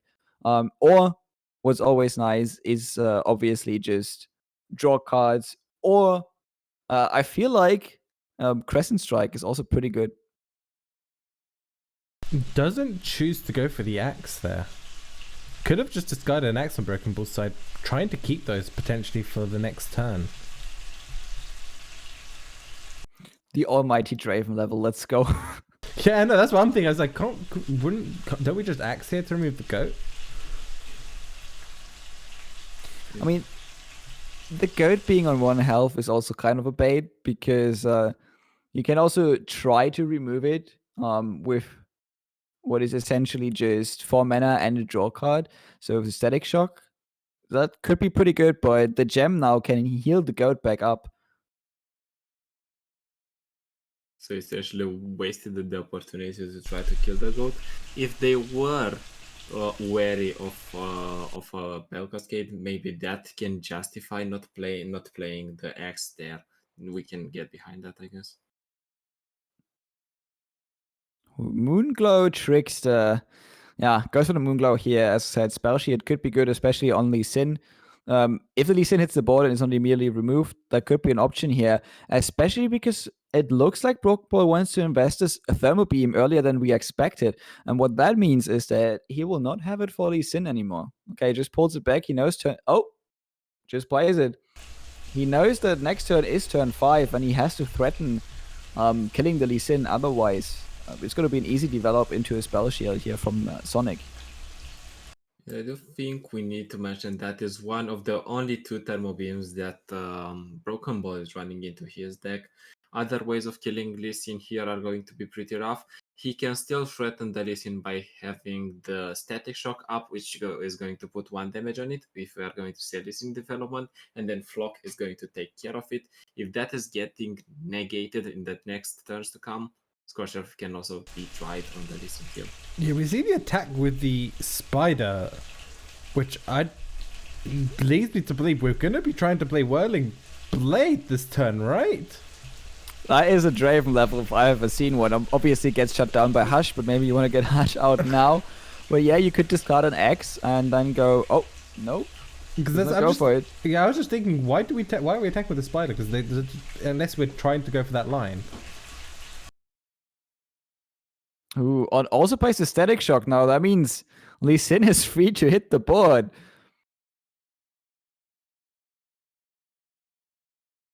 And if one of the Lee Sins gets removed, there's going to be another one that can hit the board in its place. And we might see here a Knife the Dragon being removed with the Ravenous Flock. But wouldn't that Ravenous Flock be rather be kept for the Lee Sin? That is a consideration. And now Sonic has both Deny and Bastion that can protect this Lee Sin. I think there's only an Opify that you need here to have the complete suit. Yeah, we see the Moonglow coming down here at the beginning of the turn. This will mean Broken Ball has to try and do something here in response. If not, we get the Spell Shield and Bastion gets to be saved for a later turn, which is fantastic. Yeah, this might be looking pretty rough here for Broken Ball, to be honest. Lee Sin getting Spell Shield here for 2 mana. There is no easy way to remove the Lee Sin now. We might have to Whirling Blade it just for the sake of it. Just to start removing these spell shields. Because you want to save the Flocks and the Mystics as well to pop the barriers later on if you need to. But if you do that, the next turn you're going to be welcomed by another Deny, by another Bastion. So Spell Shield is going to still be up, or at least there's going to be ways to protect this Lee Sin. Yep, I know. But looking at Broken Ball's hand, it is very unlikely he's going to be able to do much else other than take those risks and just go for it. The other option is to basically try and get this Ezreal level up going before Lee Sin can inevitably kill you. Obviously, right now, Lee Sin's not leveled up, so it's not the biggest threat in the world. But all we need is one more turn here. We've got Deep Meditation in hand, which can pull things like Zenith Blade, can pull key cards to speed up the leveling of Lee Sin and set up for a potential lethal on even just one more turn, if we're lucky. Yeah, that is definitely an option. We are seeing this Whirling Death being considered here. As you mentioned, we do need to pop the special for Broken Ball in this situation in order to have a way at least to damage the Lee Sin. Yeah, but what he doesn't know is that there's another Spell Shield and a Deny waiting in the hand for Sonic, which means this Lee Sin is still pretty safe, okay? Also, that means, you just have to Mystic Shot it. If that gets denied or if that gets Bastioned, all those Ravenous Flocks and Scorched Earths are not going to be able to even hit the Lee Sin. I do like the Ezreal line here because you just want to generate those Mystics to keep putting damage onto Lee Sin. Yes, we've got a Guiding Touch to deal with Flock, but we do need to start chipping down this Lee Sin because your other win cons are not active right now in the Ezreal Draven list. Yeah, and with the nerf on the Captain Ferran, I think you cannot even drop your opponent down, or at least be fine with one of your decimates getting denied and still having 2. You're just going to have only 2 and deal with those.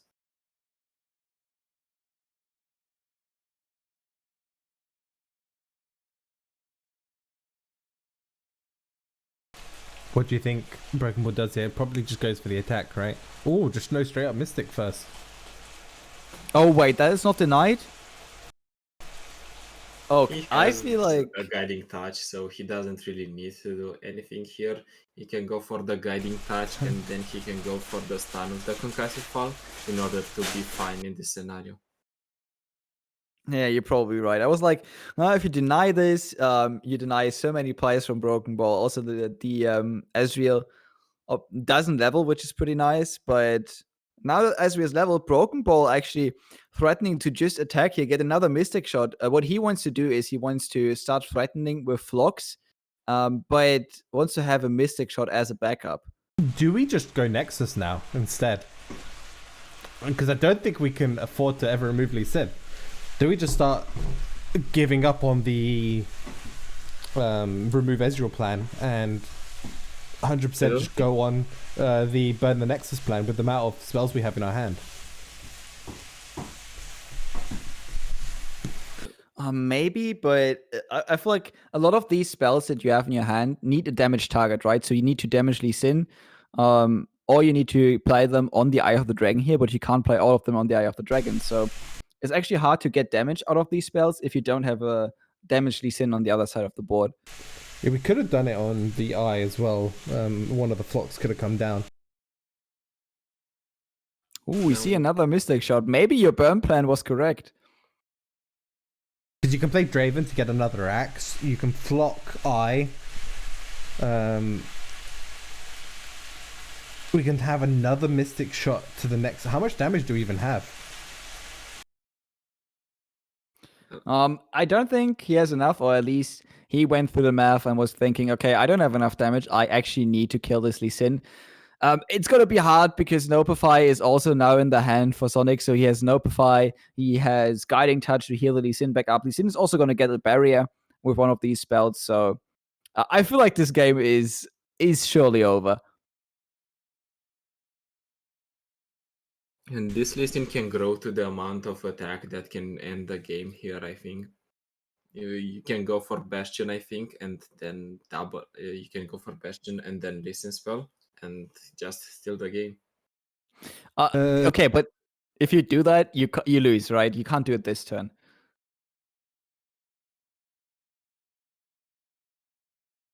Yeah. Scorched Earth is where you lose to. But you're not really on a clock here if you're Sonic Holic, though. You just take this attack next turn. You can even remove the Ezreal. You do know that your opponent has generally just 4 cards. The other are virtual cards like the Axis, so nothing much that can be done of those. Yeah, you don't have to be hasty here. I feel like overcommitment is the way you would lose this, and he plays it correctly. We see the Scorched Earth, and we probably see the Guiding Touch now. And I feel like if we see the Guiding Touch, it's sad that we don't have a face cam for Broken Ball, but I would like to see his face. Maybe we go for an instant concede at that point, because if your opponent's head is that full, oh wait, no, goes for the Nopify actually. Yeah, you can get another Flock out this way, and then play Guiding Touch. Or the double Flock out, potentially. If you're seeing double Flock here and then you see Sonic just going for the Guiding Touch, I think your heart is breaking. Your heart is a broken ball at that point. Yeah, the problem with Flock is that actually any spell is gonna prevent the double Flock, because as soon as Lee Sin gets barrier, Flock doesn't go through barrier. One of those Flocks is dealing 0 damage to him. Yeah, Broken Ball recognizes this. Instead, just tries to get a little bit more damage in with Ezreal. Does look like now we might be on the burn plan, which is a bit unfortunate because I believe if we use those Mystic Shots a little bit earlier, could have done an extra 2 damage. But then again, the Guiding Touch might have just been used on the Nexus, which kind of negates that anyway. Yeah, there were 2 Guiding Touches, and yeah, one of them had to be invested to save this Lee Sin after he got Mystic Shotted. So I feel like Broken Ball probably went for the correct play, probably did the math that he just couldn't win at that point. Maybe if he finds another Ezreal now, is there any other win condition? The Pharyn right now is simply not enough. No, it's not, and we can already see Sonic's just going to heal up the Nexus. Doesn't even need to care about the Lee Sin anymore. It's like, yeah, it's fine. They can have another Scorched Earth. I can handle this. And obviously, because you know what the hand of Sonic of Broken Ball was primarily just axes. You know they've only got one card effectively in their hand, so you're not too worried here. Even uses the Lee Sin to block here. Like, Sonic is so carefree here because even if this Lee Sin dies, he has another Lee Sin and he has another Zenith Blade that he can use on the Lee Sin and still threaten damage. Not to mention that Lee Sin already comes down on 4 attack. You just push it with any single spell in your hand. You can play Lee Sin spell, the Sonic Wave, of course. You can play Bastion in order to get the Lee Sin to 5 attack, and then it's game over. Yeah, and what we see here is Broken Ball just going in for the last big attack that he has in him. Just maybe trying to remove this Lee Sin if he plays an Axe on the Draven, then plays the Ravenous Flock. But we know it's not going to be enough. And it is really the matchup where I was saying, if you want to get a win with Lee Sin against Broken Ball's lineup, it probably has to be this matchup. And so far, it has been played cleanly here by Sonic. Maybe even not so clean by Broken Ball. I mean, I'm trying to look back on what Broken Ball could have realistically done outside of maybe going more for the Nexus a little bit earlier, but that wouldn't have even made too much of a difference considering his hand. The second this Lee Sin came down, it was pretty tough all around for Broken Ball to even remove it. Yeah, but if we remember, Lee Sin was able to come down on turn 5 even. Because Broken Ball just spent all his mana on turn 5, which basically gave Sonic a free Lee Sin plus a way to give him spell shield the next turn for 2 mana. Maybe if you had held up the mana there and you were able to remove the Lee Sin on turn 5, or you were able to threaten in a way where Sonic was not able to play the Lee Sin on turn 5, the game would have turned out differently. Although at that point we have to say he probably would have played the Lee Sin at one point anyways with enough mana to keep him safe.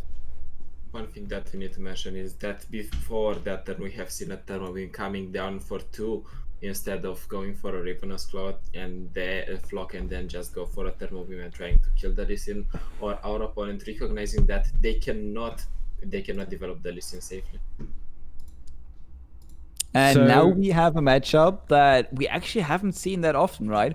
Because with the advent of Fizz TF entering the meta, it was also kind of the time where SV Draven went out of the meta. So it's going to be interesting to see these two decks match up. I mean, you have a lot of removal in Broken Ball's deck, right? And you also have a elusive blocker in the Ezreal, and you can go aggressive. So this might be a good matchup for him, especially because this TF is definitely not going to stick.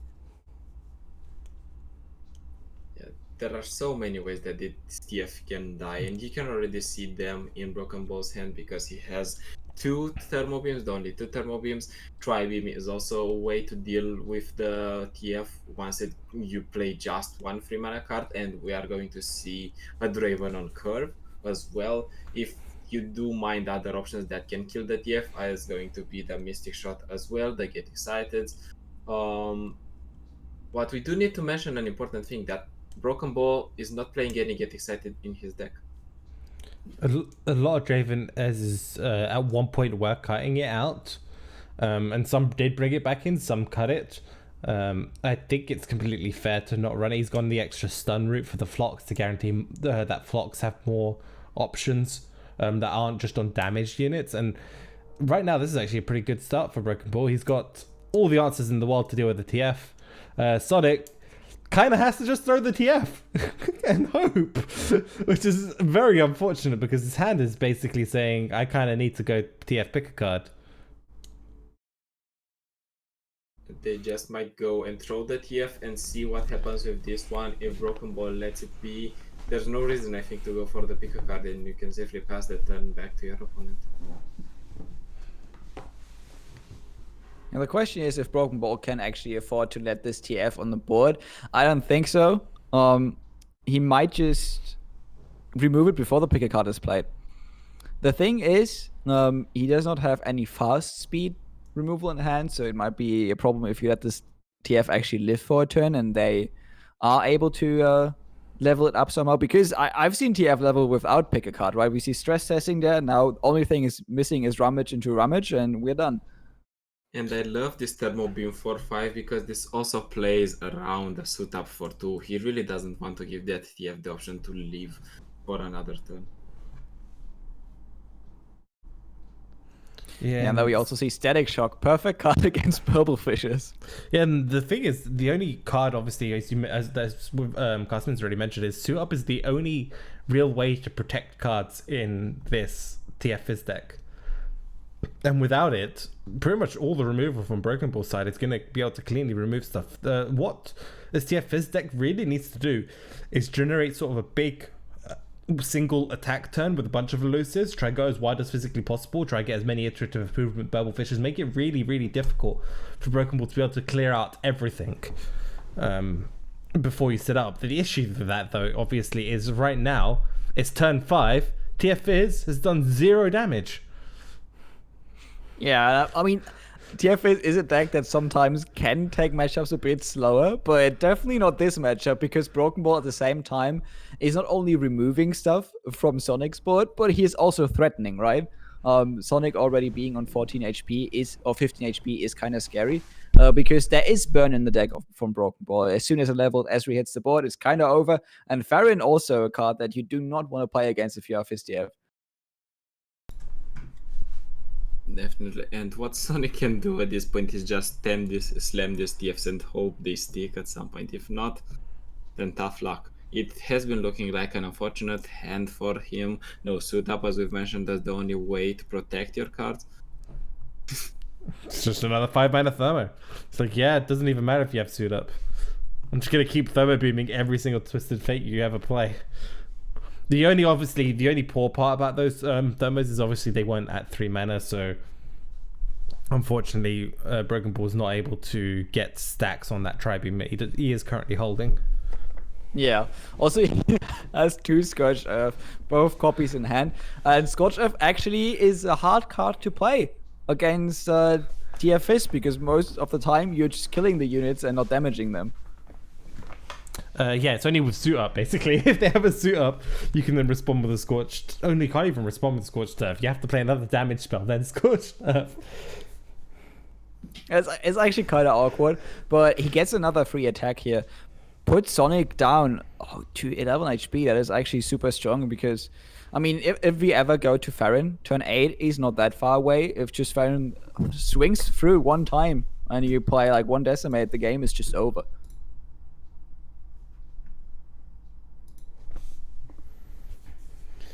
Yeah, this chip damage will add up as well. So Sonic does need to worry about this. And crucially, is not investing his burn cards like the Get Excited to get rid of the Draven, for example. He is fine going to 11 HP, which I find scary, but maybe he's saying, hey, I'm not winning this game in the long run anyways.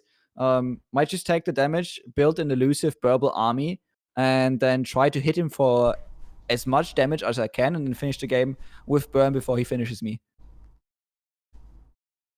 Yeah, we Sonic do. can try here is cycle, at least try to get the Purple Fishes as lower as possible in order to be able to play them.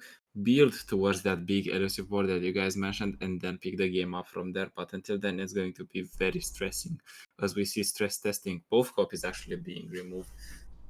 Oh yeah, I'm glad he didn't do that, because I think he would have overdrawn. Yeah, I think he was overdrawing one as well. I mean, Broken Ball's just gonna keep passing. He's like, it was like, I know you have stuff to play in your hand. I have no reason to. You have to play stuff. And Sonic's just like, I'm gonna burst past him every single action. And Broken Ball just knows. He's like, nah, I'm not dealing with this. Just instant pass back. It's like, nah, back to you. Come on, play what you want to play. Stop burst passing me. Yeah, that must be frustrating, because you are so pressured if you're Sonic right now, and Broken Ball is just straight up chilling, and he can, because still he has 2 Static Shocks in hand, which not only can remove the Purple Fishes, but also can put damage on the 4/4, and we've seen a proactive suit up now, which means Scorched Earth finally has a job to do. But we can also see these counterfeit copies being played on the Purple Fishes, and with the amount of draw that you currently have in hand, you might just try to draw towards a lot of Purple Fishes, and no matter what, how much damage they do have with those static shots, it's not going to be enough. Well, have you seen Broken Ball's hand? It's Dravens. Again, it's like last time. It's just Dravens. Which is actually a little bit of a problem because Sonic is just attacking with only elusives. Ooh, got the Mind Meld too. That's hard to play in this matchup, to be honest. I mean, as soon as you commit 7 mana, all of your stuff is probably gonna get removed. Static Shock and numero uno, and we have a Gem Punk. Probably not the card you want in this matchup. Nope. Although it will force a block on the next attack unless Sonic wants to give Kempunk another potential Mystic Shot or something. Oh, even a Rummage would be amazing, right? Oh god, yeah, Rummage would be insane right now. just pass it back the whole time. I love it. I mean, doesn't have any reason to commit yet. Wait, he has 10 cards in hand though. It probably could just be like, fine, you can have it. The one burn. I mean, he's playing a bit with the mind of his opponent because while he is overdrawing, he's signaling that he might have all the cards that he needs already in his hand, so he's safe to pass like a lot of removal, which he fortunately has. But the double cursor not going to do much here, just going to remove a for free. Yeah, but this is looking like a scary elusive board because at this point Broken Ball can't play a Scorched Earth and another Static Shock at the same time. So no matter what he does, he is going to eat a lot of damage, and we might be seeing Fizz TF run away with a game again. Do we just play Pyro Cannon as well? I think so. You can build a huge elusive board, and then as we mentioned, he kept all the burn in his hand because this deck, Draven Esri doesn't have heal, and if he gets him down to a range where he can kill him with 7 damage of burn, he is going to be fine. So I think you just want to deal as much damage as possible. It all of a sudden became really awkward for Broken Ball, just not drawing what he needs. And Ezreal, for example, would have been amazing here to be another blocker or Mystic Shots or stuns.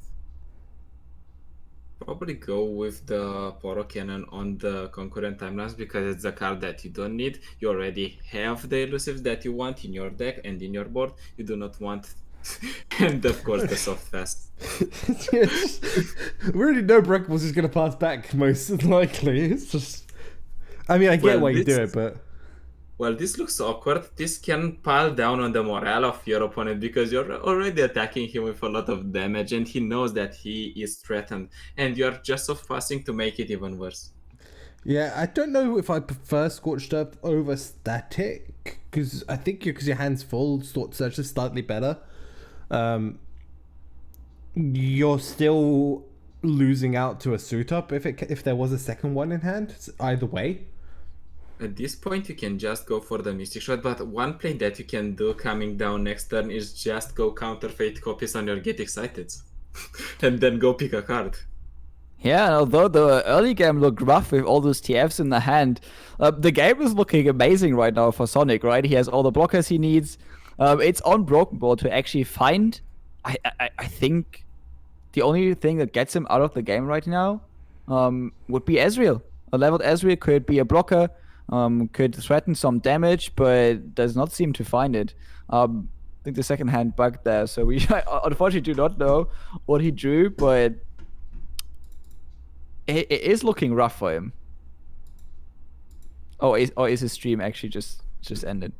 I have no idea. Give me a second. I will sort this out. Alright, Sonic sees the play, he goes for the counter Fate copies on the Get Excited, and he can go then for pick a card this turn, go get a bunch of Get Exciteds of his own. Exited all of my screens. Okay, there you go. What we have here is Broken Ball just trying to get the biggest attack he can. Maybe try to force Sonic to use some of the burn he has in hand as removal, as to not die. But right now, I feel like he's still pretty safe, right? He has 2 blockers. He just needs to find the correct amount of burn. And if he gets through with the Zap Spray for next turn, he actually just wins the game. Or maybe, just uses this to block. Saves as much health as possible. Probably plays pick a card to find the rest of the burn, to find more copies of Get Excited that are in his deck. But if you're going for that game plan, you're not going to go for the Defray MK1 because you want your burn in the deck. You do not want anything else like a Defray MK2. You want to get to your Get Excited. Yeah, this game has gotten very close in the last turn. Just Burblefish is such a strong card in this deck, just being able to be copied. He basically built like an elusive army out of nowhere. Okay, he goes for the Draven level. I like this from Broken Ball. This says my Draven is leveled. He is gonna get overwhelmed, and he's probably gonna deal with you the next time I am able to attack, if I'm able to attack. And that if is very big, and it is also dependent on if Sonic is going to be able to draw the Get Excited, the other Get Excited. This Defray MK1 is not going to accomplish anything for him, so he can safely mulligan it away with the picker card. Okay, there is one line we also have to discuss. If he actually gets through with this 1/1 Poro, another TF red card would actually also do it. Oh, Fizz! Oh my god, he has everything. He can finish the burn.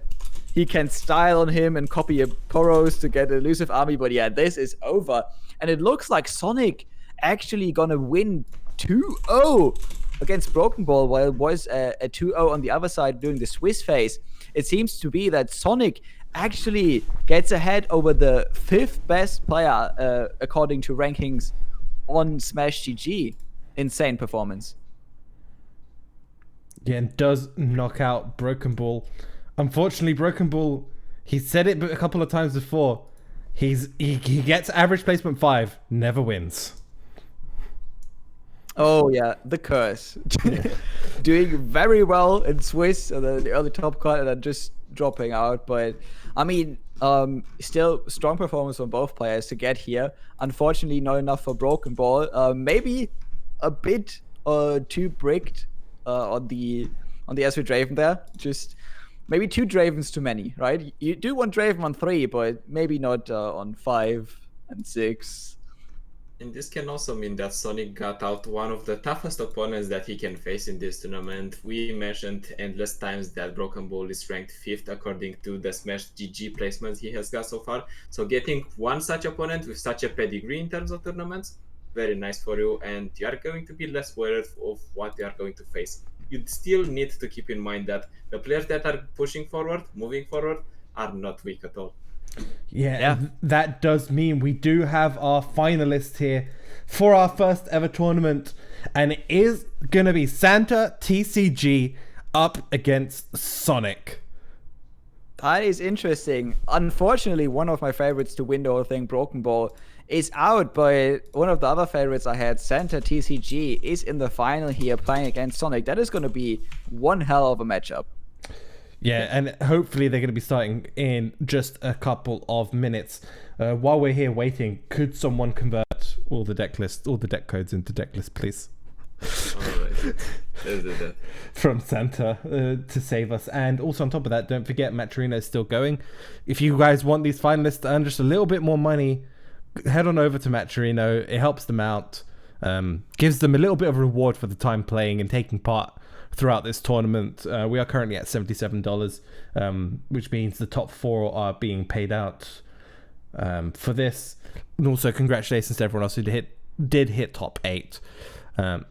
What I do want to know, if you are in the top 8 and you're watching, please DM me at some point your respective reward. You can check the reward scales that you can earn in the prize section. I don't remember all of the scales off the top of my head.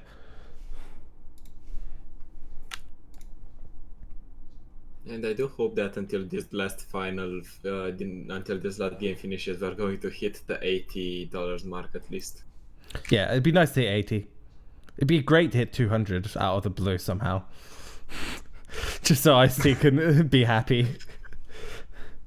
If you are a rich guy that can throw money away at people out of thin air, this is the time that you have been waiting for. It's your time to shine.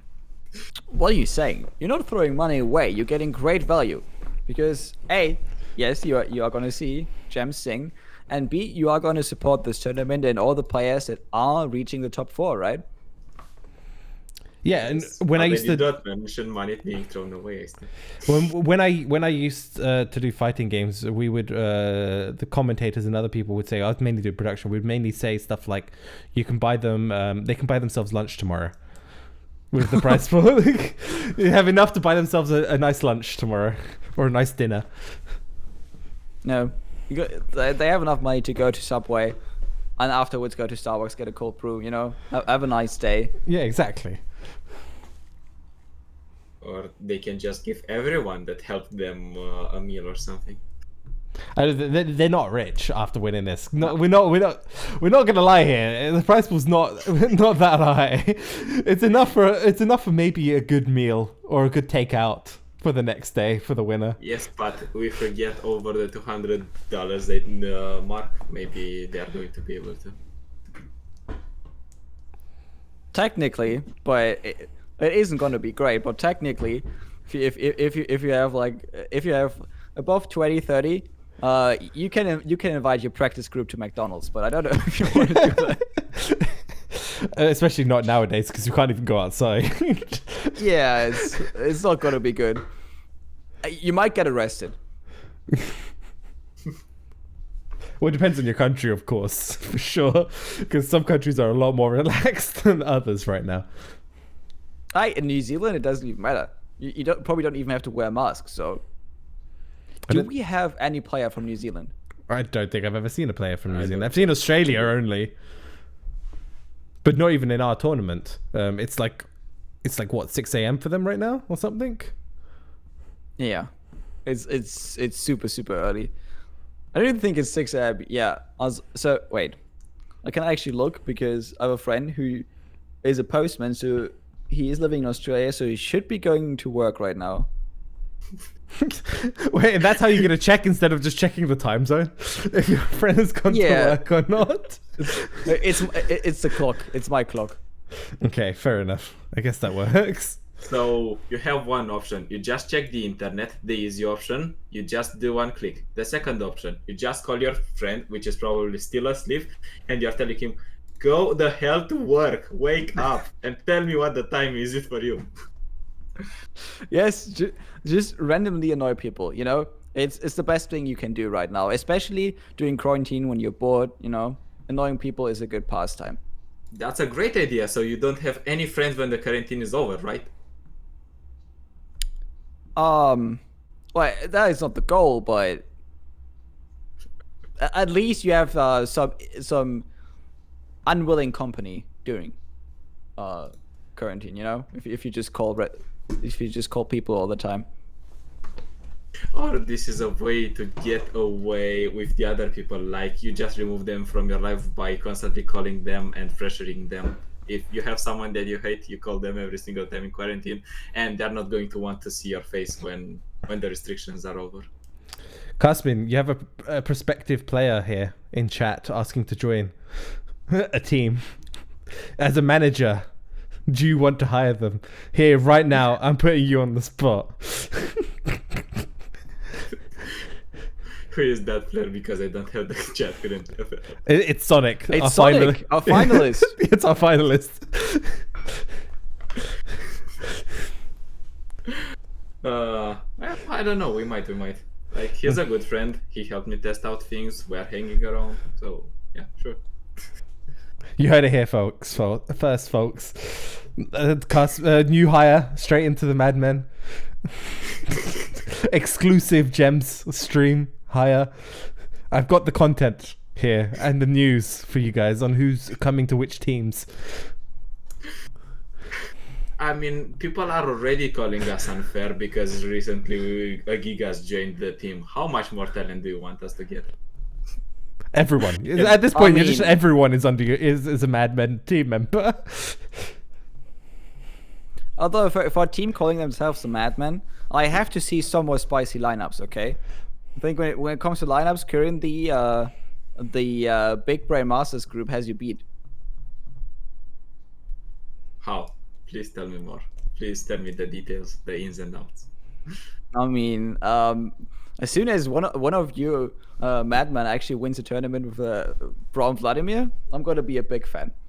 Did Sorry win with Braun Vladimir? He did. Okay, nice. Can he win with Flax Asol? No. Okay, then we have Catasus there. It's 1-1. Let's move forward. But didn't Cassius just lose with Lux Asol? And Braun Vladimir and Spice, okay? Okay, you can have. I mean, you are a Vlad Brom fan, so I can give you at least this much. Yeah, I'm gonna chill for that deck forever. Although I'm afraid I don't want to become the Braun Vladimir guy still. That is one fear I have. You cannot become what you already are. I have other memes, which unfortunately are worse. But obviously, we are still waiting for the match right now, and since we're not on the break, we're just talking to you guys. So, if you have any questions about the tournament, just hit them up in the chat. We are willing to answer. I think mostly James is going to answer them because he knows the most about this tournament. Yeah, I'm the only one who's done due diligence since I'm running it. The worst part is I should know more since I'm running it, but my memory is like, for my short-term memory, it's not exact. I just forget. Like, I've written it all down. Like, I wrote the whole Smash page. I wrote everything, and I'm still forget. This is just, I have to have it like written down in front of me. Otherwise, it's difficult for me, especially when I'm juggling a lot of information. Yeah, it especially gets complicated if you have to have all the rules in mind and everything. I feel like so far the Riot format just has been getting used more and more in tournaments, right? So I feel like in the beginning there was like a resistance in the community, and then everyone was like, okay, since Riot is using it, might as well use it in all the community tournaments. The only tournaments that do it are OLS and us, I believe. The rest are all card lock. And I'm not opposed to card lock. I actually really prefer card lock. I chose Riot's format specifically for this one because it was the first tournament for this Discord.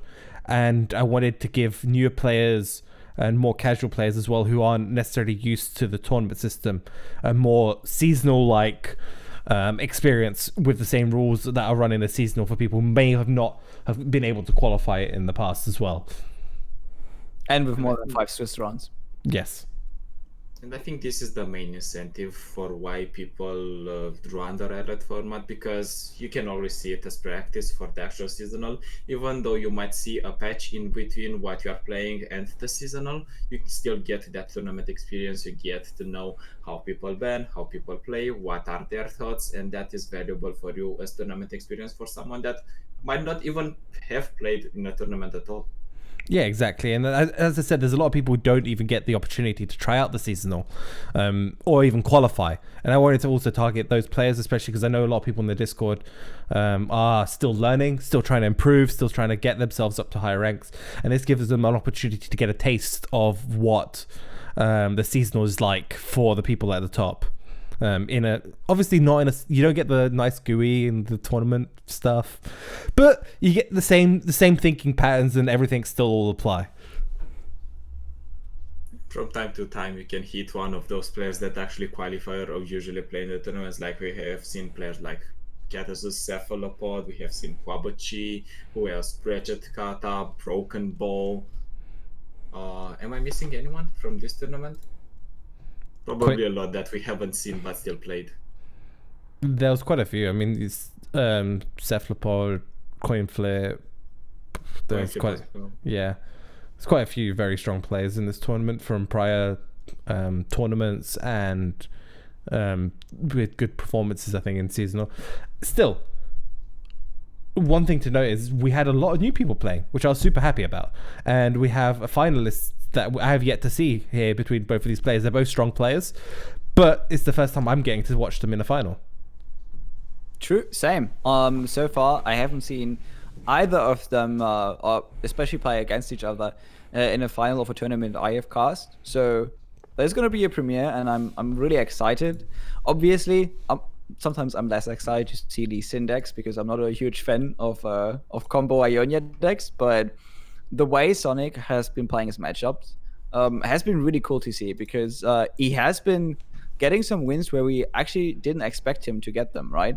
So we've seen him win against Fiora Shen, for example. We've seen him get the win with the Lee Sin against all these aggressive decks, or against the Ezreal Draven from Broken Ball. We've seen him get the win with his Lissandra control deck against Fiora Shen. So he plays a really slow lineup, or a rather slow lineup, and just gets really good wins with it.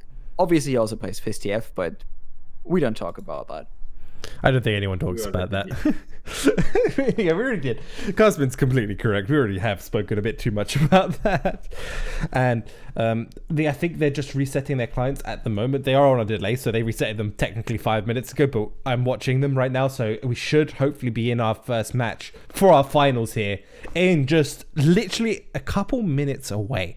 And in chat, let me know who you guys feel like is going to win.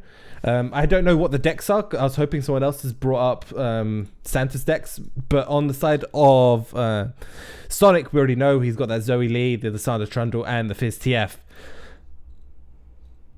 Well, on Santa's side, we're going to see Zoe Aphelios with the Bilgewater Splash. I think we have seen him through the tournament playing this list.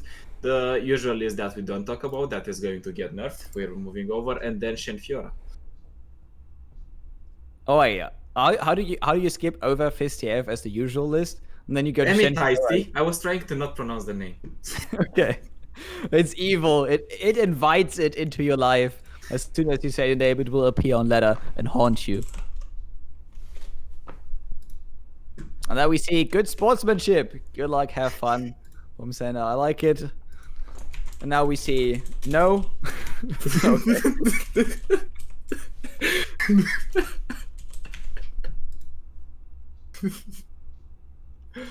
Wait, I mean, he didn't say no, but he just didn't answer. Where is the U2? Don't leave him hanging. Sorry. I think he's just thinking about his current place. Like, once you get into the tournament mindset, you can go and congratulate your opponent after. I mean, you mean after you win, you say, yes, it was a good game. Congrats for playing against me. You have done well. That's nearly as bad as going like the GG easy at the end. If Colby was in the final, I would expect that. So we have the prediction in chat, guys, going. Let us know. You can bet those channel points, by the way. If you do win a lot of channel points, you can make me exercise a lot more.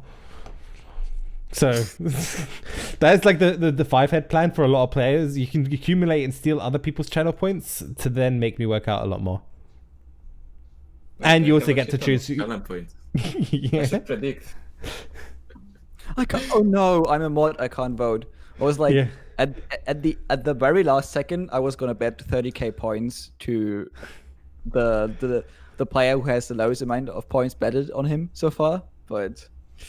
I am also mod, so I cannot as well. Damn it. I'm mod as gems. This is looking like an okay start here for Santa. He's got the perfect curve 1, 2, and 3 in Shen Fiora, which is very unheard of. And is that a Tiana? Have we spoken about the Tiana yet? There's a Tiana right there in Shen Fiora. There's a Tiana and double breasted formation. It's a very heavy late curve here. Yeah, but I like Tiana in that deck actually.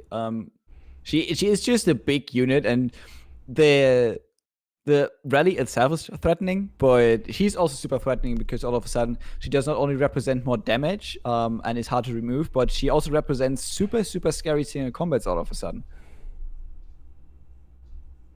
Yeah, this is especially because she has the 8 access that's coming down with tough, so it's going to be way harder if you are a Shen Fiora deck yourself to try and live through that. Yeah, and we can now see Santa's just going to go fully wide, right? As Santa is normally, he's pretty wide. Yeah, well, I mean, in the end, he's just trying to curve down his opponent, and that's what you need to do when you are playing this deck. I imagine we might also see a Brightsteel Protector hit the board just to give the barrier to Fiora so she can freely pull this 3-2. I actually don't think you're ever going for the Fiora win condition, so you're fine just throwing away the barrier. And if Lee Sin kills the next round, that's okay. But I just realized this is the weirdest crossover match we've ever had. We've got Santa versus Sonic. Both of them divine beings. One more divine than the other. Ooh, you could try and remove Lee Sin maybe. It's mostly gonna fail because we do see a player cascade in the hand. So in most of cases, you're gonna be careful with that. But if you are brave enough, you just go for the sharp side and just try to pull the Lee Sin here. Well, if they're pulling the list in the barrier, it can be easily activated with the other listening spell that isn't currently in Sonic's hand. Because it's two spells, you can play them at burst speed, a word to the listening barrier still survives.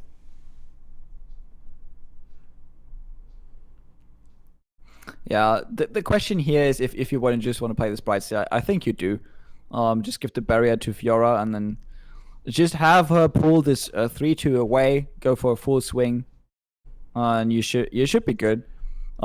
Lee Sin might start blocking the 5-2 here and actually get the barrier, or he just blocks the 3-2. Oh no, he actually pulls Lee Sin. I mean, you don't have to commit sharp sight here. Although it is looking very, very juicy to try and force 2 spells out of Lee Sin with only 3 mana.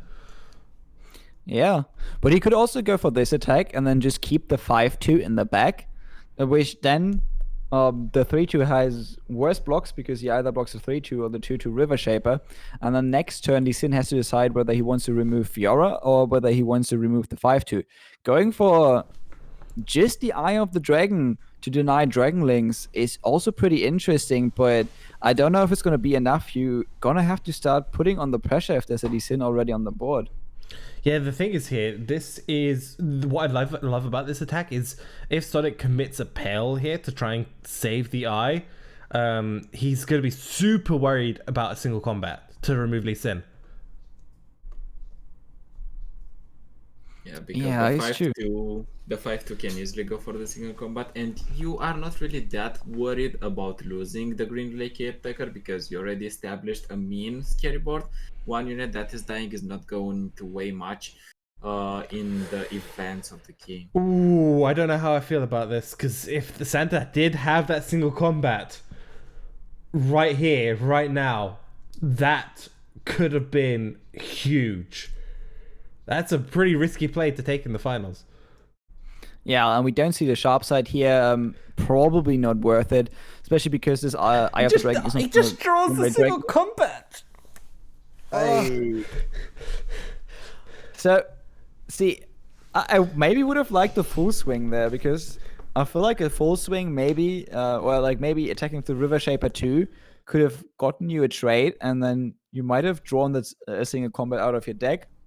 But playing it like this, he now has a single combat that can threaten Lee Sin. We do see the perfect answer in the hand in the Notify, though. So this Lee Sin is pretty safe as of now. And at 19 HP, Santa has to start putting on the pressure. And the next couple of turns, if he does not start full swinging, Sonic is just gonna run away with the game. He's just going to have an easy time leveling his Lee Sin, getting Lee Sin to lethal attack, and then just going to threaten lethal every turn he has the attack token. Yeah, that seems to be the case, and with the opportunity to have overrun with Lee Sin and put some stats with it in the form of the Zenith Blade, because while it is giving overrun, it is giving the attack, it is also giving 2 HP, it is also giving the HP to the Lee Sin, so that is weighing heavily in favor for the Lee Sin player. Yeah, and goes in with the goat here. Probably plays another spell. To get the barrier here. Curious as to what the priority is, either River Shaper or Fiora here.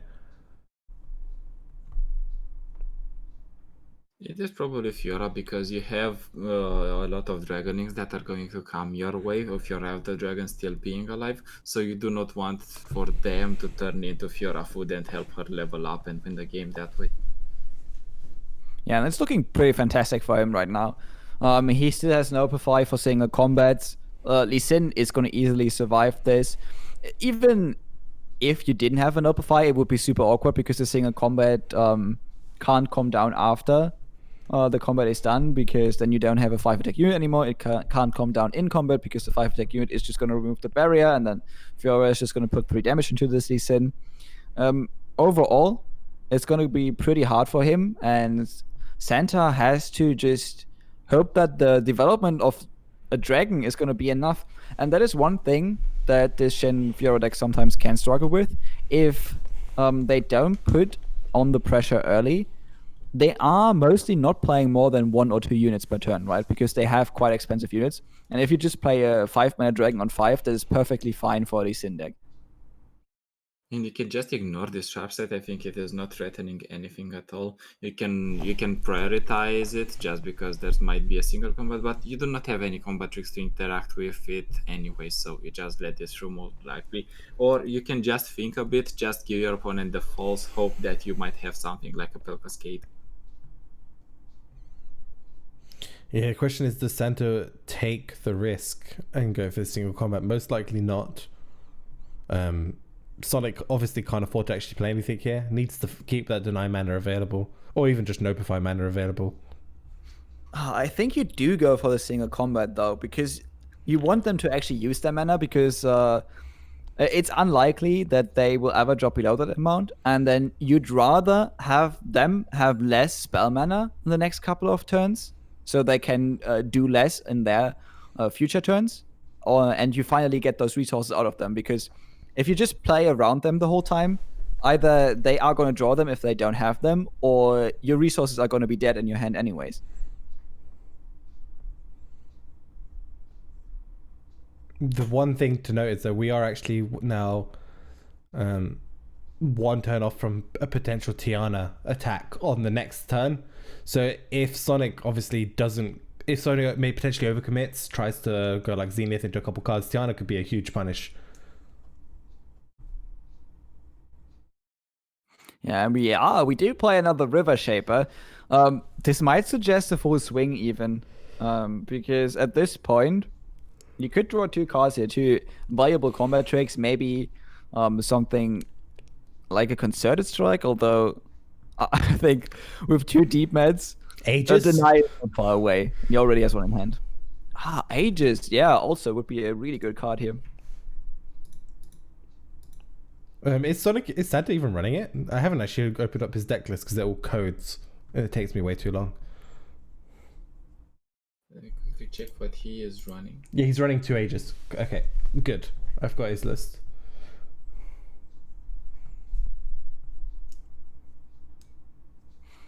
Ooh, the response here is going to be to prep this Lee Sin for the Overwhelm. I mean, it gives him the Challenger, which is 1 step closer to the barrier. Gets another Zenith out of the deck, which is also key. The other option here, obviously, is we only see these units attack, just to get the draw out of the spells. You can block with 1 Dragoning safely, even if they do want to keep. And that is quite scary, and he chooses to not block both of the River Shapers, keeps 1 alive, just wants to block as much damage as possible because he wants to be safe, right? He knows that Tiana turns can come. He knows that in the future turns, maybe Santa is just gonna, go a bit hard on him. So I like this. And yes, 1 River Shaper stays alive, but you are preserving a bit more health. Yeah, because if he would have blocked the 2/2, he would have overhealed most likely, and then just not get enough HP to feel comfortable enough. Now, it is a question if you are going to play anything at this point, because your opponent is on 4 mana, they can represent Ages as we have mentioned previously, so you can safely pass. And the question now is Sonic gonna fire off one of these deep meds? I don't think he can. He needs to just still threaten deny. Oh wait, at this point he gets the barrier. And now he might actually be able to play a deep med this turn.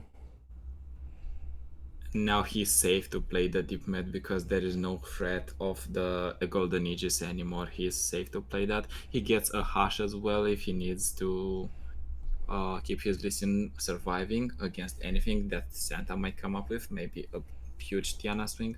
Who knows? Yeah, the one thing is that this Lee Sin is still not doing enough damage. And that's actually quite key right now because Santa has a deny to deny one of the kicks. So that's an extra turn, potentially, of survivability. And has Tiana as well if Sonic does go a little bit too much in. This board is very wide, which is very difficult here for Sonic to actually deal with. Yeah, and I don't think Santa's going to play Tiana this turn. He might just keep up the deny, play Fiora, and still be able to play deny and riposte, or not play riposte this turn, but rather play riposte in the turn where he actually has Tiana available as well. Because next turn with 9 mana, he is most likely going to keep up 3 spell mana and then can play Tiana plus a riposte on a crucial target. It is going to be so awkward for Santa no matter what, because you mentioned before he either plays Tiana and he's breaking himself out of any options of surviving if there's going to be a big enough kick from the Lee Sin. But on the other hand, if he plays Fiora, he can just use the other combo tricks and that's about it. Okay, we also have a concussive bomb here that makes things even worse for Santa. Also, this dragon is going to die even if the deny is invested here. And I'm struggling to find ways where he can actually win this game. We can deny plus riposte. But then Hush comes down is the only thing. Not even Hush at that point, but you can just see a guiding touch or a deep med coming into play, and that is going to be enough. Ooh, but there is a golden aegis. So we can actually play Fiora here. I'm thinking, do we go Fiora Golden Aegis into open attack again into Tiana? Is that the line? Yeah, and we can also just try to get a sneaky lethal or something with a repost. The rallies are really changing the game here. You might have to deny one of them. I mean, it's going to be a deny fest, right? What's going to happen is Sonic's going to go for the deny on the Aegis here. And then Santa denies the deny, and that's it, right? Yeah, that probably is it. And then at that point, we still have a Hush to get rid of one of these caretakers, or at least one of the damage on the caretakers. And afterwards, Lee Sin also has barrier, so Lee Sin is fine. And the next turn, we really have to find the perfect target for the stun here. The only copy of Concussive Palm is in the hand. Maybe that can save him next turn. The big issue here, I think, is that Sonic does need one more mana to have this turn as efficient as possible to be able to play both the stun and the deny backup. Ooh, okay. I feel like the stun is going to get denied here. But can you afford going for denies when there's a Lee Sin on the line? Your board might not be able to deal enough damage in order to finish your opponent off. You do know, though, that this is the only concussive palm, so you might be able to go wide enough with a second attack from the Tiana to be able to steal the win here. Okay, he lets it go through, and the only problem I see here is that this attack is now incredibly awkward, and you can't even take it, really. Luckily, you do have a riposte, which allows you to get one good trade, but you don't have the riposte plus Tiana turn and deny turn. So yeah, that ended up being really awkward for him. Yeah, Santa is just not doing fantastically. I think was contemplating obviously whether or not to drop that deny there, which again wouldn't have been fantastic either way because of the Hush in Sonic's hand. So that Aegis just ended up being wasted, really. Just got thrown in what could have been a really crucial turn.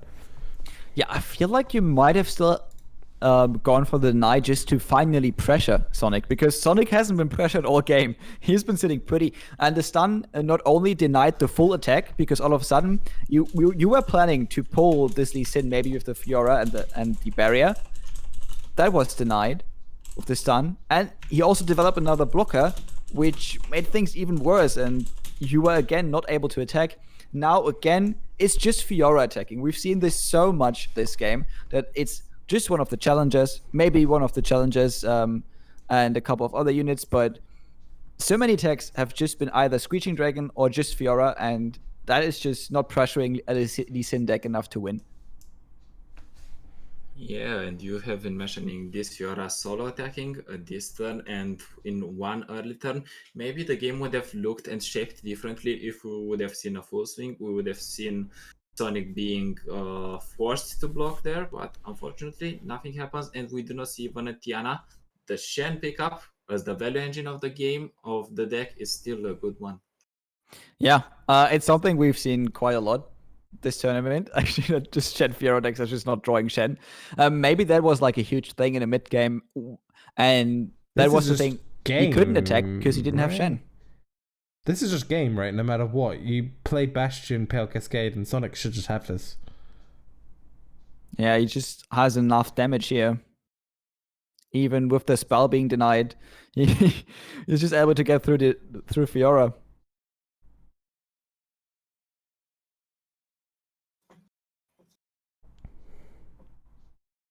Oof. With the knife, Fiesta, but now, yeah, you can just play Pale and the Bastion to still get lethal. But you might also not do it because it might be fine just taking this. Although with the Shen being developed, stuff becomes a bit more scary because Shen is the value engine, as you mentioned, and he makes attacking so much better. All of a sudden, you don't have to invest a spell to get the barrier. But One of your units is pretty safe. you just win. Like, not even double single combat's enough because you get barrier plus Bastion. So I think you just always go for it. Yeah, and I feel like that is what he's going for. At least he's starting off with the Pair Cascade. Can't hurt, right? Oh, wait, okay, so he has multiple ways to win. Now he can even, like, invest Lee Sin spells here. Wait, that's Ooh. not enough. Okay, interesting. I don't agree with that. You just had lethal. I mean, not quite, right? Fiora had 2 HP, you would have hit Yeah. for 8, she would still, your opponent would still be on 2, so not quite little. Yeah, you had to invest Sonic Wave, and then you were, like, one off? Mm-hmm. Yeah, you were one off. Oh, one off. Okay, I must miscounted then. One off then. It's close. And this attack can be easily blocked by No, Sonic, I was no problem. incorrect, guys. Ignore me. The other guys' classes are right. It's fine, we've been casting for long hours. Yeah, it's been 5 hours with one break so far, so stuff is gonna get a bit more confusing. This attack might look threatening, but I think the Hush makes this way less threatening, and even with Tiana hitting the board, I think there are many ways where Sonic survives this, especially because he's, again, still on 20 HP. This might be the first time he's actually threatened, and it's way too late in a game against Lee Sin. Yeah, and with Deep Med in hand, can even just search for more answers. Like, this game is drawing so close, and I think the crucial turns that help Sonic at least have a more favorable position here is that he was allowed to survive a lot. His opponent didn't swing for many attacks that would push damage and would force him to block, because if you are pushing the listen deck into blocking, they're not going to feel comfortable, especially forcing them to block with Eye of the Dragon. That is the engine that keeps them alive. Yeah, he was able to heal quite a bit, actually, with those Dragonlings. And now, probably not even investing the Hush. Doesn't feel like it's worth it. Doesn't need to, right? You can wait and see if Santa plays anything else or another barrier, then commit a Hush. You're still alive at 11. And like I mentioned, you do have Deep Med as an option to search for stuff if you need it, even after all of this. You know what what would have been a cool play? Actually spell thief into a golden Aegis. Let's see if it is going to work. Unfortunately does not work. That would have been the ultimate meme to end the game. If we would have spell thiefed into a golden Aegis, get the Lee Sin kick and win, that would have been so fun. We can dream. Yeah, but at this point, obviously we know that there's a Hush in hand, so he's probably just going to take the correct blocks here. Just block the 9-1 with the Lee Sin, block the Tiana with the 1-1, then Hush the 9-1, comfortably survive the turn, and then just go for lethal next turn. He doesn't want to take any prisoners. He wants to have the safest block here. And it seems like the opponent pressed the concede button, and Sonic is 1-0 against his opponent. We have been discussing about crucial turns and the time that the Shen Fiora deck has given to the Lee Sin deck to get a little bit of healing, to not feel that pressure, and that eventually paid off and made Sonic get the first win in a game. And he has the potential to get it now for good and be our first grand finalist, or his opponent has the opportunity to even it out and go to the third game. Yeah, it's going to be interesting to see. And so far, Sonic has been on a tear with this Lee Sin deck.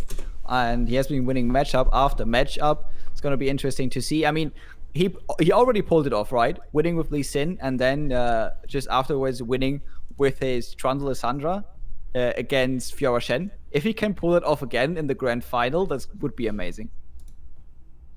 It would definitely be amazing, because especially you mentioned this, that is an unfavorable matchup for the Lissandra deck. It is quite similar to the Fielder Rush, but you do not have that much commitment in the Trundle Lissandra deck, because you are not just playing a 12 mana spell and you are getting bricked. You have the Matron combo that is harder to be denied and harder to be survived too. Yeah, that is definitely true. And we do not see that matchup, though. Okay. I was slightly distracted, sorting out some admin stuff in the background. I forgot to change back to the match. I apologize.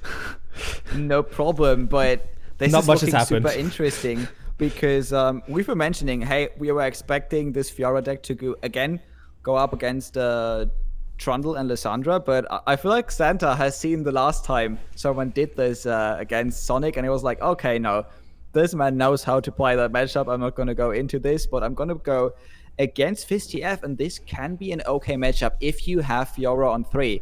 But what we see here is definitely not a Fiora on 3. No. Although you could just potentially play Brightsteel Protector just onto the empty board and hope that Sonic plays pick a card. Your opponent might even be forced to go for the deny on this card, so the Twisted Fate doesn't draw you an additional card, because they do not have much that they can play. They're starting to play the game turn 4. Yeah, and this looks really unfortunate. They even have to suit up for the TF, which is pretty cool, or for the Fizz. And oh my god, I'm not saying this looks doomed, but this looks pretty bad, guys. Usually you do want to have an early curve if you're playing Shen Fiora. Another card you do want to have is Spirit's Refuge, so you have that going for you, but you don't have Sharp Sights in hand too. You have a lot of cards that actually aren't good in the matchup. I feel like Concerted Strikes aren't really doing much for you in the matchup. It's just 5 mana to remove a unit of theirs that probably cost 1 or less mana. And then you have Denies, which can deny burn, but also cost way more than their burn does. Yeah, and one thing to note here, though, is that pick a card is super risky because of single combat being a possibility.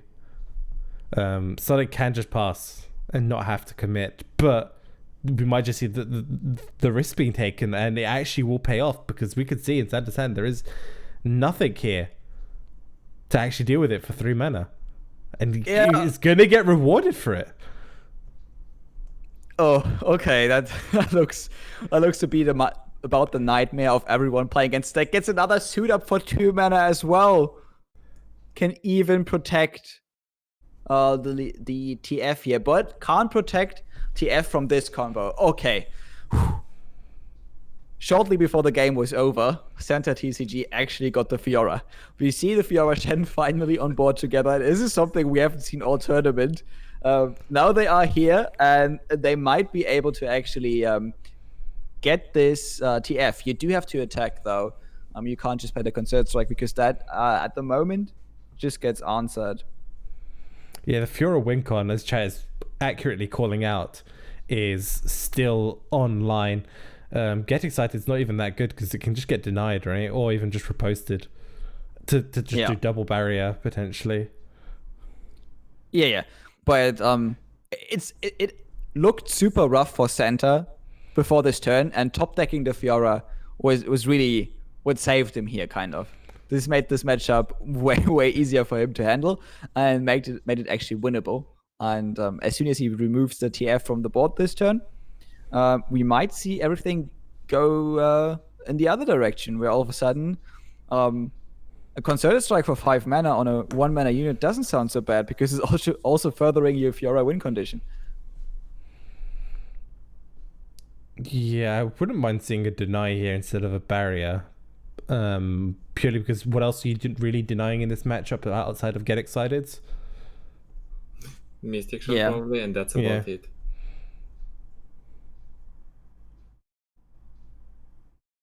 Yeah, I see in chat. Yeah, no, Santa in no way can commit concerted. But in the future, it doesn't feel bad to play concerted against Poro all of a sudden, because the concerted then is not used to remove a 1/1, but essentially just there to give Fiora a stack. And yeah, we see a deny here. I think that is the correct play. And bye TF. I mean, he can save him with the suit up, so it's not over. Okay, this is still really scary for Santa. The big issue is that this TF is going to be able to level up next turn, and all the further copies are going to be leveled up as well. And we do see that Sonic had another TF in hand, so even if that TF dies, he's going to get another one. It's not leveled up yet, and there's no draw in hand. It has to play pick a card. No way that actually happened. This deck not getting draw? I mean, do you just throw down 3 mana Bubblefish? It is gonna get me a Rummage. Let's go. That's what I was about to say. Is the line playing Bubblefish to hope to get a Rummage? It probably is the line in this situation when you committed so hard into your TF. I think you need to go for that play. I mean, obviously, you can also start playing Poros and hope that they are just getting through a bit of chip damage. So far, we haven't seen Sharp Side from Santa TCG because he simply doesn't have it, but Sonic doesn't really know that. So it's super scary to attack into a Fiora on the board because Sharp Side is a card.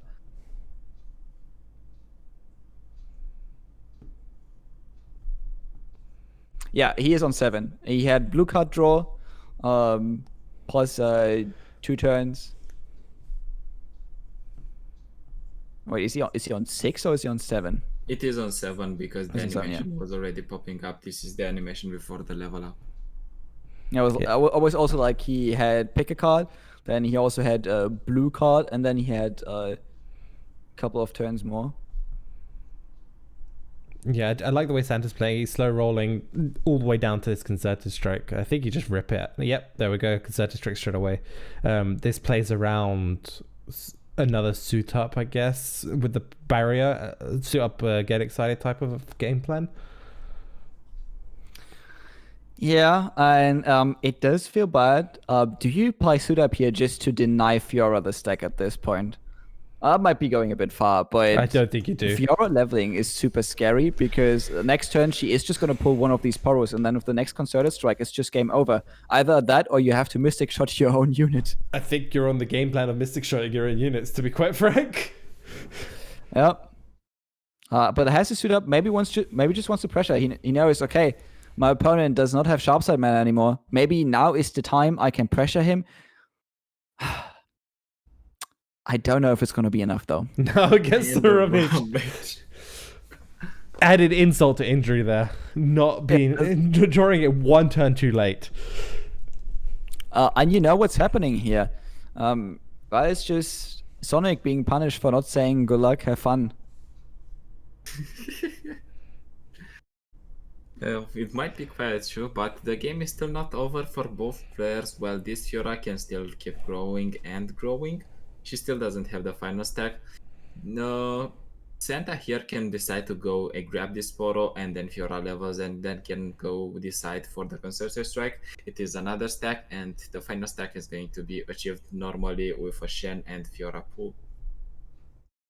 Yeah, at this point, Santa really wants to draw a Sharp Side. Sharp Side basically means game over.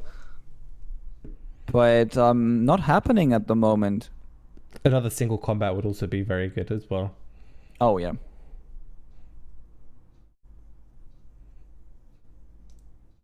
And you can do nothing but wait if you're Sonic here, maybe develop a Twisted Fate and try to go to additional draw in order to find enough burn to finish the game. You do have some elusives. For some turns now, you did see that your opponent doesn't have Sharp Sight whatsoever. It has to be a top deck, so you're pretty fine to go for the burn/elusive game plan in order to win it all.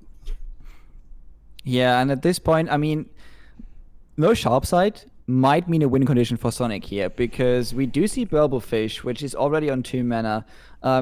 He does have iterative improvement in hand, which can be used to copy the Burblefish, so he can actually amass a small army of elusives. And we've seen him do this before, right? We've seen him just like this in a bad position against Broken Ball, and a slightly unfavored matchup, and then he just pulls out an army of elusives and just finishes the game with the burn in hand. This point next turn, Santa might save the mana just so he can have Concerted Strike and go for the Spirit's Refuge as well in order to heal himself back. Shen is also getting very close to leveling up. I think it's 1 off now, and that'll give additional attack onto cards like Spirit's Refuge for more healing capabilities.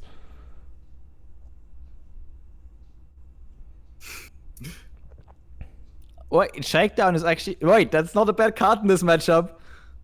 Not gonna lie. It's not a high roll, but it's not bad, right? I mean, not necessarily. I think it's pretty bad, because what you can deny a Fura stack, and that's about it. Yeah, you can deny Fiora stack. You can also deny Spirit's Refuge if he's targeting one of your Burblephishes, because they're probably not going to target Fist, right? It's not awful in this matchup. For example, I hate playing against that. I think if they want to go for the winning game plan and not surviving game plan, they should commit in this situation. Because if you are losing tempo against them, you are giving also the time to them to pressure you and get golden ages. Unfortunately, the top deck is not a Sharp Sight. Yeah, it's not looking good for Santa here when it comes to top decking. But if he survives this turn, he is going to win, basically. That's how this game works. If he survives, he wins. If he doesn't, well, it's not looking too good. But if we look at the damage that Sonic can do this turn, he can copy this Burblefish. Probably the copy gets removed. So he is, at the moment, left with 8 damage, which... combined with the Mystic Shot is actually lethal. We do know that there is a Deny in hand, and we can also play the Concerted Strike in combination with the Spirit's Refuge. So it's going to be seen how this turn plays out, but I feel like both players are... Or the natural soft pass. Obviously. I mean, those ramages are also kind of scary. If you're so, you kind of just have to go for it, right?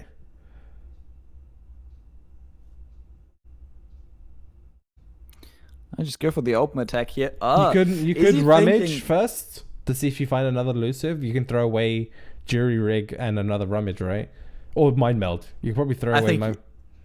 Yeah. You might not throw away Jury Rig, because that is another stack for Fiora, and that way the Fiora can accomplish the win condition.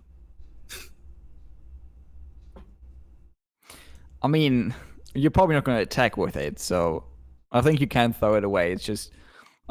as long as you don't attack with it, it basically acts like the elusive act on board. Wait, what does Gold Card achieve? I'm a bit confused. Sharp Sight, I guess? Because it lands on Fiora, so Fiora can't use Sharp Sight? Yeah, that must be it, right? Yeah. Yeah, and then he goes full swing.